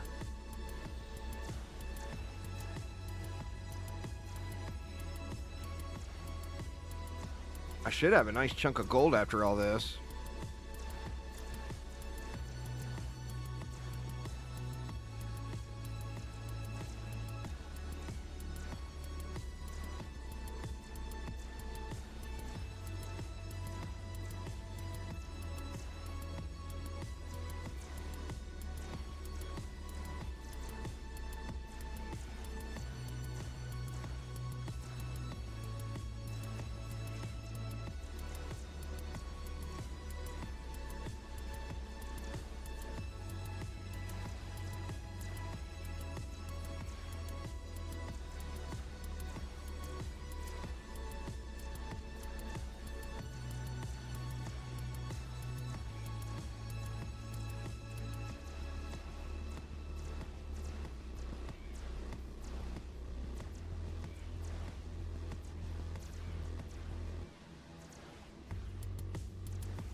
Yeah, like if there was a spot like up on top of that roof where you could get a PDS or owls or whatever. And then same on this side. That would make this bad boy run so much faster. But eventually I'll have enough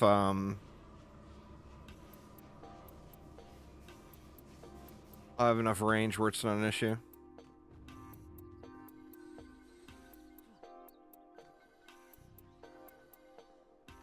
We're expecting to hear something soon, Emmy.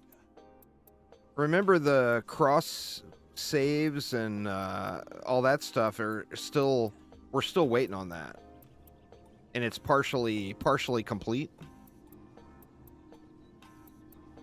But I think it's going to take, you know, as far as like any content or like any of these transmogs or anything like that, they're going to have to, you know, check this Korean test market out a little bit for this free-to-play model with it. So it'll be a while, assuming that it's successful in Korea.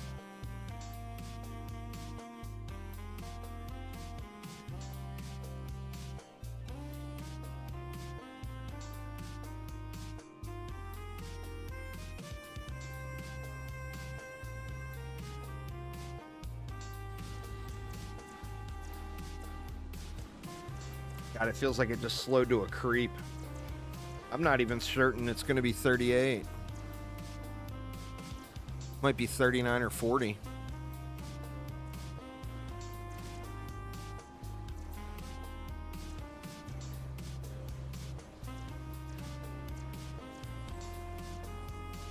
Yeah, I could have ran. I bet if I would have just said screw it and swapped to mixed mode, I bet I'd be 80 already. It was so much more XP.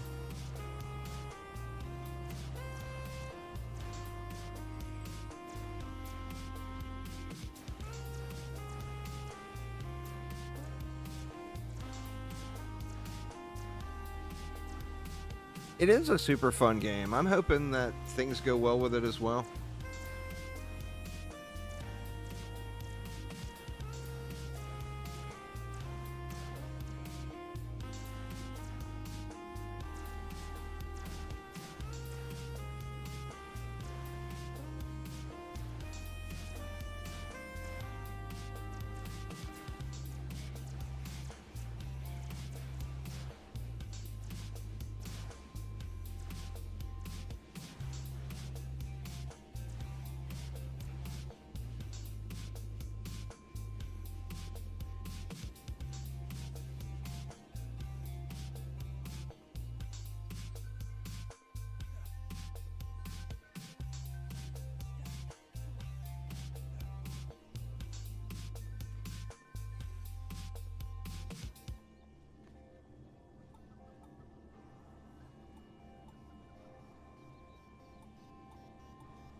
Yeah, I don't know. I might be crazy, but I swear it wasn't this long at the end of every wave on mixed mode.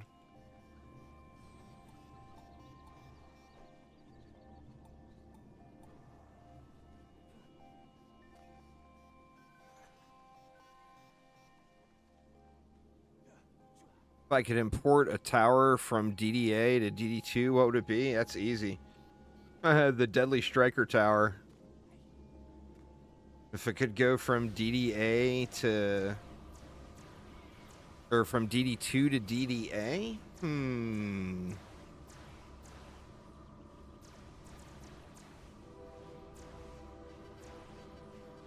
That's a tougher one.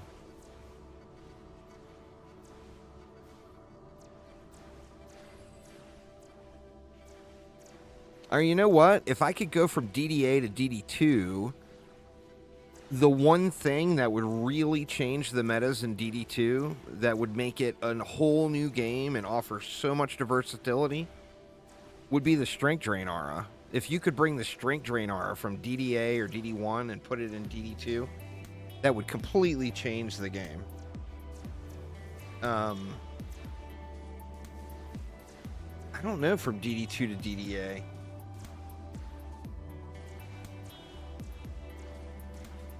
Overall, I think the towers in DDA are better than the ones in DD2, as far as like cool factor and everything.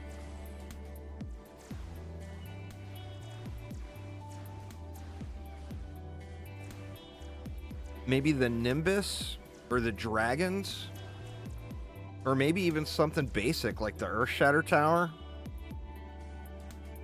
or the Boost Aura. DDA doesn't need another buffing defense, but it would be cool. I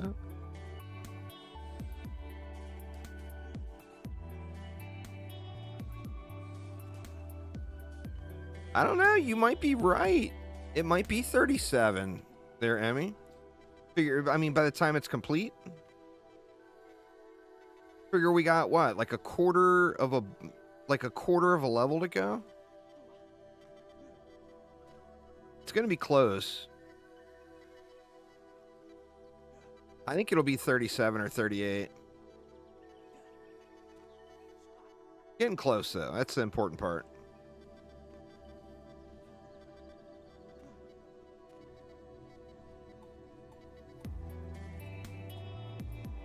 I think that's just showing I really didn't need those walls in. But I mean, that's 2 more DU right there.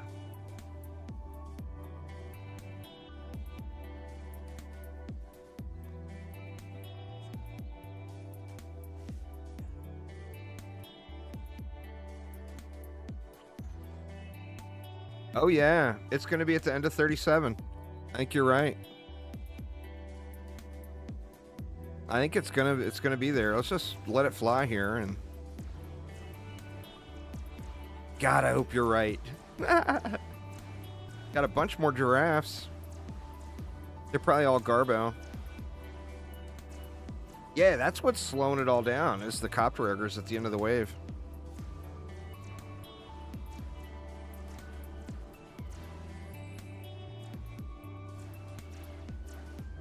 Definitely slowing it way down.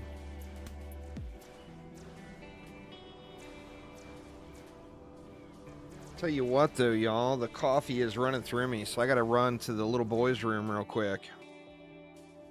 So I'm just gonna let this run, and I'll be right back in just a moment.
Right, sorry y'all, I stopped off for the wife made some peanut butter cookies. Stopped off for the peanut butter cookies, and boom, level 80. You were correct. Let's get the hell out of here.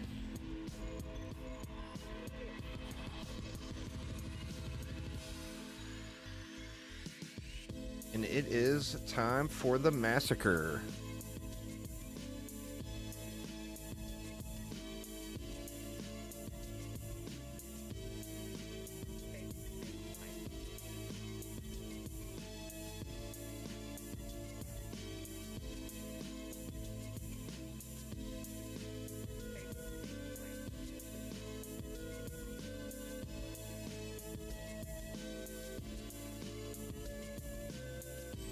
Definitely going to want to do some cleanup here. But we got a bunch of giraffes now.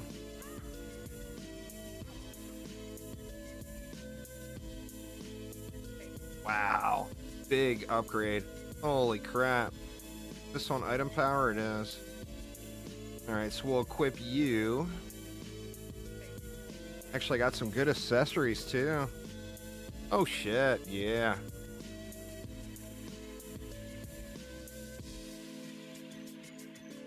Huge.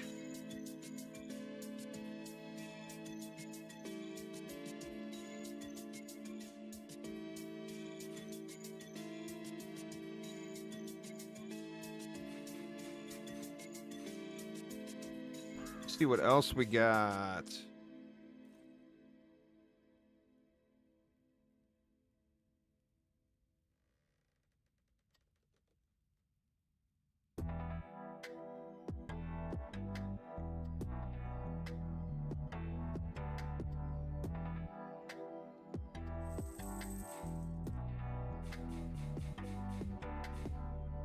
$1,700 fort now. Getting thick, getting thick.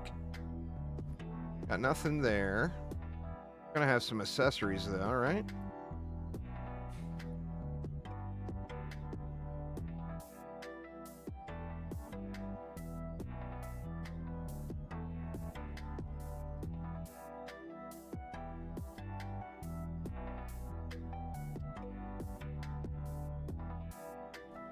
Give our guardian a pet as well, just because, why not? I get all the points in? No.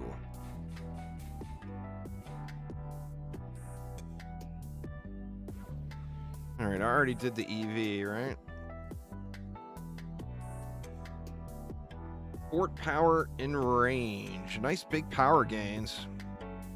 I lose a ton of... Actually, I don't lose any rate. Just a straight upgrade. Got those in already. See, the monk was an ancient gear. Looking for range here. I mean, that'll work. No range on that piece. We'll just trash this stuff.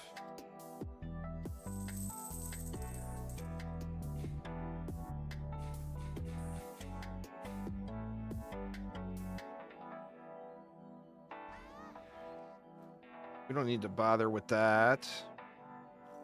I can go ahead and trash the rest of these accessories now.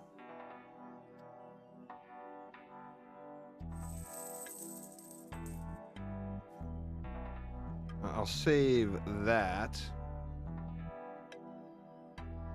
Trash the rest of this stuff. What about weapons? Let me see.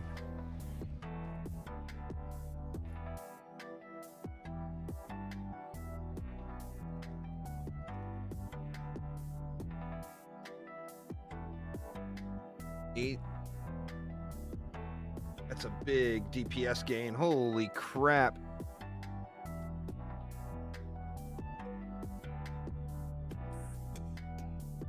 What about this other one? I don't want to go 2 poison weapons, so I won't do that. Let me see if I ever got a spinning steel sword, though. I mean, I can equip that. Actually, I can. He's not. This one's not level. How is that one not level 80 yet? He's level 80. Oh, that's a pole arm. Derp. That's a big DPS gain, though. Holy crap. No spinning steel, though.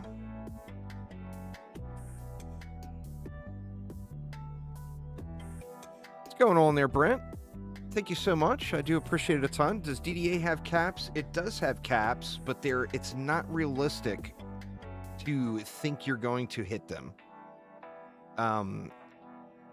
DDA at the very end, it's like DD1. It becomes a game of battling the RNG gods.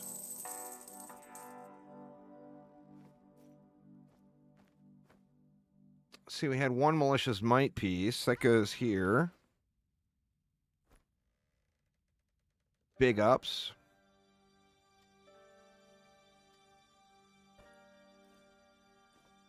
And then the runes.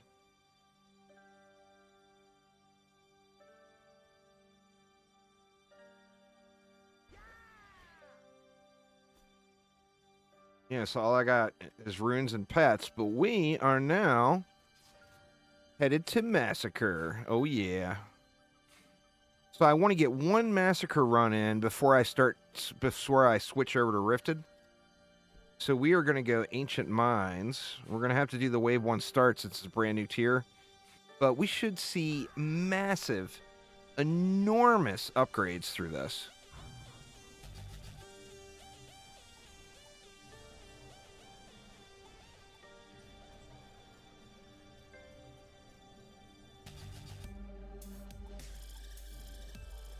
But how rough is the first few waves going to be? That's the question.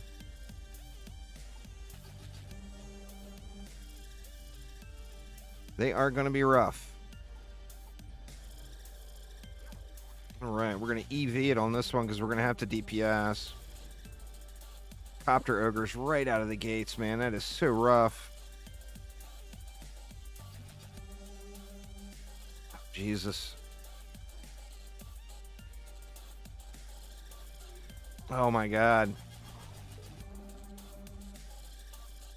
This is going to be a rough wave 1. Yeah, this is a fail.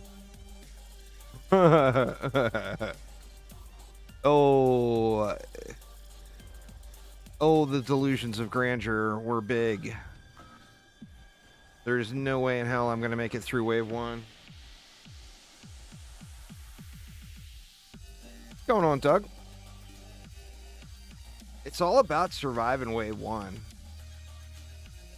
If I can survive wave 1, it's GG's. Why is the core... Oh, there we go. I was going to say, why is the core not taking damage?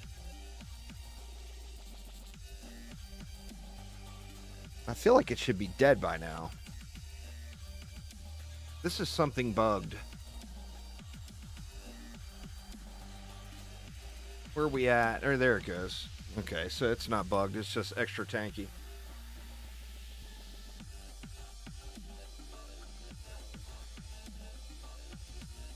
Okay, that is clearly a nope.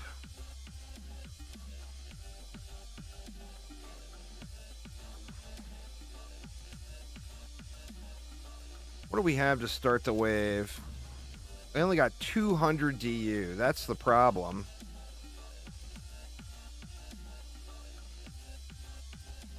I mean, I could upgrade a weapon. This one, this poison weapon was the one.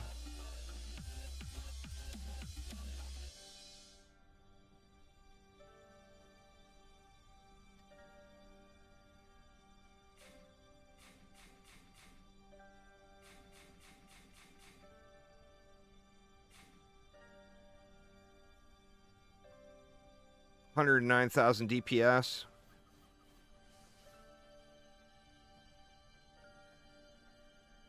But what do I do?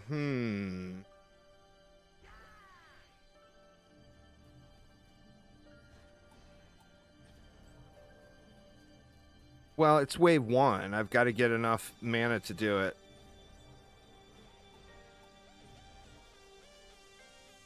And ensnare Auras don't slow Sharken. Gas traps do, but ensnare Auras do not. Alright, let's see. 110 DU.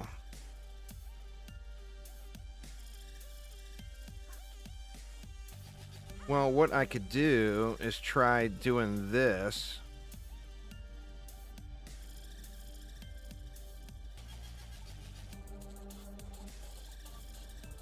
That way when they do push through, it's all about surviving this first wave. Let's see if that weapon upgrade helped me out any.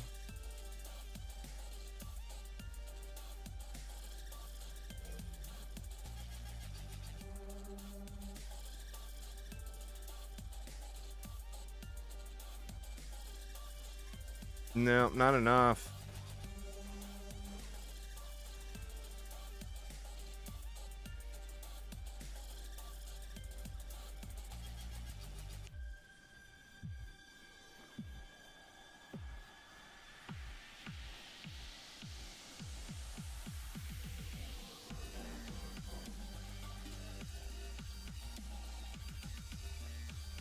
16 more mobs.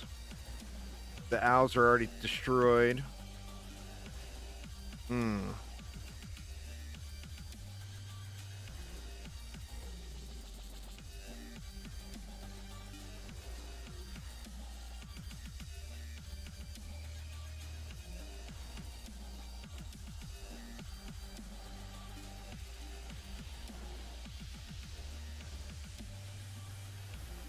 Oh my god. So tanky, huh?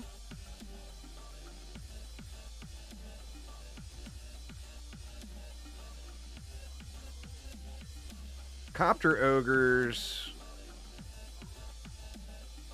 should not be hitting or won't damage the core. Nope, apparently they will. Or maybe that's not a copter ogre.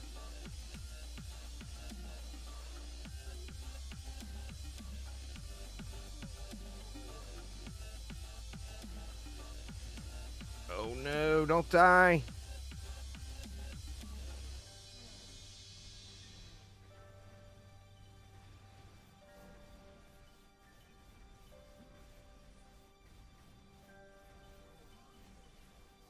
Okay, if all I got left is copter ogres, then I'm good, because copter ogres can't damage the core. I don't know if that guy, I don't believe is a copter ogre, though. Oh shit, there's still one more.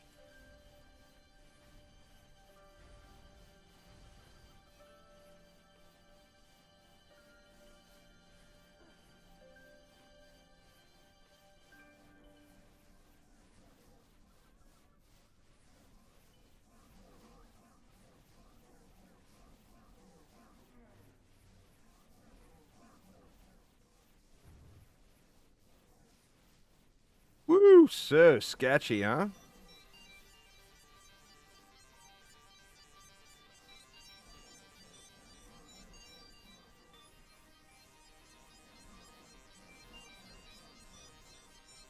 I might have to go through and do a few campaign maps first.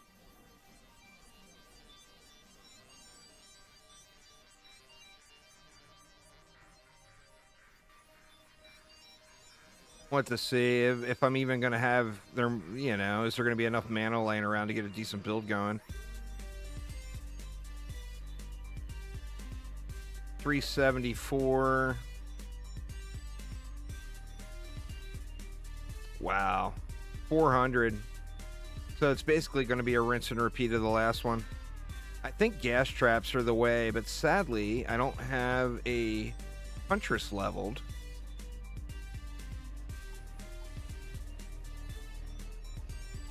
I think it's time to put the Huntress in the deck, though.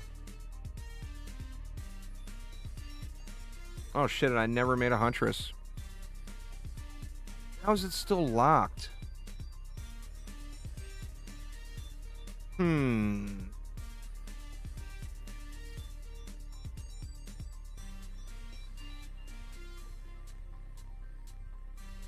I've got the 3 unlocks. Is it in my bag somewhere? You know what? I bet I accidentally sold the unlock. Because you have to unlock it. I've met the requirement, but I may have accidentally sold. It's an item you get in your inventory, and you have to click it to unlock it. And you get to pick which of the original 4 you want to unlock. That is going to be a bit of a problem. That's going to be like a contact support sort of problem, I think.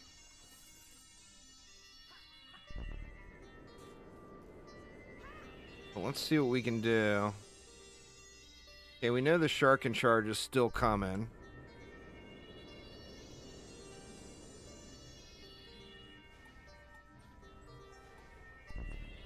So let's put 2 of those there.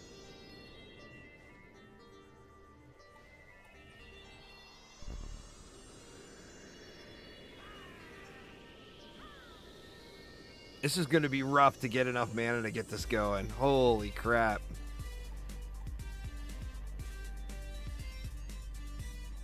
Let's throw 1 up top to help with like the copters and stuff.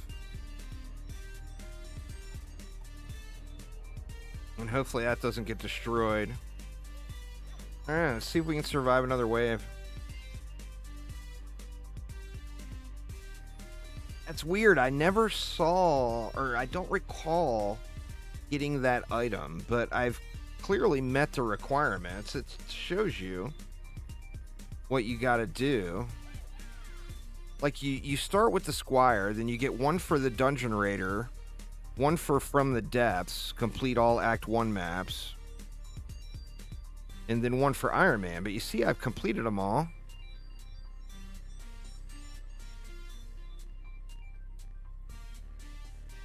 I'm not sure what order I completed them in.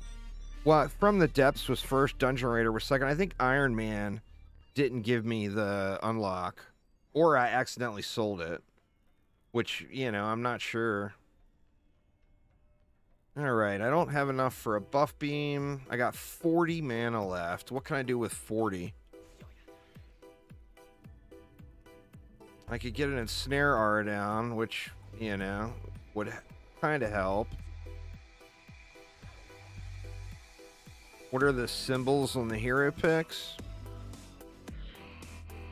Oh, it tells you what they do. Like, this guy is a tank. That one's a straight DPS hero. Actually, I think it's tied to this mastery. Intermediate, beginner. Or no, that one says advanced. I think it's supposed to be an indicator of, like, their role in a group.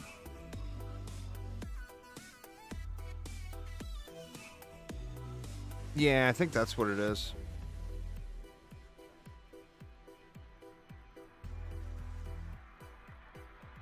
Alright, this is going to be rough.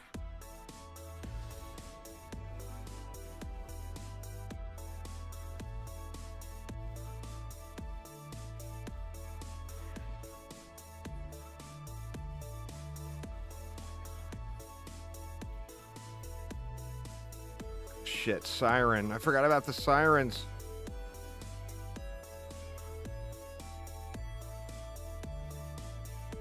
Oh, please don't destroy all my owls, dude. Why you gotta be that way?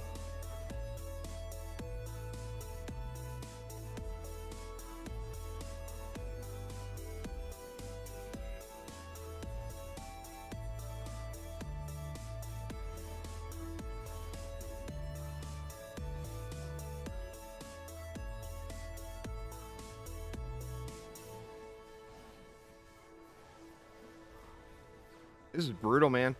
I'm gonna have to do campaign maps first. I just, you know, not enough mana to do anything.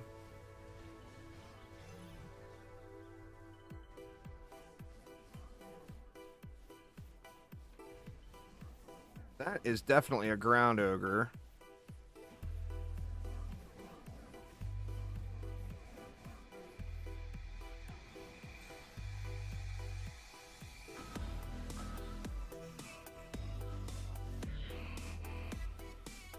This is so rough, man.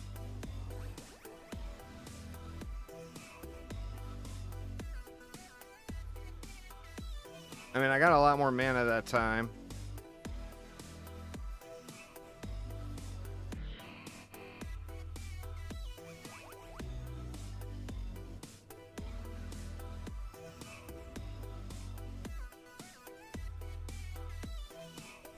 Holy shit.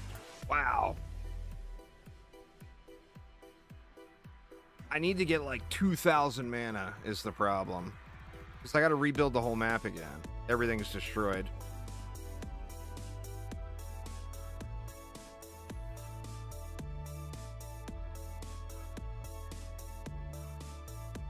$570. So yeah, this is just going to scale up quicker than I'm able to get everything rebuilt. I mean, I get a little bit more every time, but it's just not enough, you know?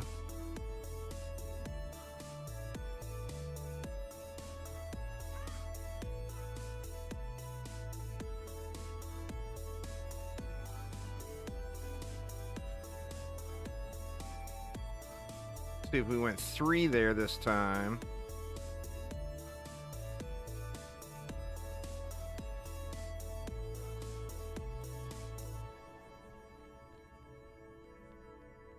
owl survived. That's interesting.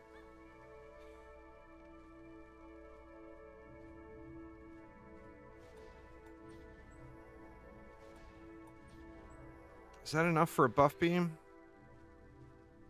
Oh, it is. Yeah, I mean, I may have had something drop. It doesn't look like I had anything drop. I've got my loot filter set where it's only going to pick up Transcendence or higher.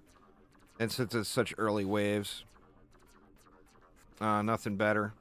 Let's see, we're getting a little bit stronger each time. I just need a bigger mana wave. Like, I need to get 2,000 mana or whatever.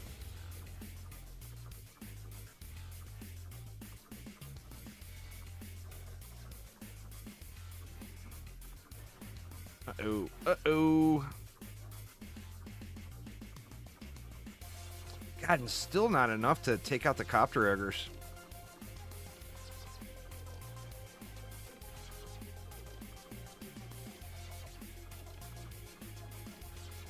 This is looking better, though.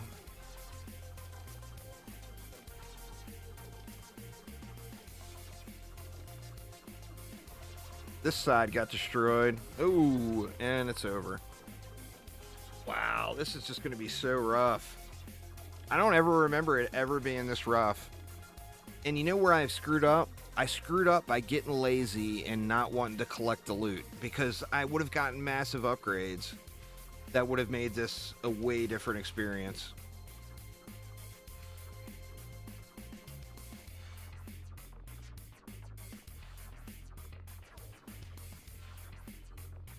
I mean, we can look around and see what's here.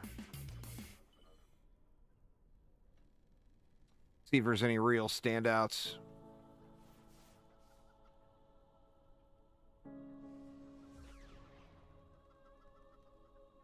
Or I can upgrade my gear. That's a thought, too. Where I haven't upgraded anything.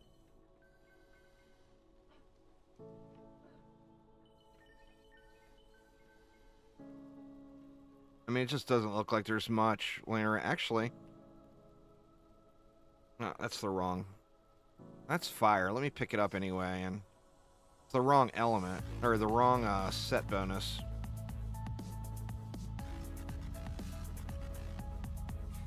Right. Let's try it one more time, though. Let's see. What can we do?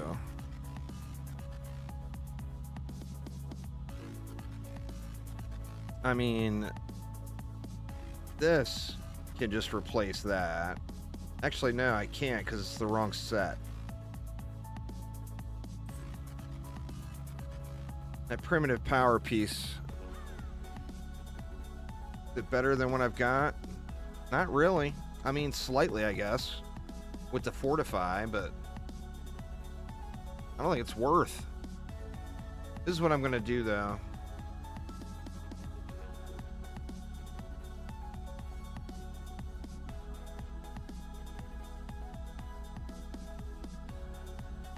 Let's try this.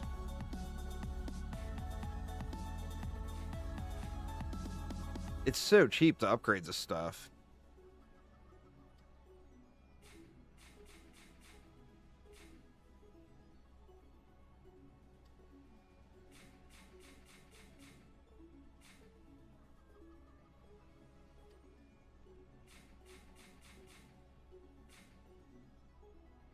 What does that put me to? That gets me up to 1,200 power. That's a big jump.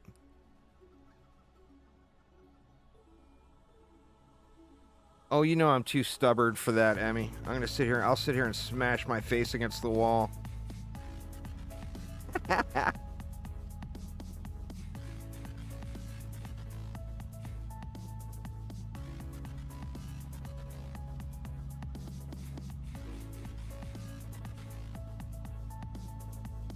Alright, there's a few power gains.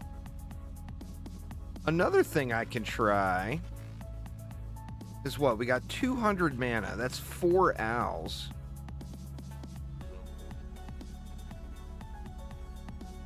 I could just say screw it and drop 4 owls right here behind the core.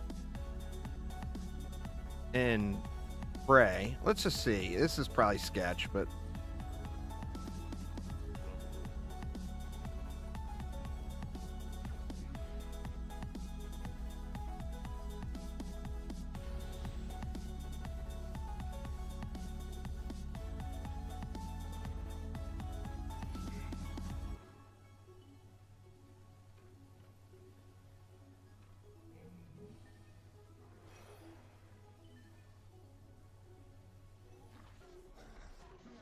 Spidered. Oh no.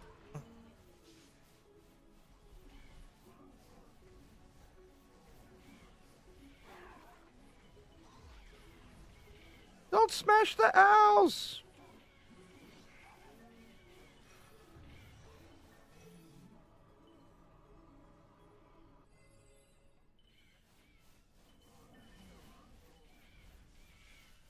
Ew, owls down. All right, that worked a little better though.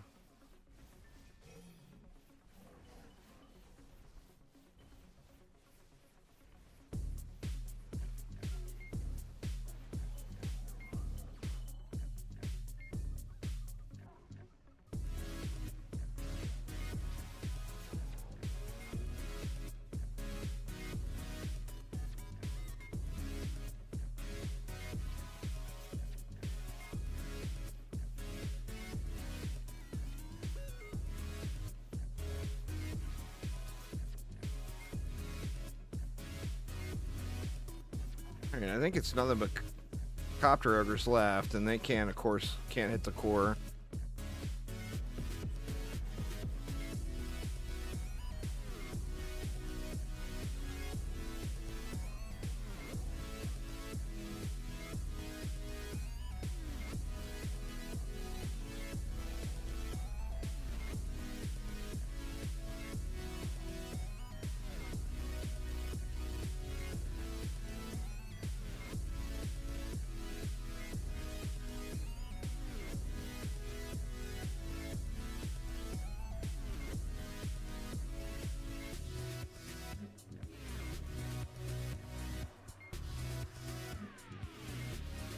All right, so sketch. And I got less mana this time, only 384.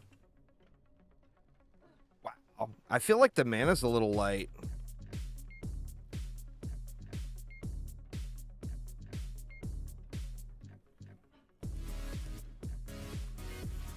This is my first Massacre map, Uzar.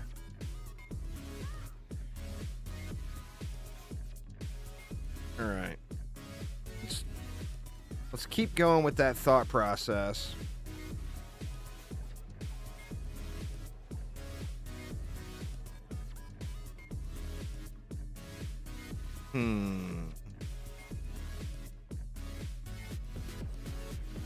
See if we did this.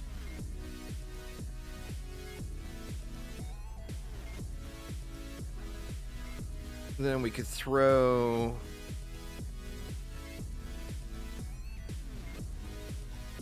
an ensnare aura there to slow down their attacks a little. That gives me 134 left.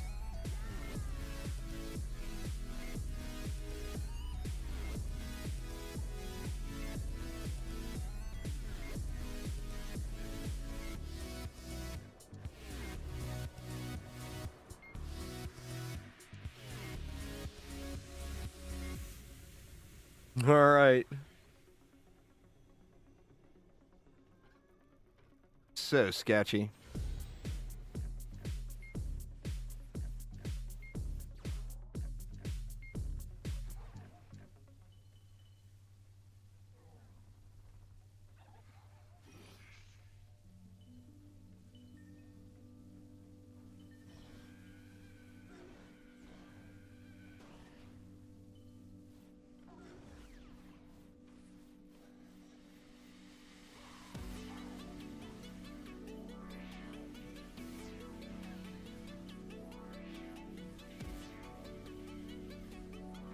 Ignore the sirens. Oof. Big core shot.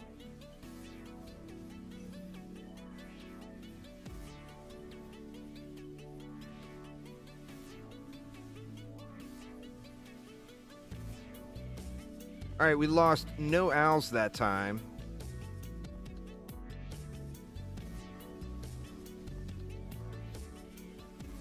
Come on, sirens, go away. I gotta quit hitting them.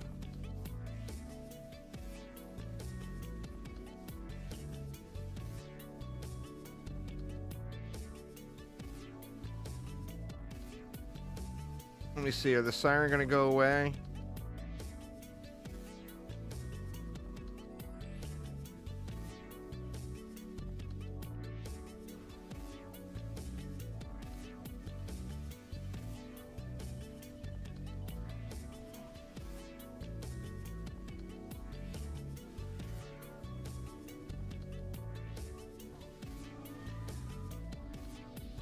There's one more.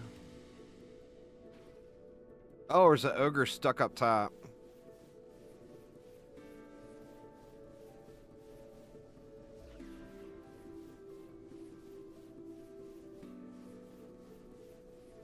$3 million health, and I'm hitting for 22,000. But that's a step. That's a step.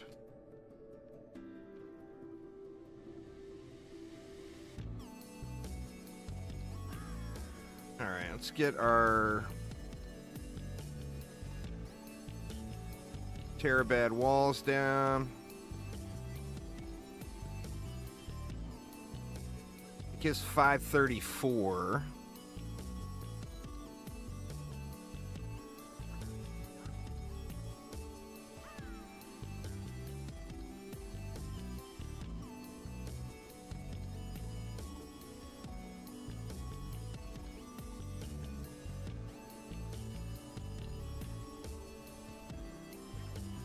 Yeah, what the hell, right, Aramir? There's no news at the moment. There, Chico. Alright, that leaves me 300 left.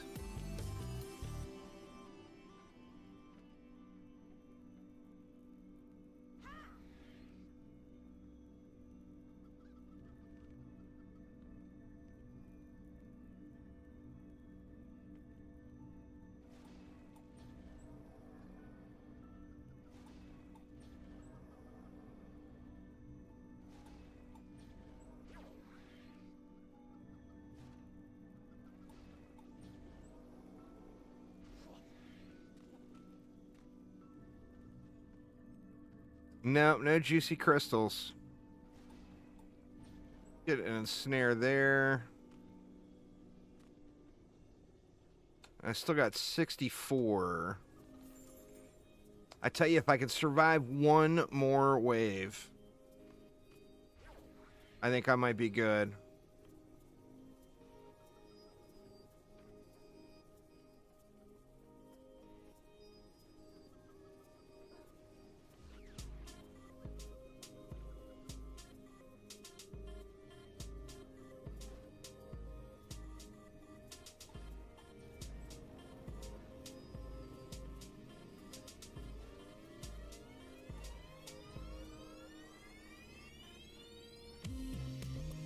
Alright, let's see what we can do.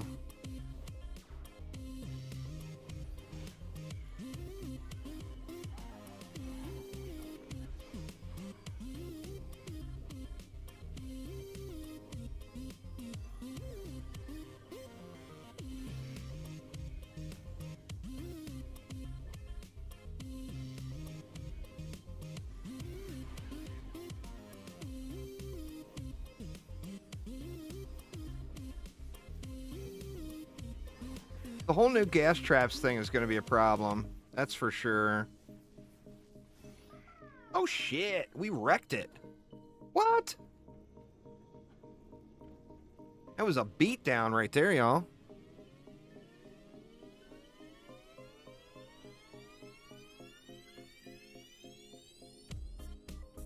All right, so 700 more mana. Do we rebuild now, or do we try to go one more wave?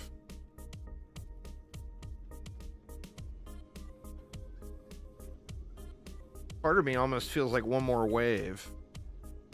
But another part of me feels like I should do this to get through that one more wave.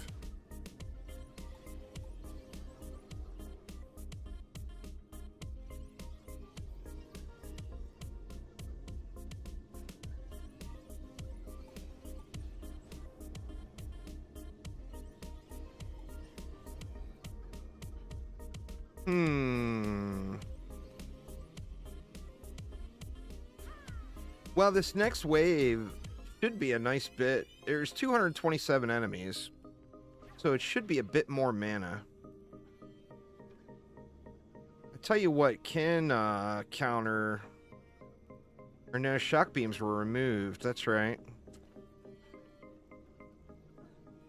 Actually, the protons have a shock rune, don't they? Yeah. All right, let's try this.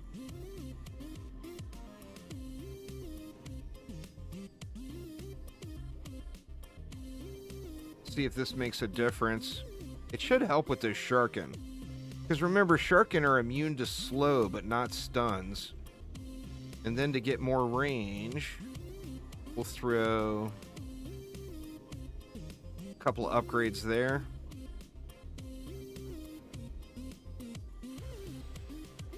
All right, let's check it out.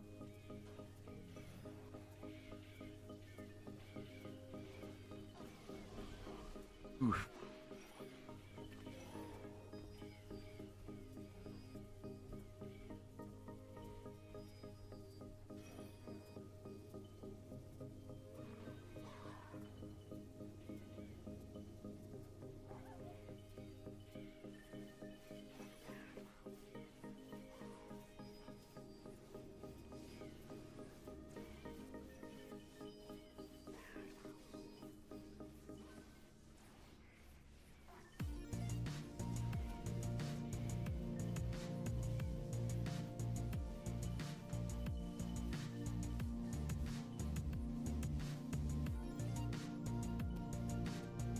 Well, the problem is once the Sharkins charge, and the Owl are not specifically going to target the Sharkin first. All right, that went crazy smooth.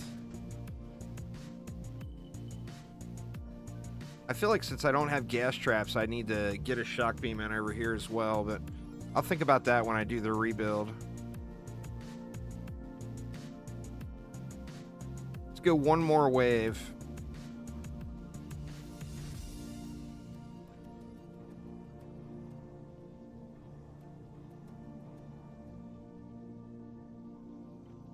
Get some upgrades up here too. Maybe that will help.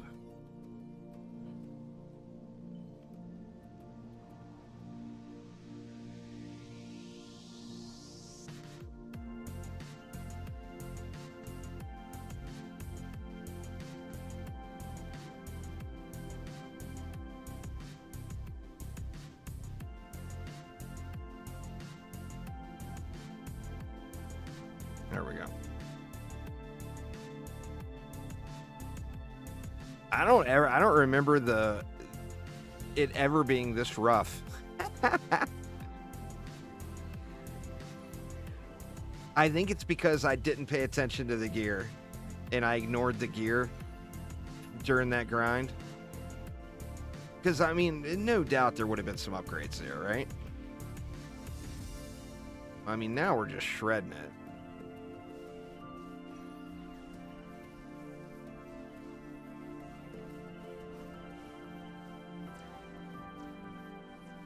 I did too. I watched them last night. That's such a funny ass show, man. I actually got my wife got my mother-in-law to start watching it last night. They started at the beginning, of course, because the mother-in-law's never seen it.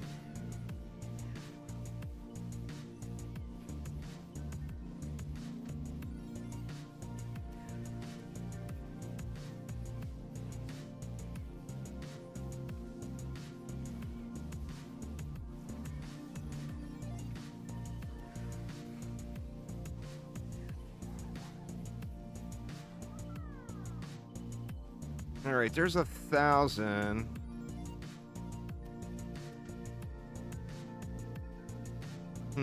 I kind of think I rebuild it now.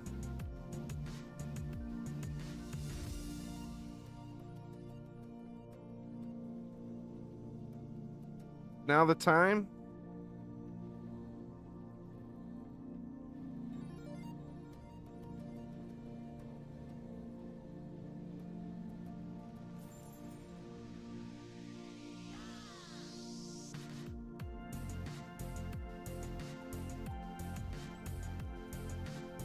Go with the shocking protons too, just because.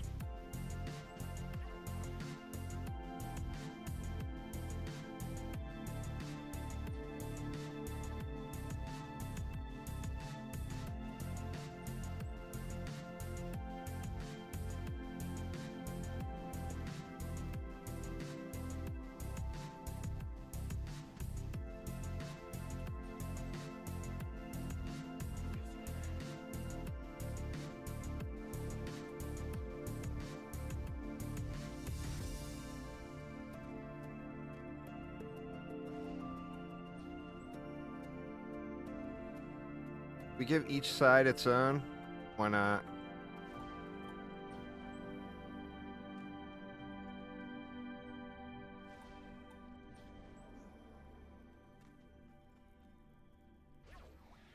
All right, let's get our shock beams in.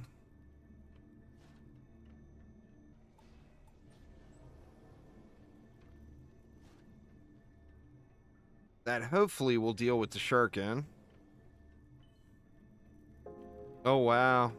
Yeah, I'm not even going to be able to play it. There's just too much next week. You know, the 21st, I'm going to be all about 7 days.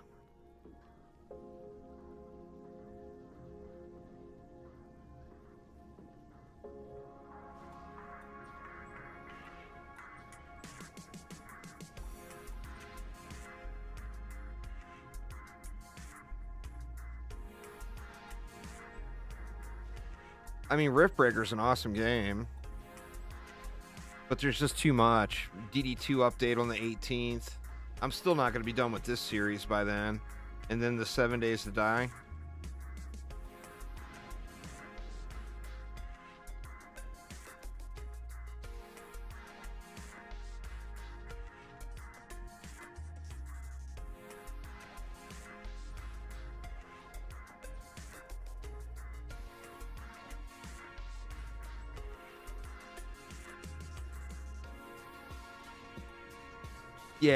Yeah, it's a great problem to have.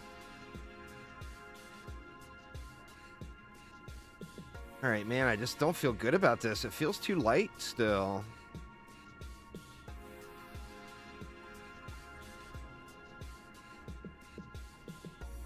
And we're gonna have to dump everything into this to get the range.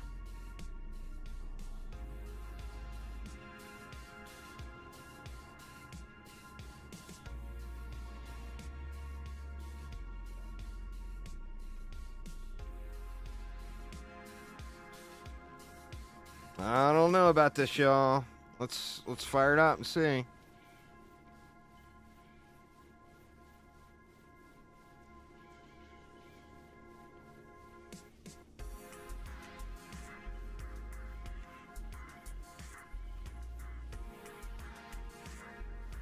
Oh, come on, really? There we go. PDS to the rescue.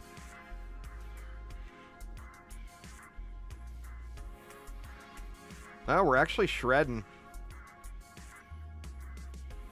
To be honest with you, I think the PDS is covering it, is clearing it, is like sell all these owls and go with more PDS and then buff stack it.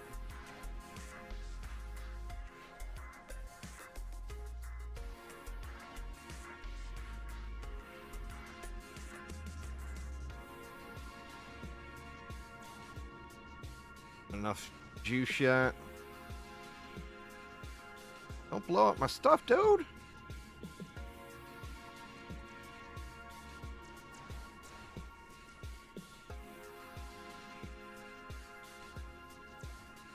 Shock beam gone, wall pushed. Everything back here gone, actually. And the PDS is wrecking it. All right. Well, I mean, this is telling me what to do right here.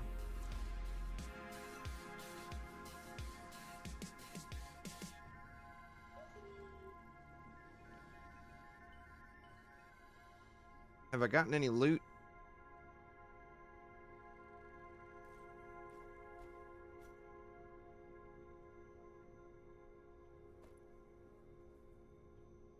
Not much.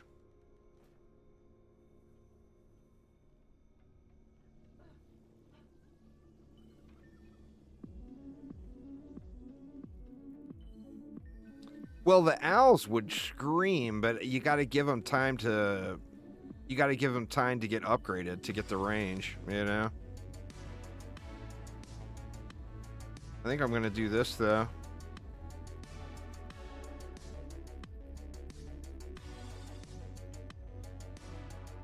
Did this all get destroyed up here? That all got destroyed, so I'm not even going to bother rebuilding it.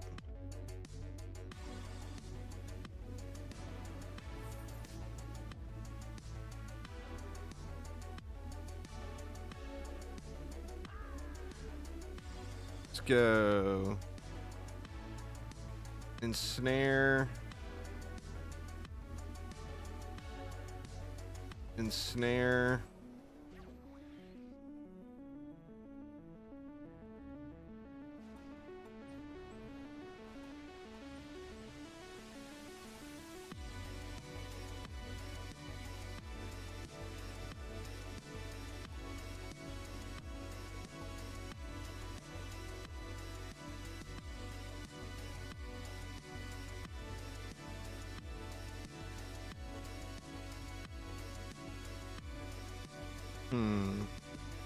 Didn't get them close enough together. Maybe.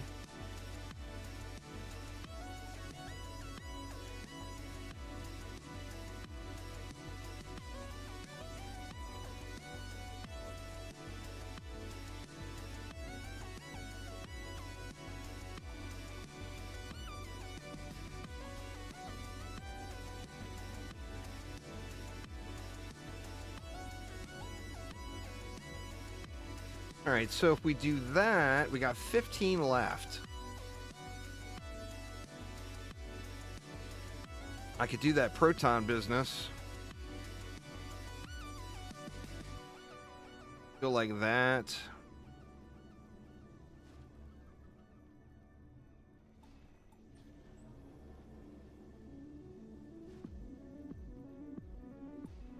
That's going to be some gin magnets there, but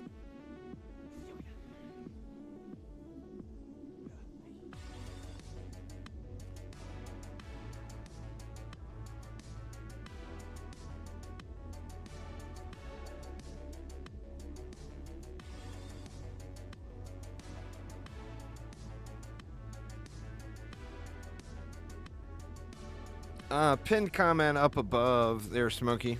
It's in the Korea market. All right. Let's see. See if the PDS will get it done.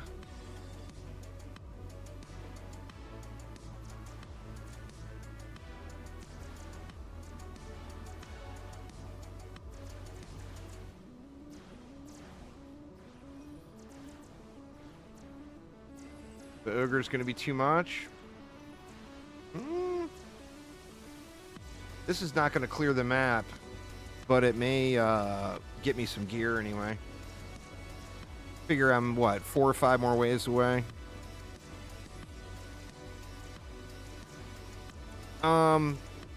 Well, they haven't made any promises. They want to see how it goes first, so...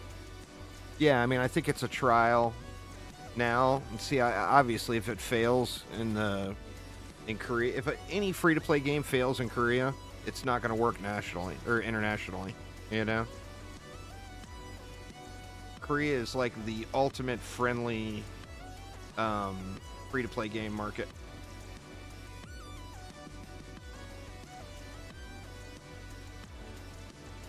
Oh, this is smashing now. Makes me wonder if that Jin is gonna steal that proton. Oh, he didn't get it. I thought for sure that Jin was gonna steal the proton.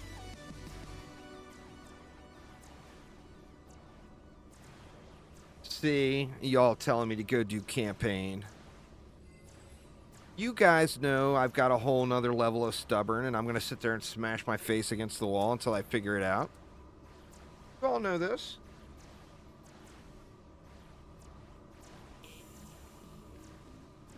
I mean, shit, the day the Keep launched, I sat there and spammed loses for like 13 hours before I finally got a win.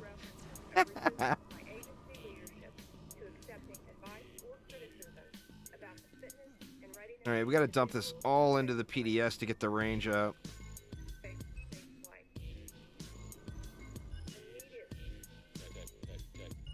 That's you right now? That's going to be me either tomorrow or the next day.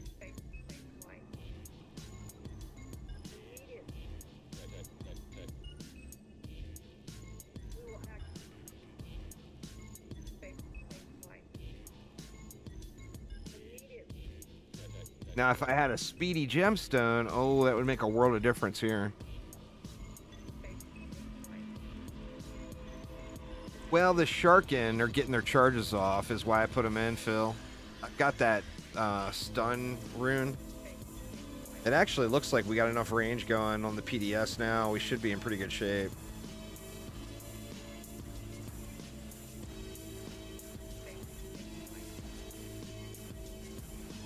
The keep is a rough one, especially getting your first win. It can be quite difficult for sure.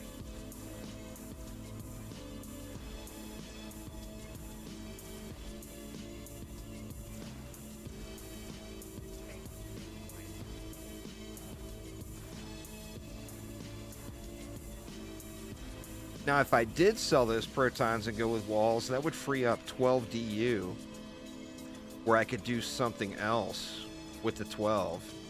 I mean, 12 DU is 3 owls and a buff beam. You know? Maybe we will do that. Because it'd be nice to have something here for spiders. Because I got that dead zone, you know? If a spider drops right on top of me, I'm pretty well screwed. Because the dead zone from the PDS, nothing's going to attack it.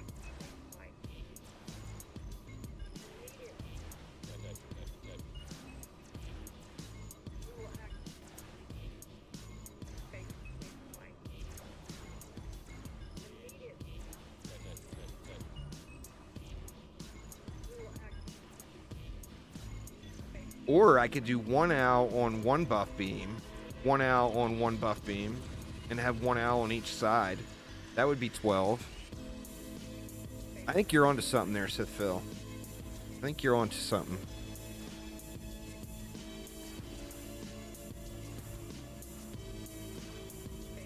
What's going on there, Rhea? How you doing?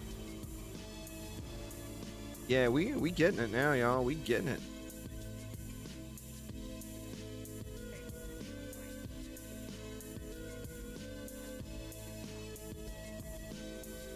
So, let's yoink all this. Let's do that. These are just going to get sucked up by the gen anyway.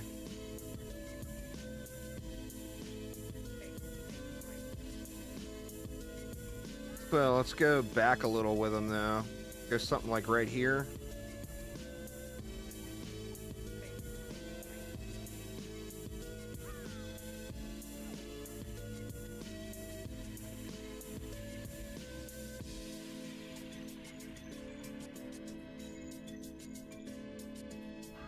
And then we'll go like right there.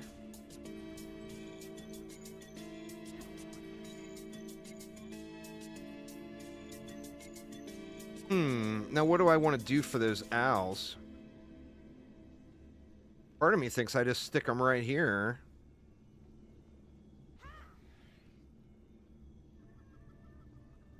And go something like this. I want to see if they actually attack anything. Or if it might be too much line of sight for them.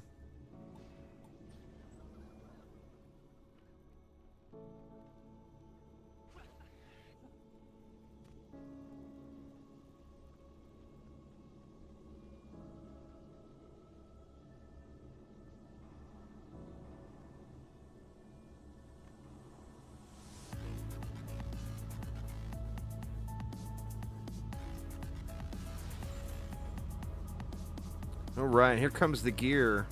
A lot of weapons. I'm going to have to toggle the weapons off pretty quick, I think.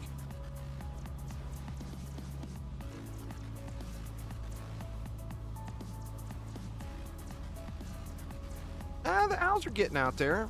I mean, they're kind of last resort, but they're also way protected. All back up in there like that.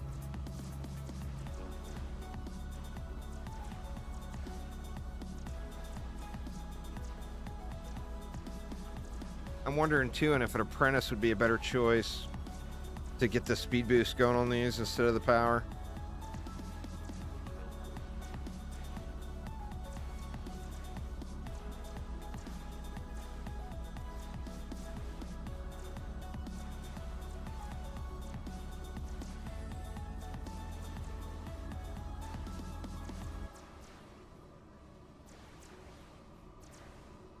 Well, if you put them up there, it completely kills the line of sight, is the problem.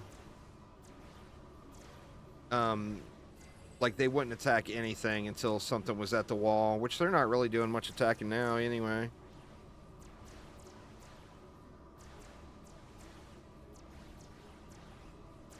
I could go with another PDS right there on a solo buff beam.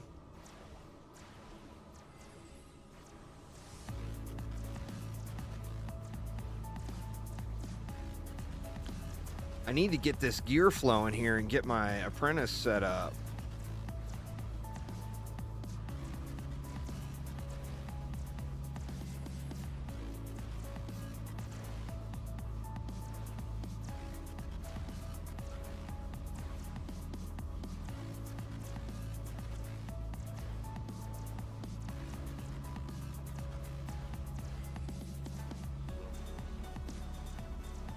What's going on, Nate? How you doing, man? But this is doing good now. Just a matter of getting over the hump there at the beginning. Yeah, those owls aren't doing shit. I mean, it's good to have the last resort there if anything does make it to the wall. So I think I'll leave them. But they're definitely not putting in much work right now.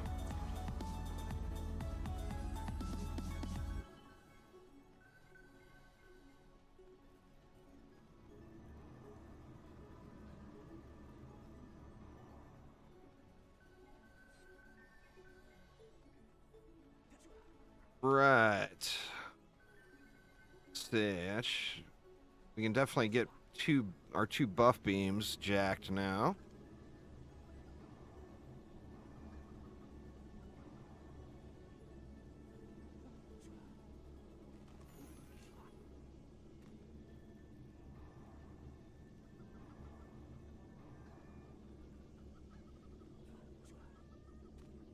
How we doing on the loots? We got some guard gear. Let's check it out. Oh, yeah. Fat walls, y'all. Fat walls incoming.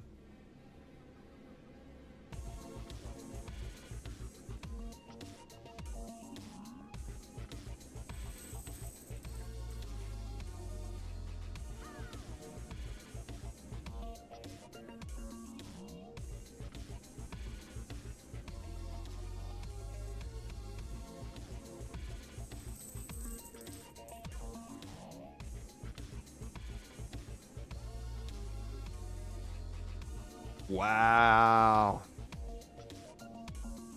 That's going to be huge.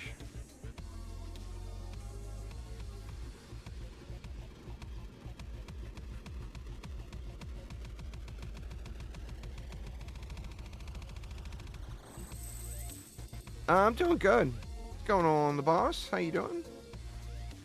All right, we had some militia gear too. Actually, a good bit of it, but I was putting militia gear on with the warden.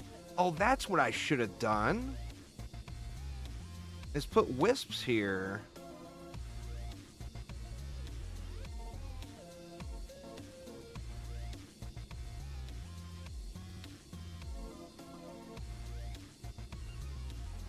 I'm doing it.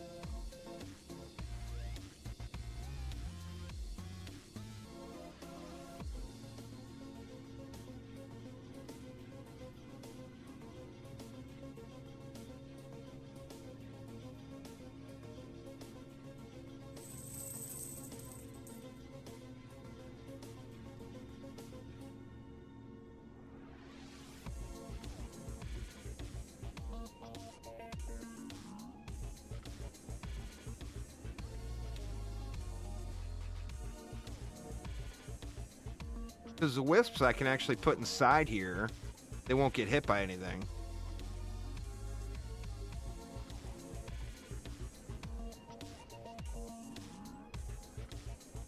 And then they'll actually contribute. Oh, not enough mana. God dang it, really?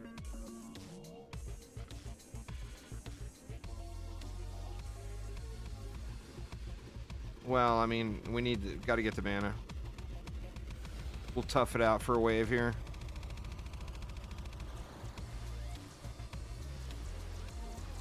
I'm taking the fastest route possible to end game. And I've done this so many times. I'm pretty well practiced in it all.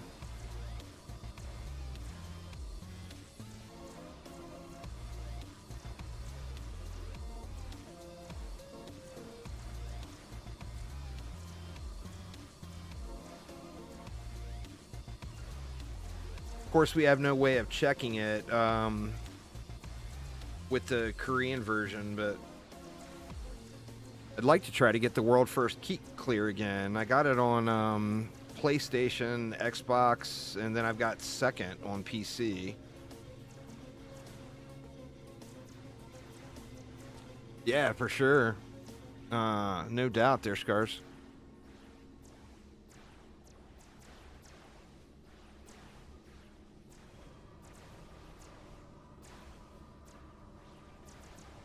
See, those wisps are out there doing stuff out there because they don't have the line of sight. They can get through the wall, you know?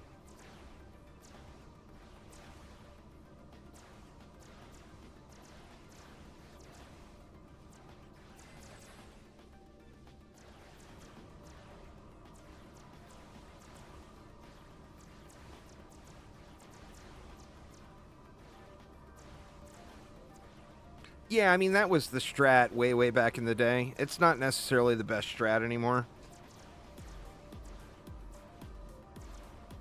And the loot is just going to be far superior that I'm getting on this map right here. So, I mean, this is literally my very first Massacre map. I came right to here first thing.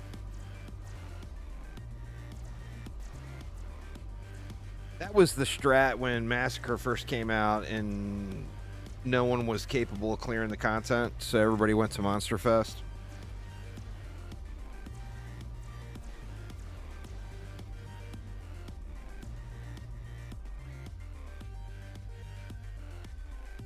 But, I mean, I'm like, what? This has been 5 hours, so I'm probably 10 hours into the game now. From a fresh start on a fresh account.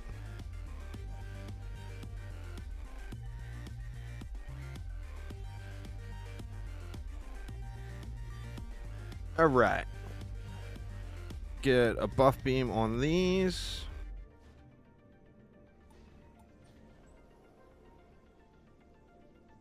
And then let's get these guys upgraded.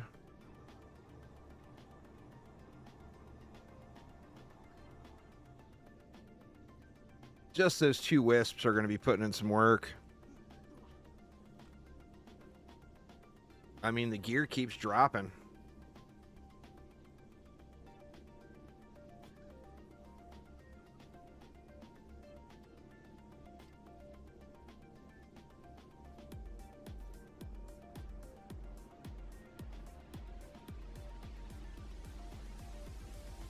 Let's just let it fly, though.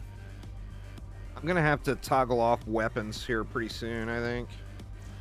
Maybe I'll yoink a decent pole arm and upgrade it. Just so I have something. Because right now I'm not doing dick for damage, you know?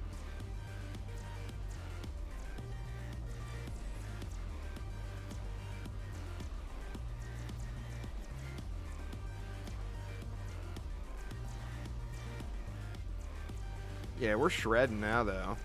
The wisps are getting way out there. Makes me think I should have put more.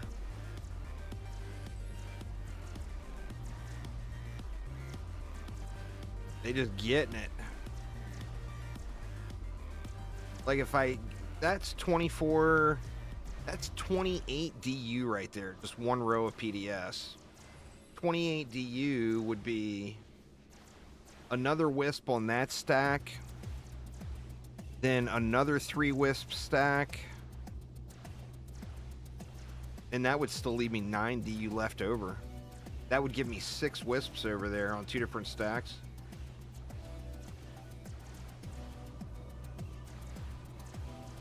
But I mean, it's going smooth right now, and I've already got a bunch of upgrades in, so I think I'm gonna keep rolling with this and see how far it gets me.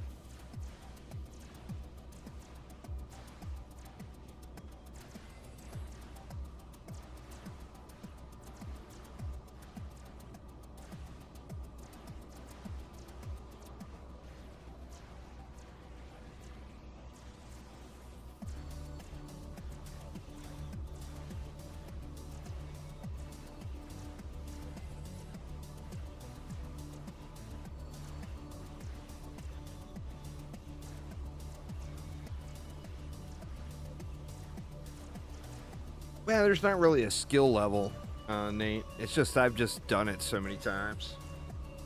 It's more of a just, I've practiced it. I know the different routes that work really well. Definitely not better than anybody else as far as a player. Just have done it more times,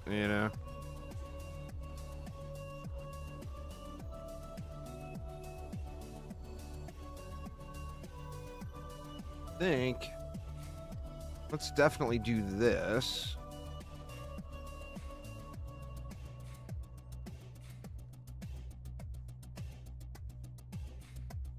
That will free up a bunch of inventory space. And I mean, the ground is just covered with transcendent gear now. So I mean, I should just be getting upgrades quick.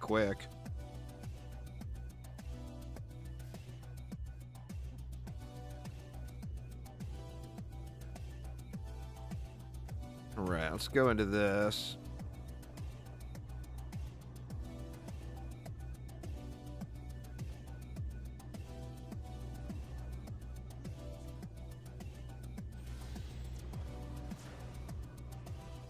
I'll go to like wave 15 and then I'll check for a weapon and toggle that off too. I do need to look and make sure my inventory is not filling.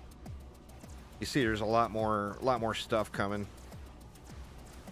Oh, don't you dare, dude. Really? I need a wisp to come over here and kill this thing.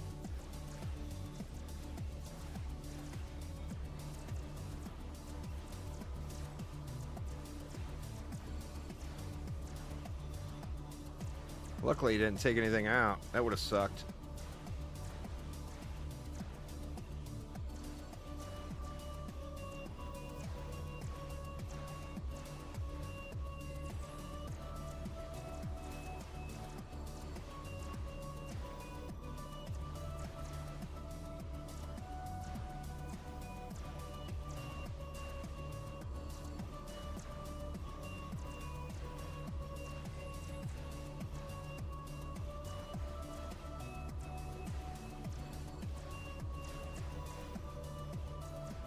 No, there's not really been any updates. This is a different version of the game that launched yesterday as free-to-play in Korea. There's him.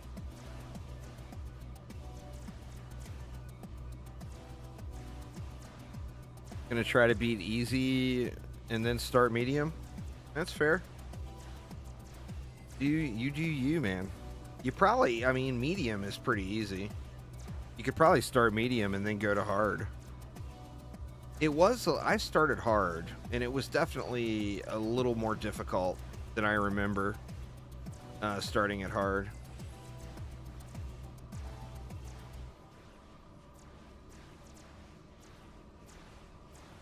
And, like, didn't have the deck slots and stuff open.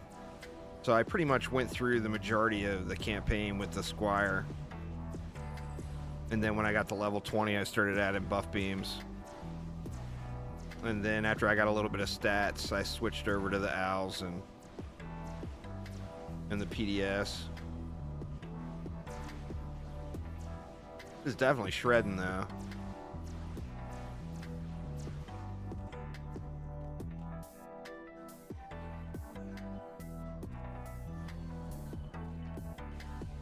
Yeah, man, these wisps are getting it.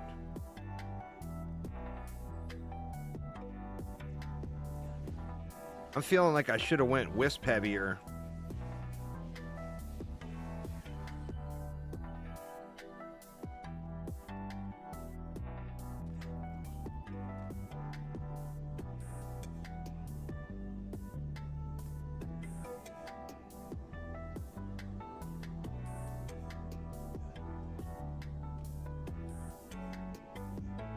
Left a bunch of mana land.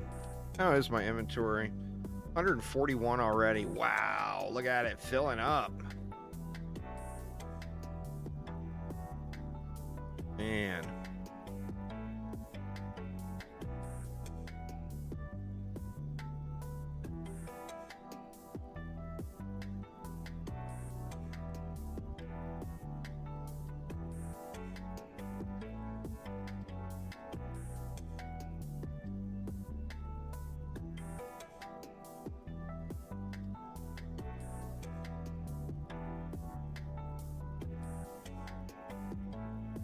So many runes, huh?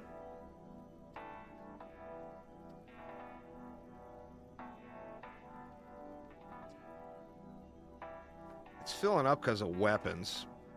Let's do something about our weapons situation. I have a decent... There's a physical pole arm.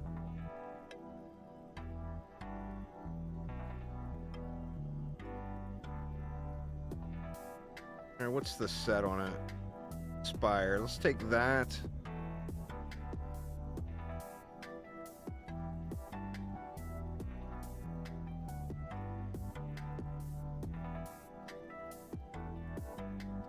That.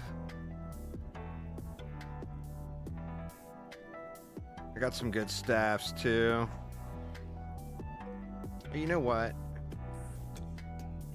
Let's just make life easier here. I hate keeping on doing this, but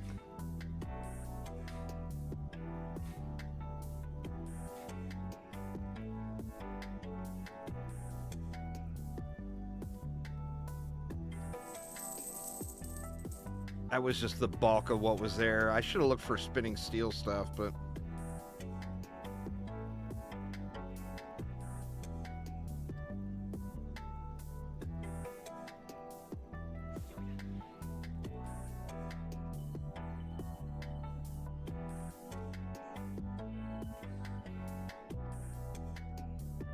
hopefully that drops down the amount of loot a little bit here.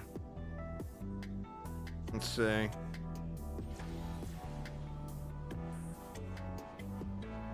Never upgraded my weapon. I'm gonna want to... Well, I mean, I'll find a better weapon first, I think.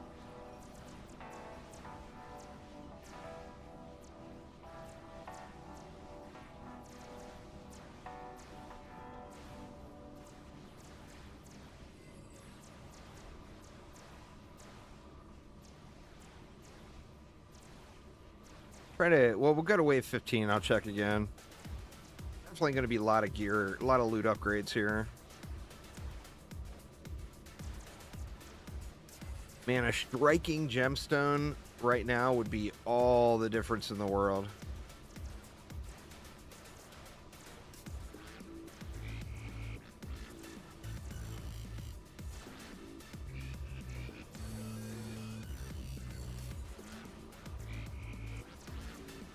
That's actually what I should do, is try to get a weapon. Like, I could try the summit campaign and see if I can get a decent polearm. But I mean, after this map, I'd like to get started on Rift mode.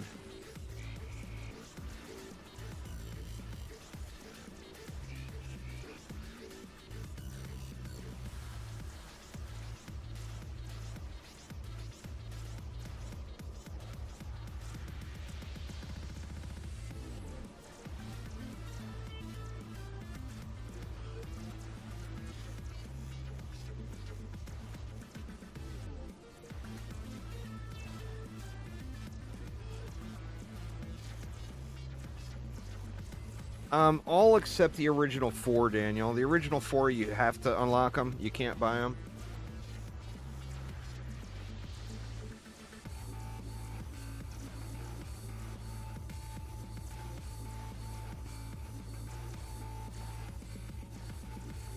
But the unlock requirements are relatively easy.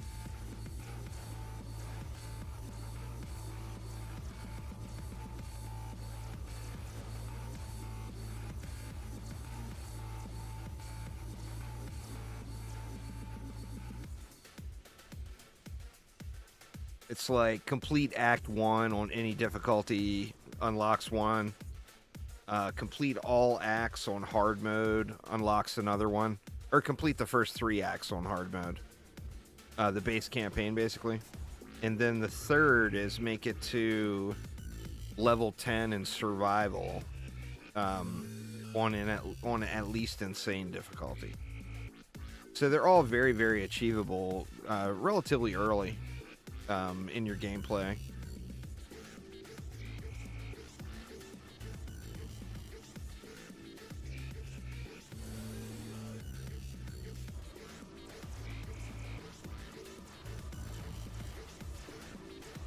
Man, those wisps are just getting it. Makes me want more wisps.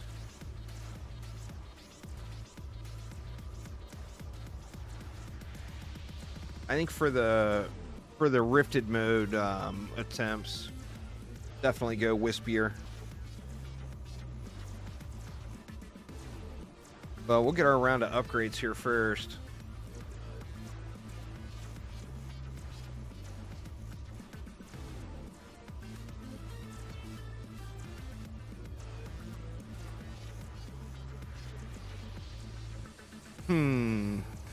I didn't have that, Baka, so I'm not sure.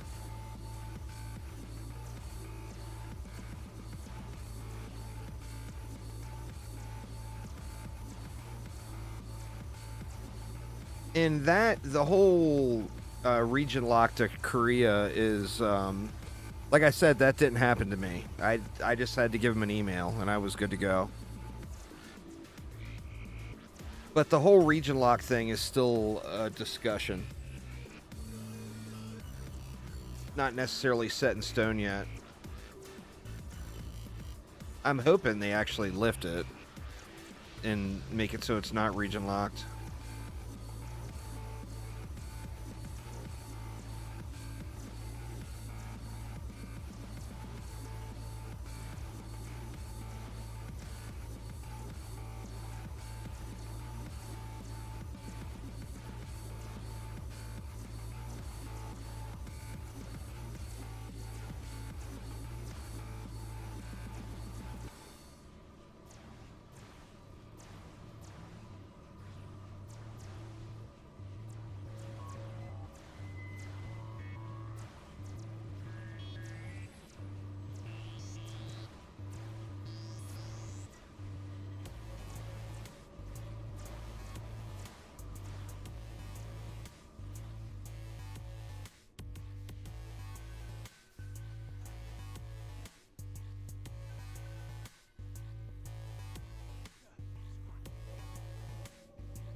Well, make sure you like chromatic, Nozilla.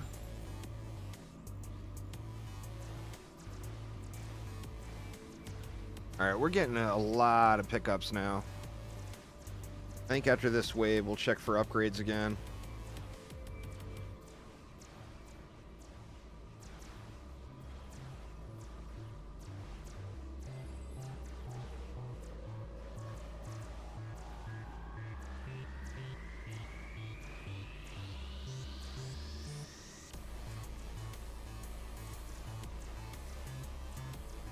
It's just a matter of time there, Nate. You'll get it. I mean, nobody was an expert their first day, you know?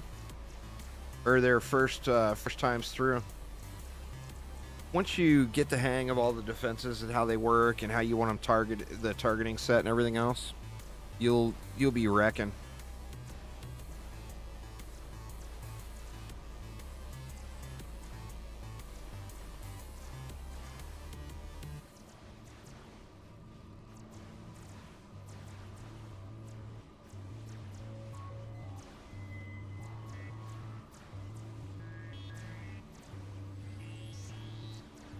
See, and now I'm over the hump, so when I started on Rift mode, I can start on like wave 15 or wave 20 or something like that, and I'll have enough mana to build out the whole map. And that will be a huge, huge difference. But I think what I'll do is I'll just go 3 PDS in the back. So that's 24, 25, 26, 27, 28, including that reflect beam. 28 more DU. I can go one more Wisp on this stack. That takes it to 24. I can do another 3 stack. Like put a 3 stack here and a 3 stack here. That'll be 15. So that would leave me 9 more. And then I got 9 DU left to play with. I think that's the thing to do.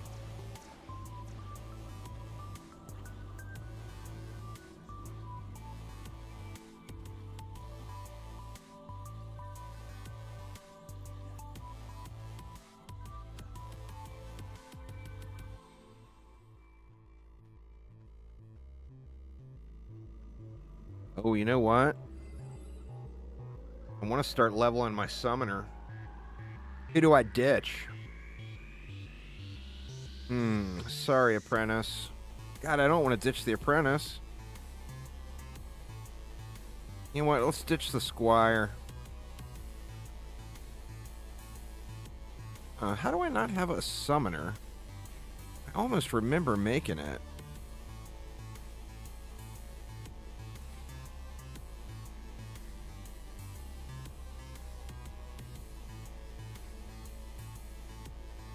My walls lost a little bit of health.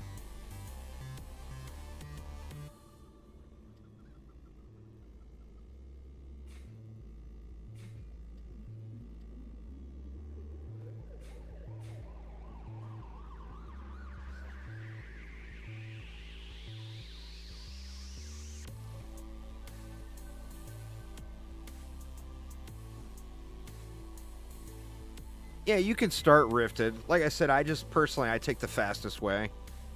In all the testing I've done, it's just not fast. So my goal is to always get to Massacre as soon as possible. Yeah, it looks like everything's jacked over here. But yeah, nothing wrong with starting Rifted if you're enjoying it.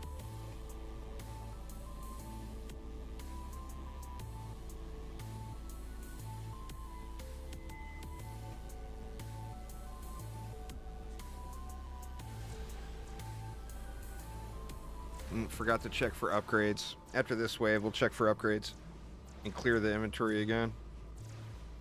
You definitely, with the difference in inventory now, with the only 200 slots and then the stash, you definitely gotta tune in your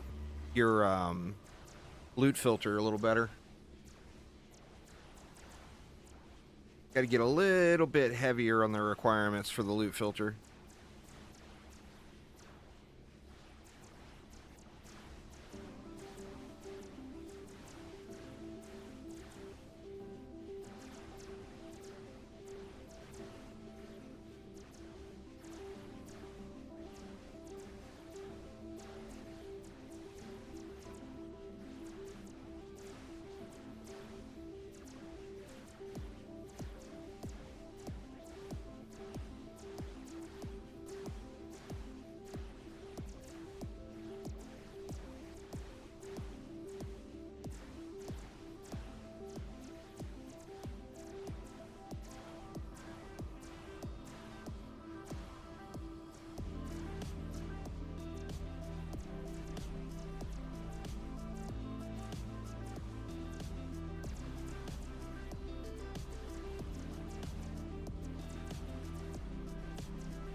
So many shinies. You know, I need to keep an eye out for a spinning steel shield.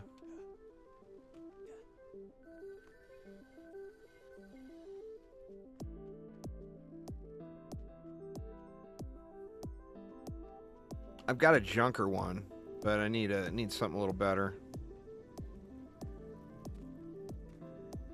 Oh, we got everything upgraded already, huh?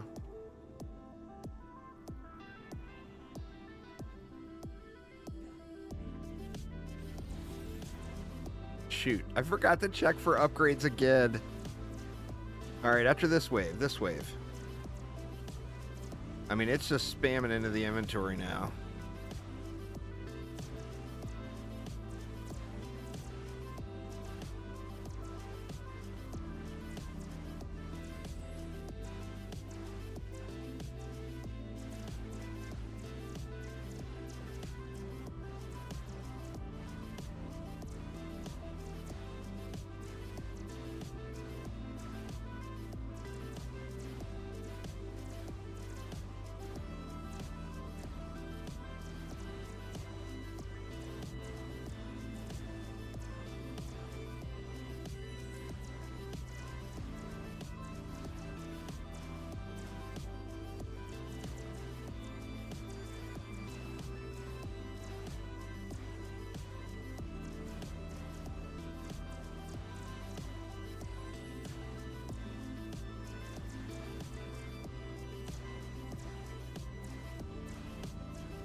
Man, being able to get that weapon from the summit would be so huge.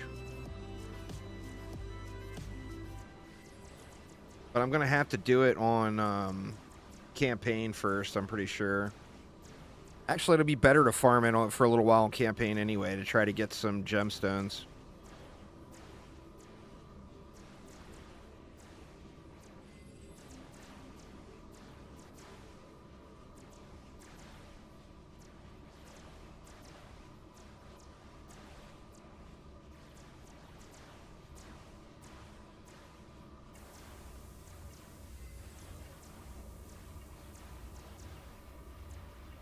But having Massacre unlocked, now I got access to all the good pets, too.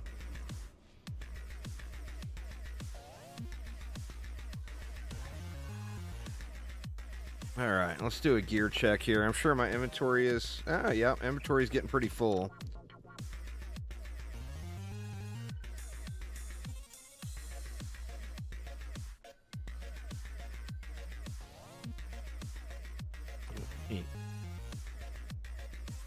Inspired. Oh, no attack. I mean, it's the right set bonus. Just no attack.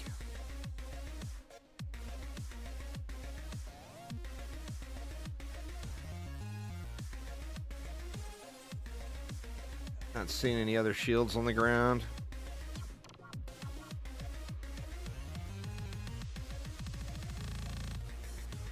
No attack.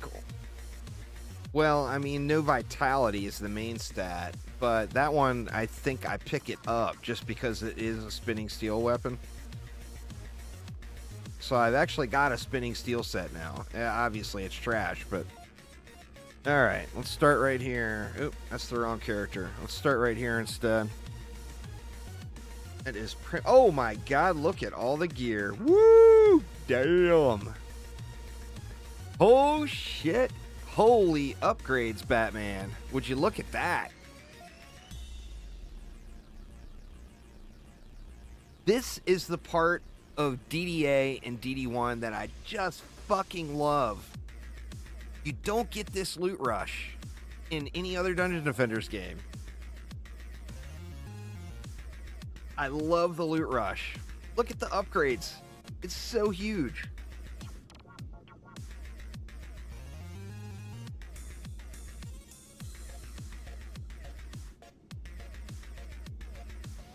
What are you missing ahead? Fort power rate.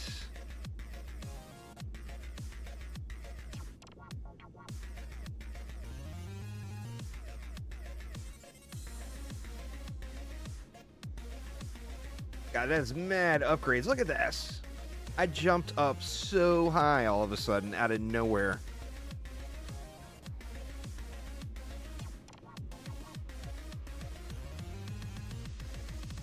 I mean, my God. The upgrades are so enormous. That one's got a really nice defense rate roll on it, though. What is this? Nothing but gloves on the miner gear? What the heck? That's a lot more power. But God, I hate giving up that rate. I guess it's not that much. That's a big power gain.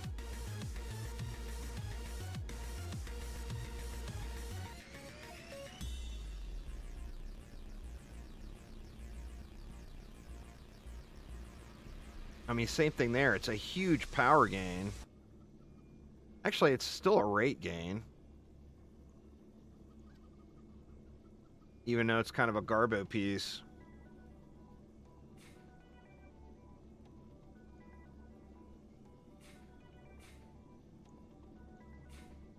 I need more rate on this guy.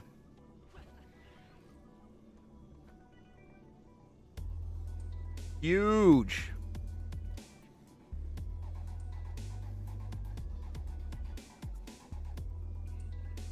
The upgrades are just enormous.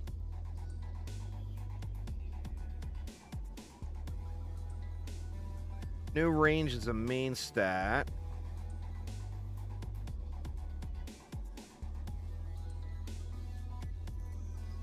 That's a lot of range.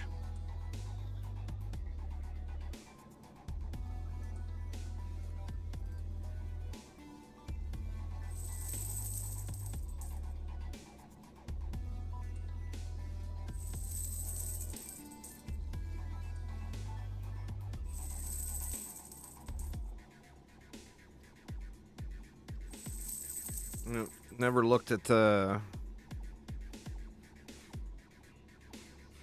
Throw those in. We never looked at the warden. Gonna be...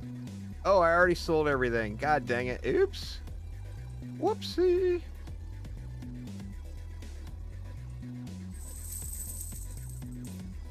What do we got? A bunch of accessories? What is eating up all this space? 39. Oh, it's runes, huh?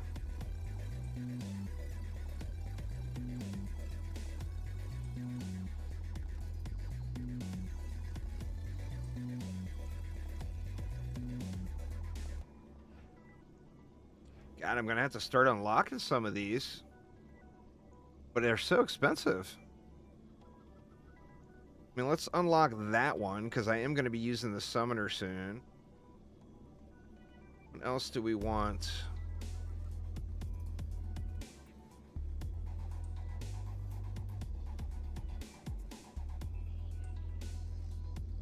Unlock that one because it's awesome.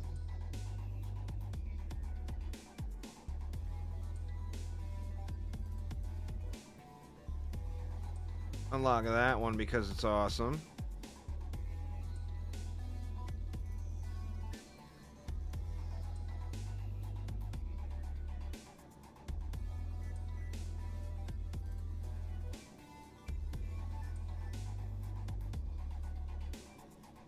Almost broke now.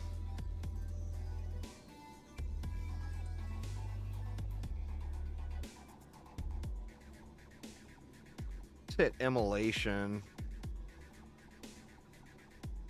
All right.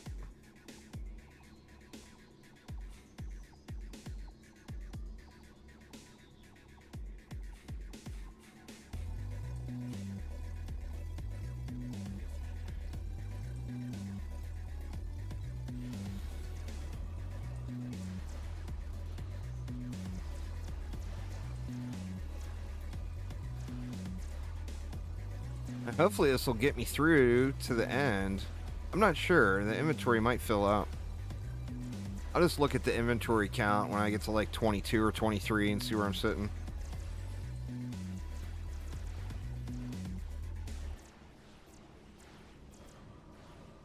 But wave 18. Any of you guys that were here when I was doing wave 1, you'd probably never guess I would have made it to wave 18, huh? Because wave 1 was ugly.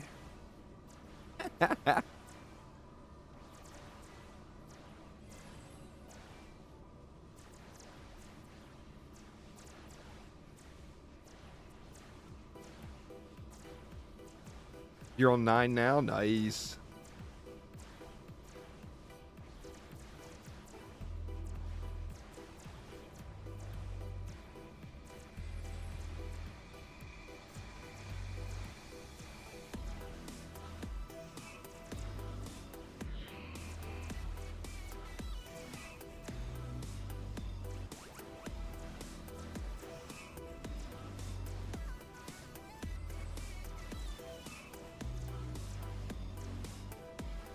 Yeah, definitely getting it here.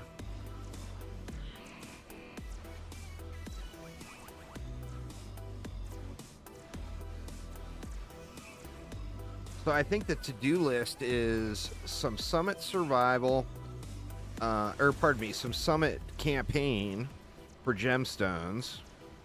And then start hitting up the fusion gear. I'm pretty sure with just the loot I got from this map, I'll be able to do the summit campaign on Riftman.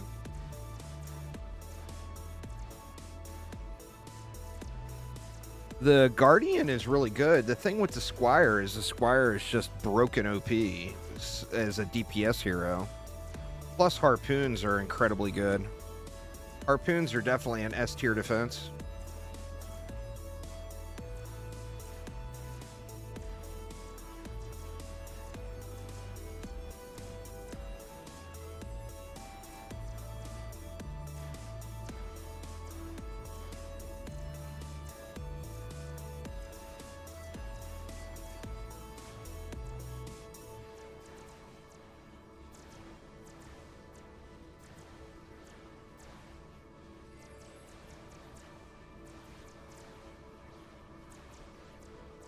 Ogres are super strong, and that rune for them is really, really good.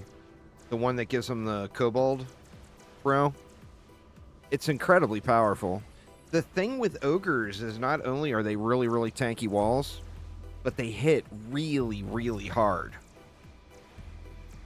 So you get a combo deal, you know, and then if you use the rune too, you get a super tanky wall that hits really, really hard and has a range attack that is just ridiculous. So, I mean, it's definitely very good. And then the downside, of course, would be their cost. They're just super expensive, you know? What am I looking for? Shields and swords. Shields and swords. Oh, I'm not going to get shields and swords. Or I'll still get shields. But I'm not going to get spinning steel because I don't have the squire in my deck. Mistakes were made, y'all. I think mistakes were made. The summoner's already level 73. I'm pretty sure I can't get spinning steel to drop. I'm not positive on that. Getting a lot of stabs and pole arms and stuff, which is good. So if there's any great rolls on any of those, I should grab them. Just let it fly here.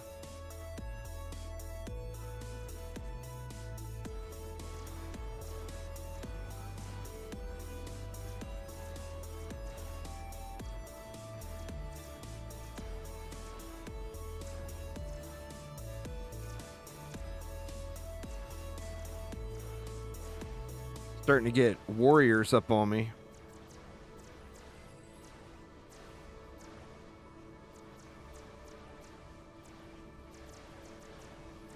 Nah, spinning steel is squire specific, so I mean it might still drop, but you're gonna have more swords and shields dropping if you have a squire in your deck.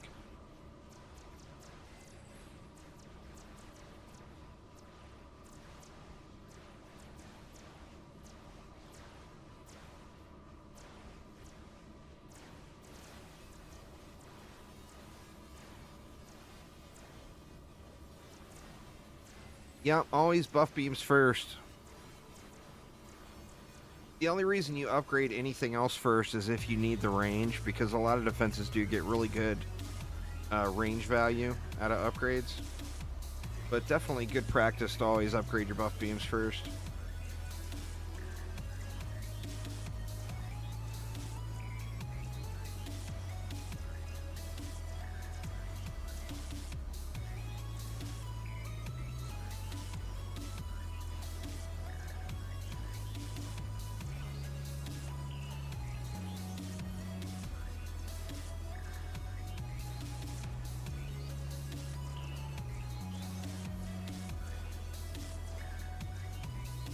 Yeah, this turned from complete travesty at wave 1 to relatively smooth sailing.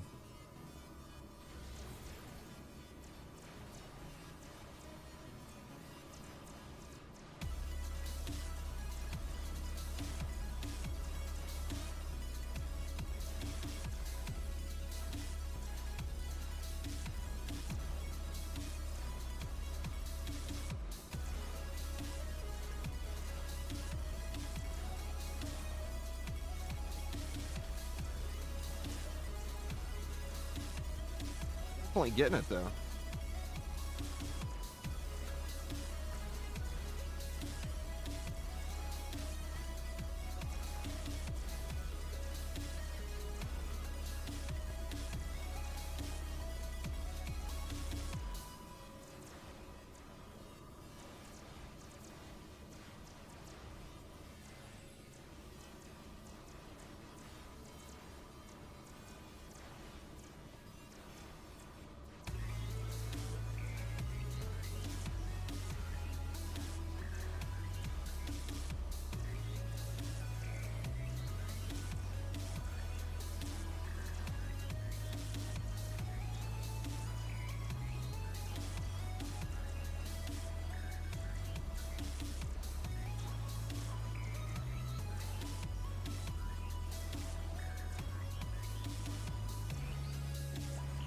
Going on there, Whoops? How you doing, man? Yeah, I've been kind of craving jumping in and playing it a little bit more again. And then they did this free-to-play launch in Korea, so it was kind of a no-brainer choice.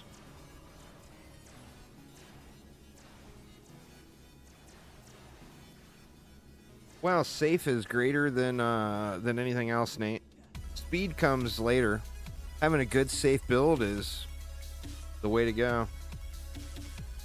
And then as you're more and more comfortable with it, you'll find ways to speed it up. Just grinding out DD2. That's fair. So even I mean, I feel like those spike blockades are not really needed here now.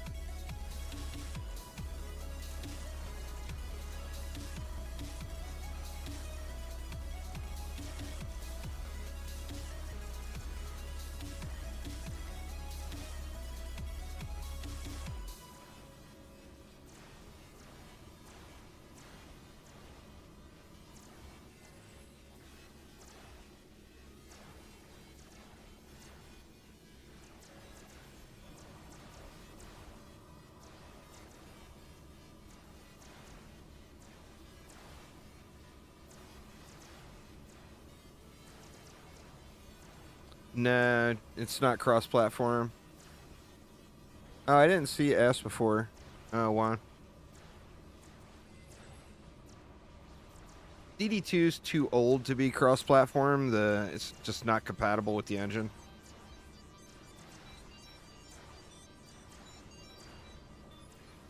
Yeah, nothing wrong with that, Nate. Leveling becomes easier and easier the further you get into the game, you know?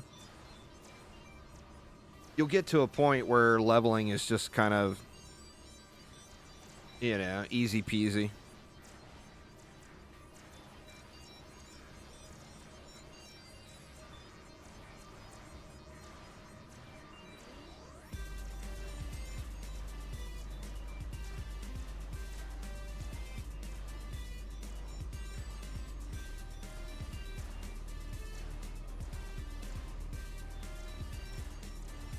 Tend to get stuck after Ancient Dragon bonus wave.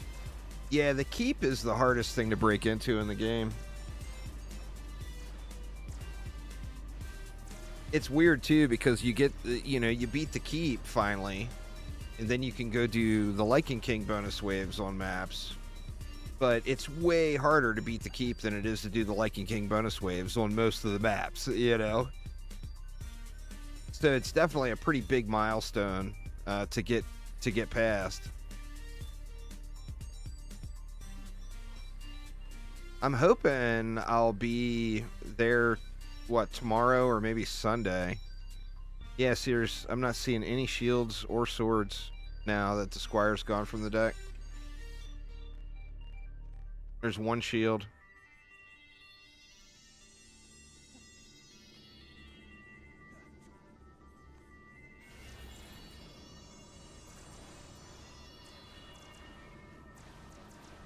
We good now, y'all. We good now.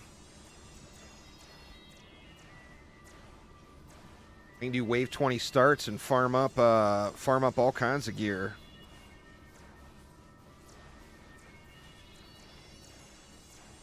Gotta stay up top or that Dark Elf is gonna screw me.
Need to get that summoner leveled up, get another gemstone, and then I can have a buff summoner.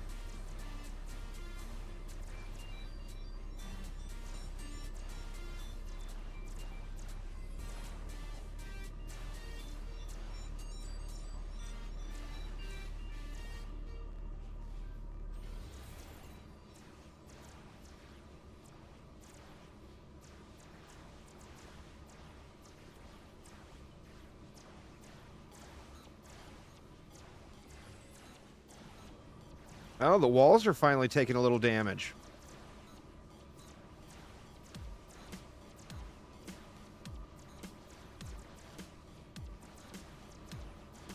That's where that gas trap would have really saved the day. I'm going to have to submit a ticket on that one.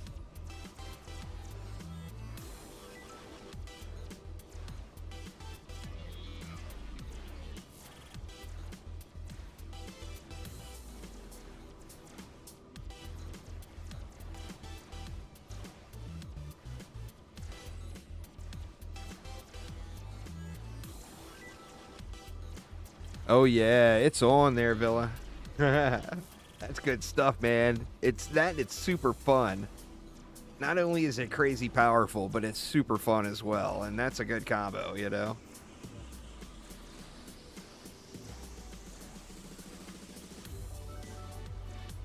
I'm gonna have to start looking for those guys probably tomorrow. I don't think I'll be strong enough to tonight. But tomorrow probably for sure. The penguin is actually hits harder than the little bomber, but the difference with the penguin is that arcing shot where the little bomber just doesn't miss. It's got aimbot. It just snipes everything. The penguin has got that arcing shot, and you can end up shooting over enemies' heads if your range is wrong or whatever. But it hits incredibly hard.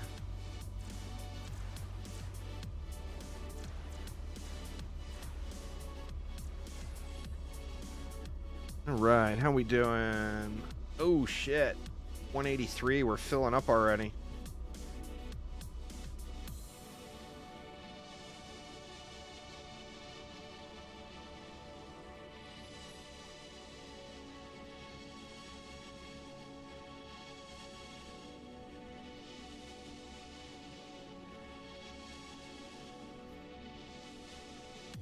Wow, look at all the gear. I'll just check for upgrades on this guy. Range. I mean, that's a lot more range.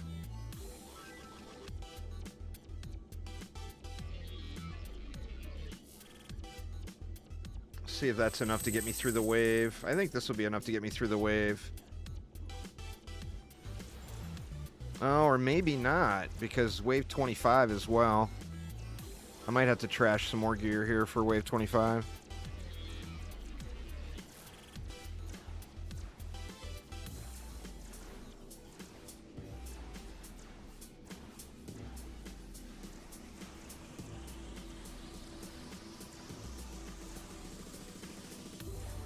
Hi already.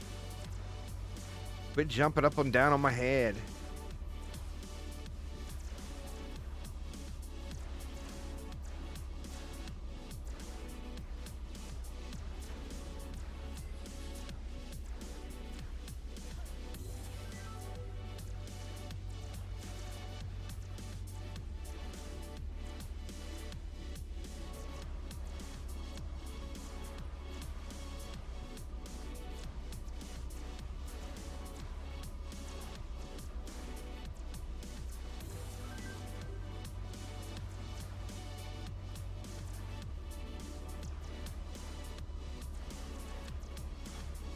I wonder if split screen works. Doesn't look like there's a split screen. That would be tougher to do on a free-to-play game because it's got a link to a different account.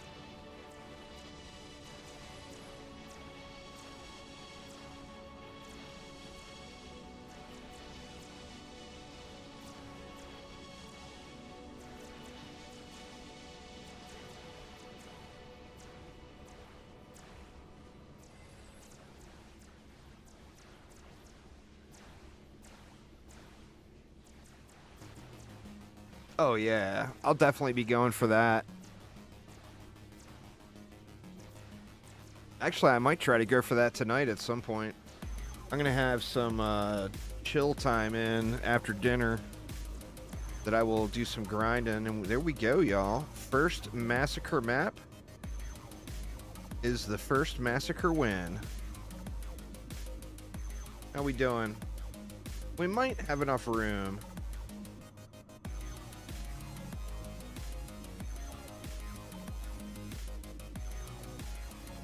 Transcendent Giraffe.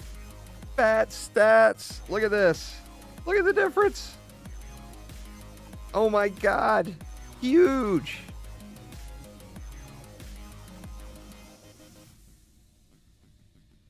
Absolutely huge. 700 vitality, attack, and ability from one upgrade. Wow. That is so enormous. All right, let's take a look around. I don't know if all this stuff is going to loot. There's room in my vault, I guess. That is not bad. 90 minutes for a first-time clear. Figured the first 3 waves were like months long. Took forever. All right, just enough. 182 slots. Anyway, y'all, that is going to get it for me for today, though. I am going to go have me some dinner, and then I'll be back tonight. I probably won't stream tonight, but I will be back live all day again tomorrow. I'm going to try to get up at a respectable hour. But yeah, anyway, that is going to get it for me for tonight, though. So thanks an absolute ton for hanging out. Let's take a peek and see if anybody else is streaming any Dungeon Defenders games. What do we got? We got one person I don't know streaming DDA. We got 2 people I don't know streaming DD2.